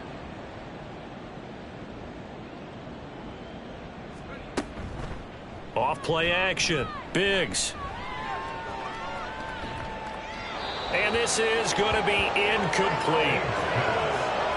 Nice call by the defense there on 3rd down. Just flood the field with extra defensive backs in their dime package. Nowhere to go with the football. Forces the incompletion. And on 4th down, on is the punt team sending this one away. Good open field tackling there. A 50-yard punt followed by just a 1-yard return. And they will take over 1st and 10. The New Orleans offense set to take over. This drive here beginning probably with a pair of motivated groups. Remember, the offense scored a touchdown on their last time out. Looking to repeat that in Charles's defense. They were very frustrated after giving up 6 the last time on the field. And frankly, it's just a battle of wills in a lot of ways because you know they're both motivated. They both game plan for this drive, and they both have specific outcomes in mind. To me, it just comes down to who can execute better and which side can step up and assert its will over the other. A big hitter to start the drive has him up near midfield here for 1st and 10. Back to throw here. Mayer there to bring it in. And able to break one tackle, but then quickly brought down. But a nice little gain. That's good. The completion there for 7 yards. And it's 2nd down. At the 46-yard line.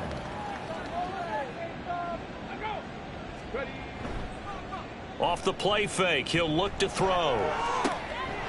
A short throw pulled in by Bellinger. He finds some open field here. He's going to go out of bounds, but he takes this one down just shy of the 20. The catch and run, good for 24 yards.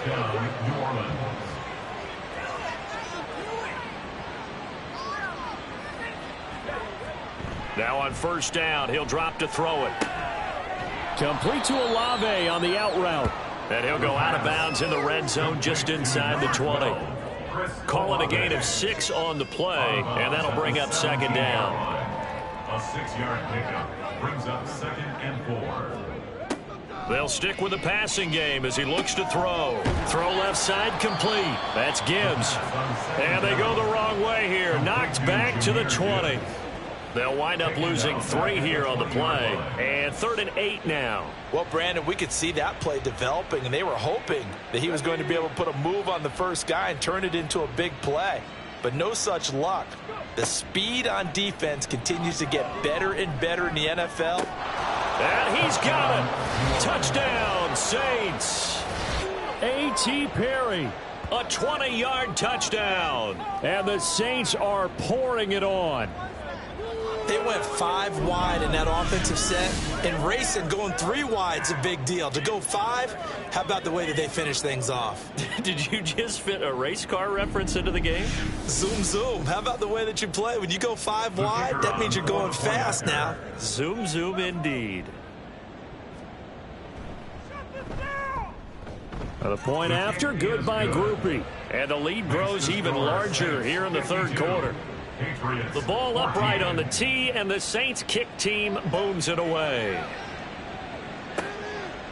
No run back here, down to a knee, and this drive will start at the 25. Now the Patriot offense set to take over again.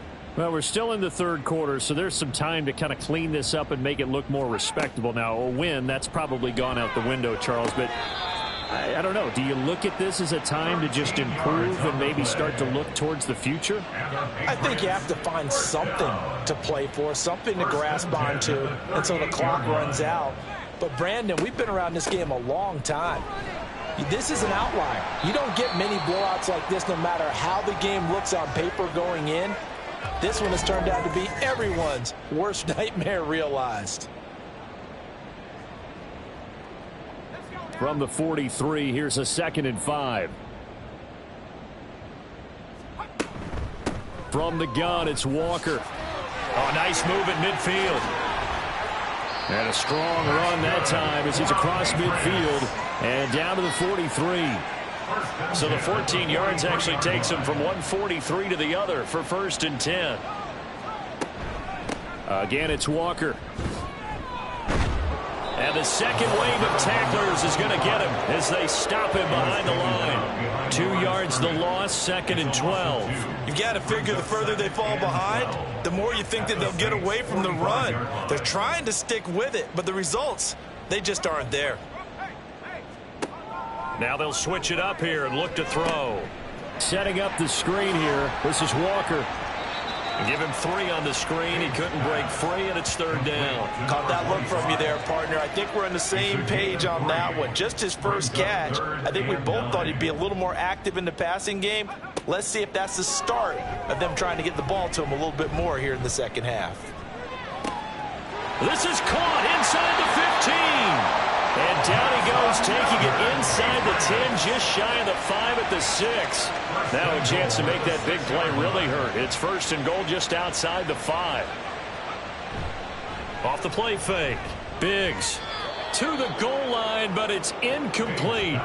I absolutely love that play call there. They just came off of a big play. They've got momentum in their direction, and they come back and take the shot at the end zone. Just unable to complete it, but I love their aggressiveness. And you feel like the defense, a sigh of relief, could have been back-to-back really big plays.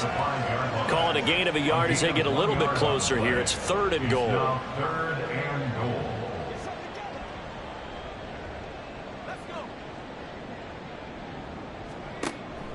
Back to throw. Biggs. And this is caught. Touchdown, Patriots. A great play there with his first career NFL touchdown. And the Patriots are able to at least get 1 score back. Well, down in this part of the field, CD, they'd love to get him the football, and right there, a little pitch and catch for the score. Yeah, and he's such a weapon when it's that close to the end zone, and they love being able to rely on him to make those kind of catches. Talk about trust, talk about confidence, and he produces. Extra point right down the middle. So they do get 1 score back, but still a long way to go here in the 3rd quarter.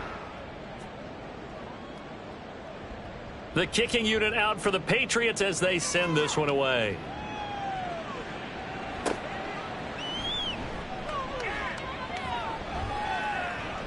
Oh, a good return up past the 30. Past midfield. Still going. 1 man to beat. And he will score. Touchdown, Saints.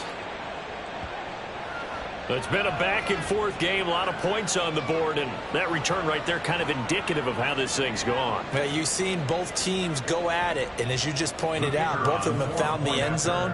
But just like in boxing, you know the blow that hurts the most? The one you didn't see coming, and that often is the case when it comes in special teams. Groupie able to add the PAT, and the lead grows even larger here in the third quarter.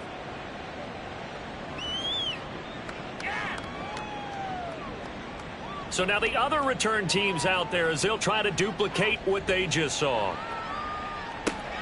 Taking it about the 1.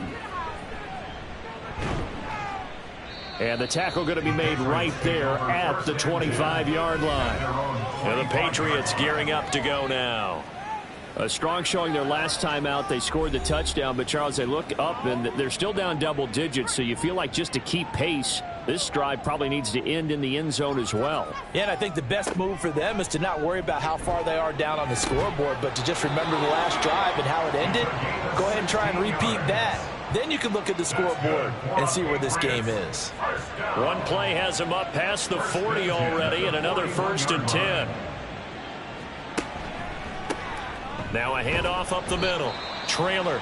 And not a whole lot of room to operate there on the first down run. He gets maybe 3. And hold on here, because on that last run, it looks like we have a player who was shaken up.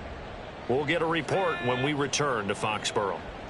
From the 44-yard line, here's 2nd down and 7. Up the middle, here's Walker. And he'll be brought down at the 48-yard line. That one a first down pickup of 8. 1st and 10 at the 48-yard line. Looking to throw. Biggs. Firing quickly here, and that's complete. And he's corralled, but not before getting it inside the 35. So they'll come up 1st and 10 now from the 33. 1st and 10 at the 33-yard line. Operating from the gun. Biggs. Quick hitter here, it's complete. Give him 9 there on the first down completion. To number 89. Just need a yard here, 2nd and 1. 2nd and 1 at the 25-yard line. Off play action. Biggs. Incomplete.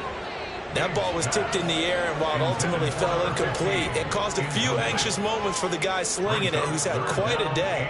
He knows how to get it into the end zone. He's throwing it really, really well, and maybe Lady Luck is on his side because he avoided his first interception of the contest. And now the 3rd down throw incomplete as well. They had enough yards for the first down, but a clutch hit right there defensively. Jars it free, no first down. They'll run for it. It's Walker. And he will have the first before he's brought down right on the chalk of the 20. I love those plays. 4th and 1. That's who wants it more, this time the offense. Yeah, there's a lot of hooting and hollering in there, right? A lot of contact and a lot of collisions as they try and find some space. Who's going to drop their hips, gain leverage, and move the other side backwards? We saw it there for the offense getting it done. Back now in Foxborough.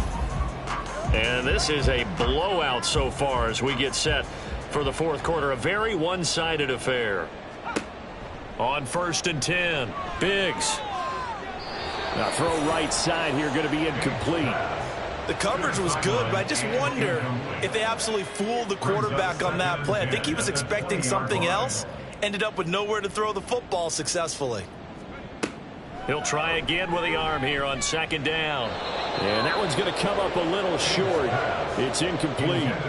This drive, which was going so smoothly, all of a sudden it's a little bit of a roadblock here with 2 straight incompletions. Yeah, apparently this defense has had enough. Apparently they're saying no more. We're making a stand right here, right now. But it is 3rd. And he'll take it into the end zone for a Patriot touchdown. Taking it in from the 20. And the Patriots get a small measure of revenge as they cut into this 4th quarter deficit. We see this a lot on 3rd and short yardage, especially down here in the red zone. They're going to sell out to stop the run, try and hold them to a field goal. But once the running back gets past the first wave, the resistance can evaporate after that. And he not only picks up the first, but he takes it all the way into the end zone. Extra point splits the uprights as they make the score just a slight bit more respectable here in the final quarter of play. This taken in right around the goal line. And able to take it past the 25 and up to the 28-yard line. And now a pause. It looks like we have a Patriot injured on the play. We'll get a report when we return to Foxborough. Getting set for their next drive, the New Orleans offense. And this one has gone pretty well to form. They've come in, had little problem thus far, and now they'll try to polish things off in the fourth. A short gain here, maybe a yard to the 29. Historically, this is such a tough, loud venue, but you can hear a pin drop right now. A lot of fans long gone, not used to seeing a lopsided score like this. And he'll take this to the 32, a gain of about 3. The offense on third down tonight, they've hit on 6 of their 8 tries. Very good. This will be 3rd and 6. From the shotgun, he'll look to throw. This one taken in by Olave. And he won't quite make it. He needed 6. He got about 5. 4th down. Receivers love having the reputation of being go-to guys on third down. And he was fighting like he really wanted to have that reputation, didn't he? I mean, he came very close to making that a first down. Broke the 1 tackle, but couldn't spring himself free.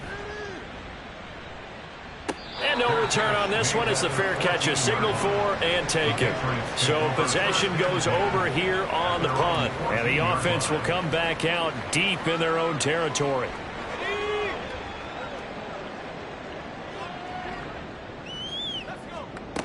Throwing to start the drive. Biggs. And that is incomplete. Now a 2nd and 10. Operating from the gun. Biggs. And he comes back with 1 complete. And brought down, but not before reaching the 25. With that catch, he goes over 100 yards receiving on the night. Throwing on first down. Biggs. Looking middle, and it's incomplete. I think the defenders have to feel pretty good. Even though the ball was tipped in the air and could have become a big play for the offense, they actually won one because the guy flinging it today, he's having quite the performance. A couple of touchdown passes, almost threw his first interception. And the Saints pressure gets him. Brought down for a sack.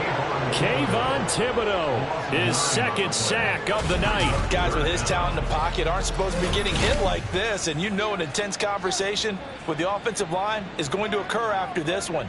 Might not be from him, but the offensive line coach will have plenty to say about this game. 3rd and 19.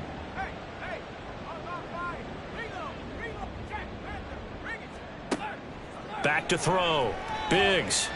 Nowhere to go here. He lost the football. Oh, one of the linebackers has got it. And they'll stop him at the 1-yard line, but small consolation there following the turnover. And I don't know that that fumble is going to matter a whole lot. You look at the deficit here in the 4th.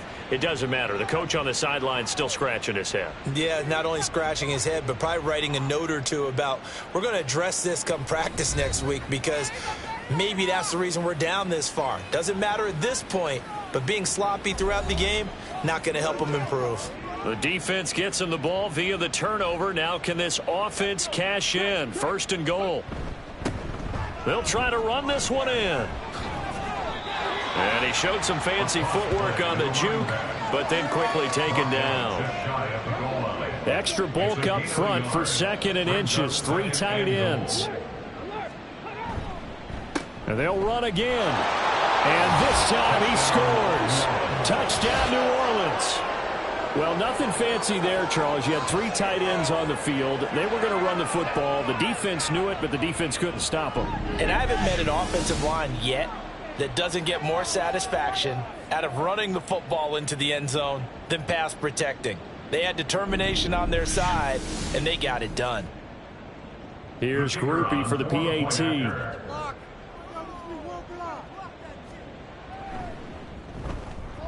And this one was over a while ago as they just add on to their big lead. They had the short field, and they made quick work of it. Just 2 plays to get into the end zone.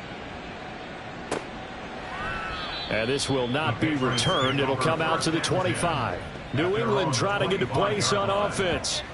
Well, I think that the folks here had hoped that maybe this home atmosphere would carry their guys to a surprise victory, but it does not appear that that's going to be the case. There's too much to handle on the other side in this one. Throwing on first down, but this one winds up to be incomplete. Well, they certainly did a nice job there, picking him up out of the backfield and then running stride for stride with him. That's good coverage, and it led to an incompletion. And 2nd and 10, he'll look to throw again. This ball tipped, and it's going to be incomplete. Fortunate maybe to get that back. It's 3rd down. Brings up 3rd down and 10. Looking to throw. Biggs. He's got his target. That's complete. And they work this well upfield across the 45. A good pickup there at 22. First down. 1st and 10 at the 47-yard line. Back to throw again. This one goes underneath to Walker. And he'll be brought down just shy of midfield at the 49-yard line. Only able to gain a couple there, and it's 2nd down. At their 49-yard line. They'll look to throw again. And he works his way past the line of scrimmage and then slides to a halt. He'll end up getting 5 out of that, but now they're looking at 3rd down.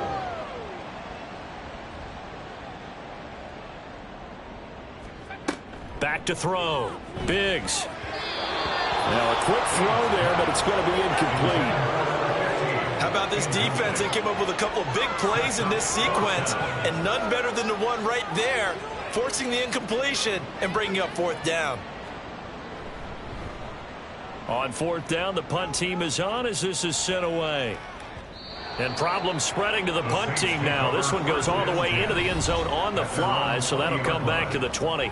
Now the Saints, they trot their offense out here.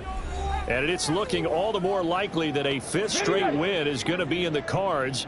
They'll try to run some time here with a 1st and 10. And they start things off with a carry by Gibbs here. And he's going to get this one across the 30-yard line. A gain of 11 to kick off the drive, and it's a quick 1st down. Well, we're beyond the tone setting right now. This guy's been the bell cow all day, and they'll continue to rely on him to move the chains, drain the clock, and lead his team. Going back to Gibbs on 1st down. And he gets this to the 35. Good for a gain of 5. Consecutive positive runs for him on the last 2 snaps. He certainly appears to be trying to put the offense on his back and just move them down the field when his number is called. The way he's running it, I keep going back to him. On 2nd down, here's Gibbs. And he's dropped just before the line to gain. 4-yard pickup leaves him with 3rd and 1. The 40-yard line. It's a gain of 4, and it's 3rd down.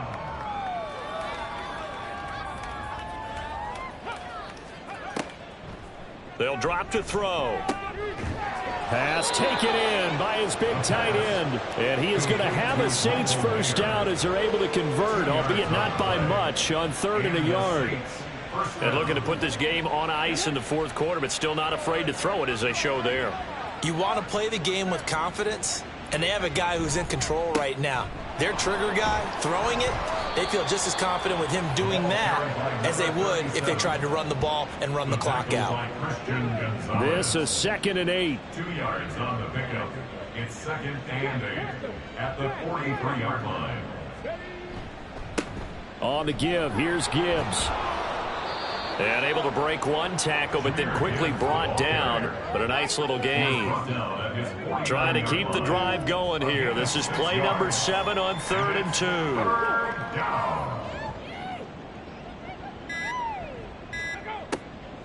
Back to throw. Able to find the open man. That's complete. And he's got another first down as the tackle's going to be made at the Patriots' 41-yard line. Give him 10 yards there as this offense is on a roll. This drive continues to plunge forward. There's a beautiful throw there, and he's been sensational the entire game, moving it around, spreading it, hitting the right guys. And look, under normal situations, partner, I would expect him to come out of the game now. They've got it in hand. But you and I have been around this league a long time, and every time we ask head coaches about it, hey, why don't you take your quarterback out when the game's in hand? They just kind of give us that look like that's what he's paid to do. So it's a very unusual situation. I'd want him out. They tend to leave him in. And that one opened up for him well as he'll take this down to the 26-yard line. 15 more there, and they're on a roll. It's another first down.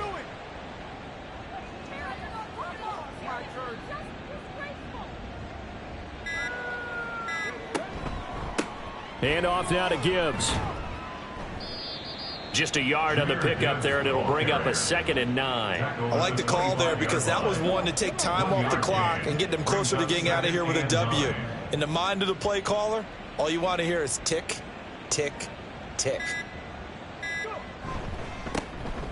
On 2nd down, they'll run it here. And it's been like this all night long. Nowhere to run as they stop it behind the line. They wind up losing a couple there, so they go behind the original line of scrimmage, and now 3rd and 11 coming up.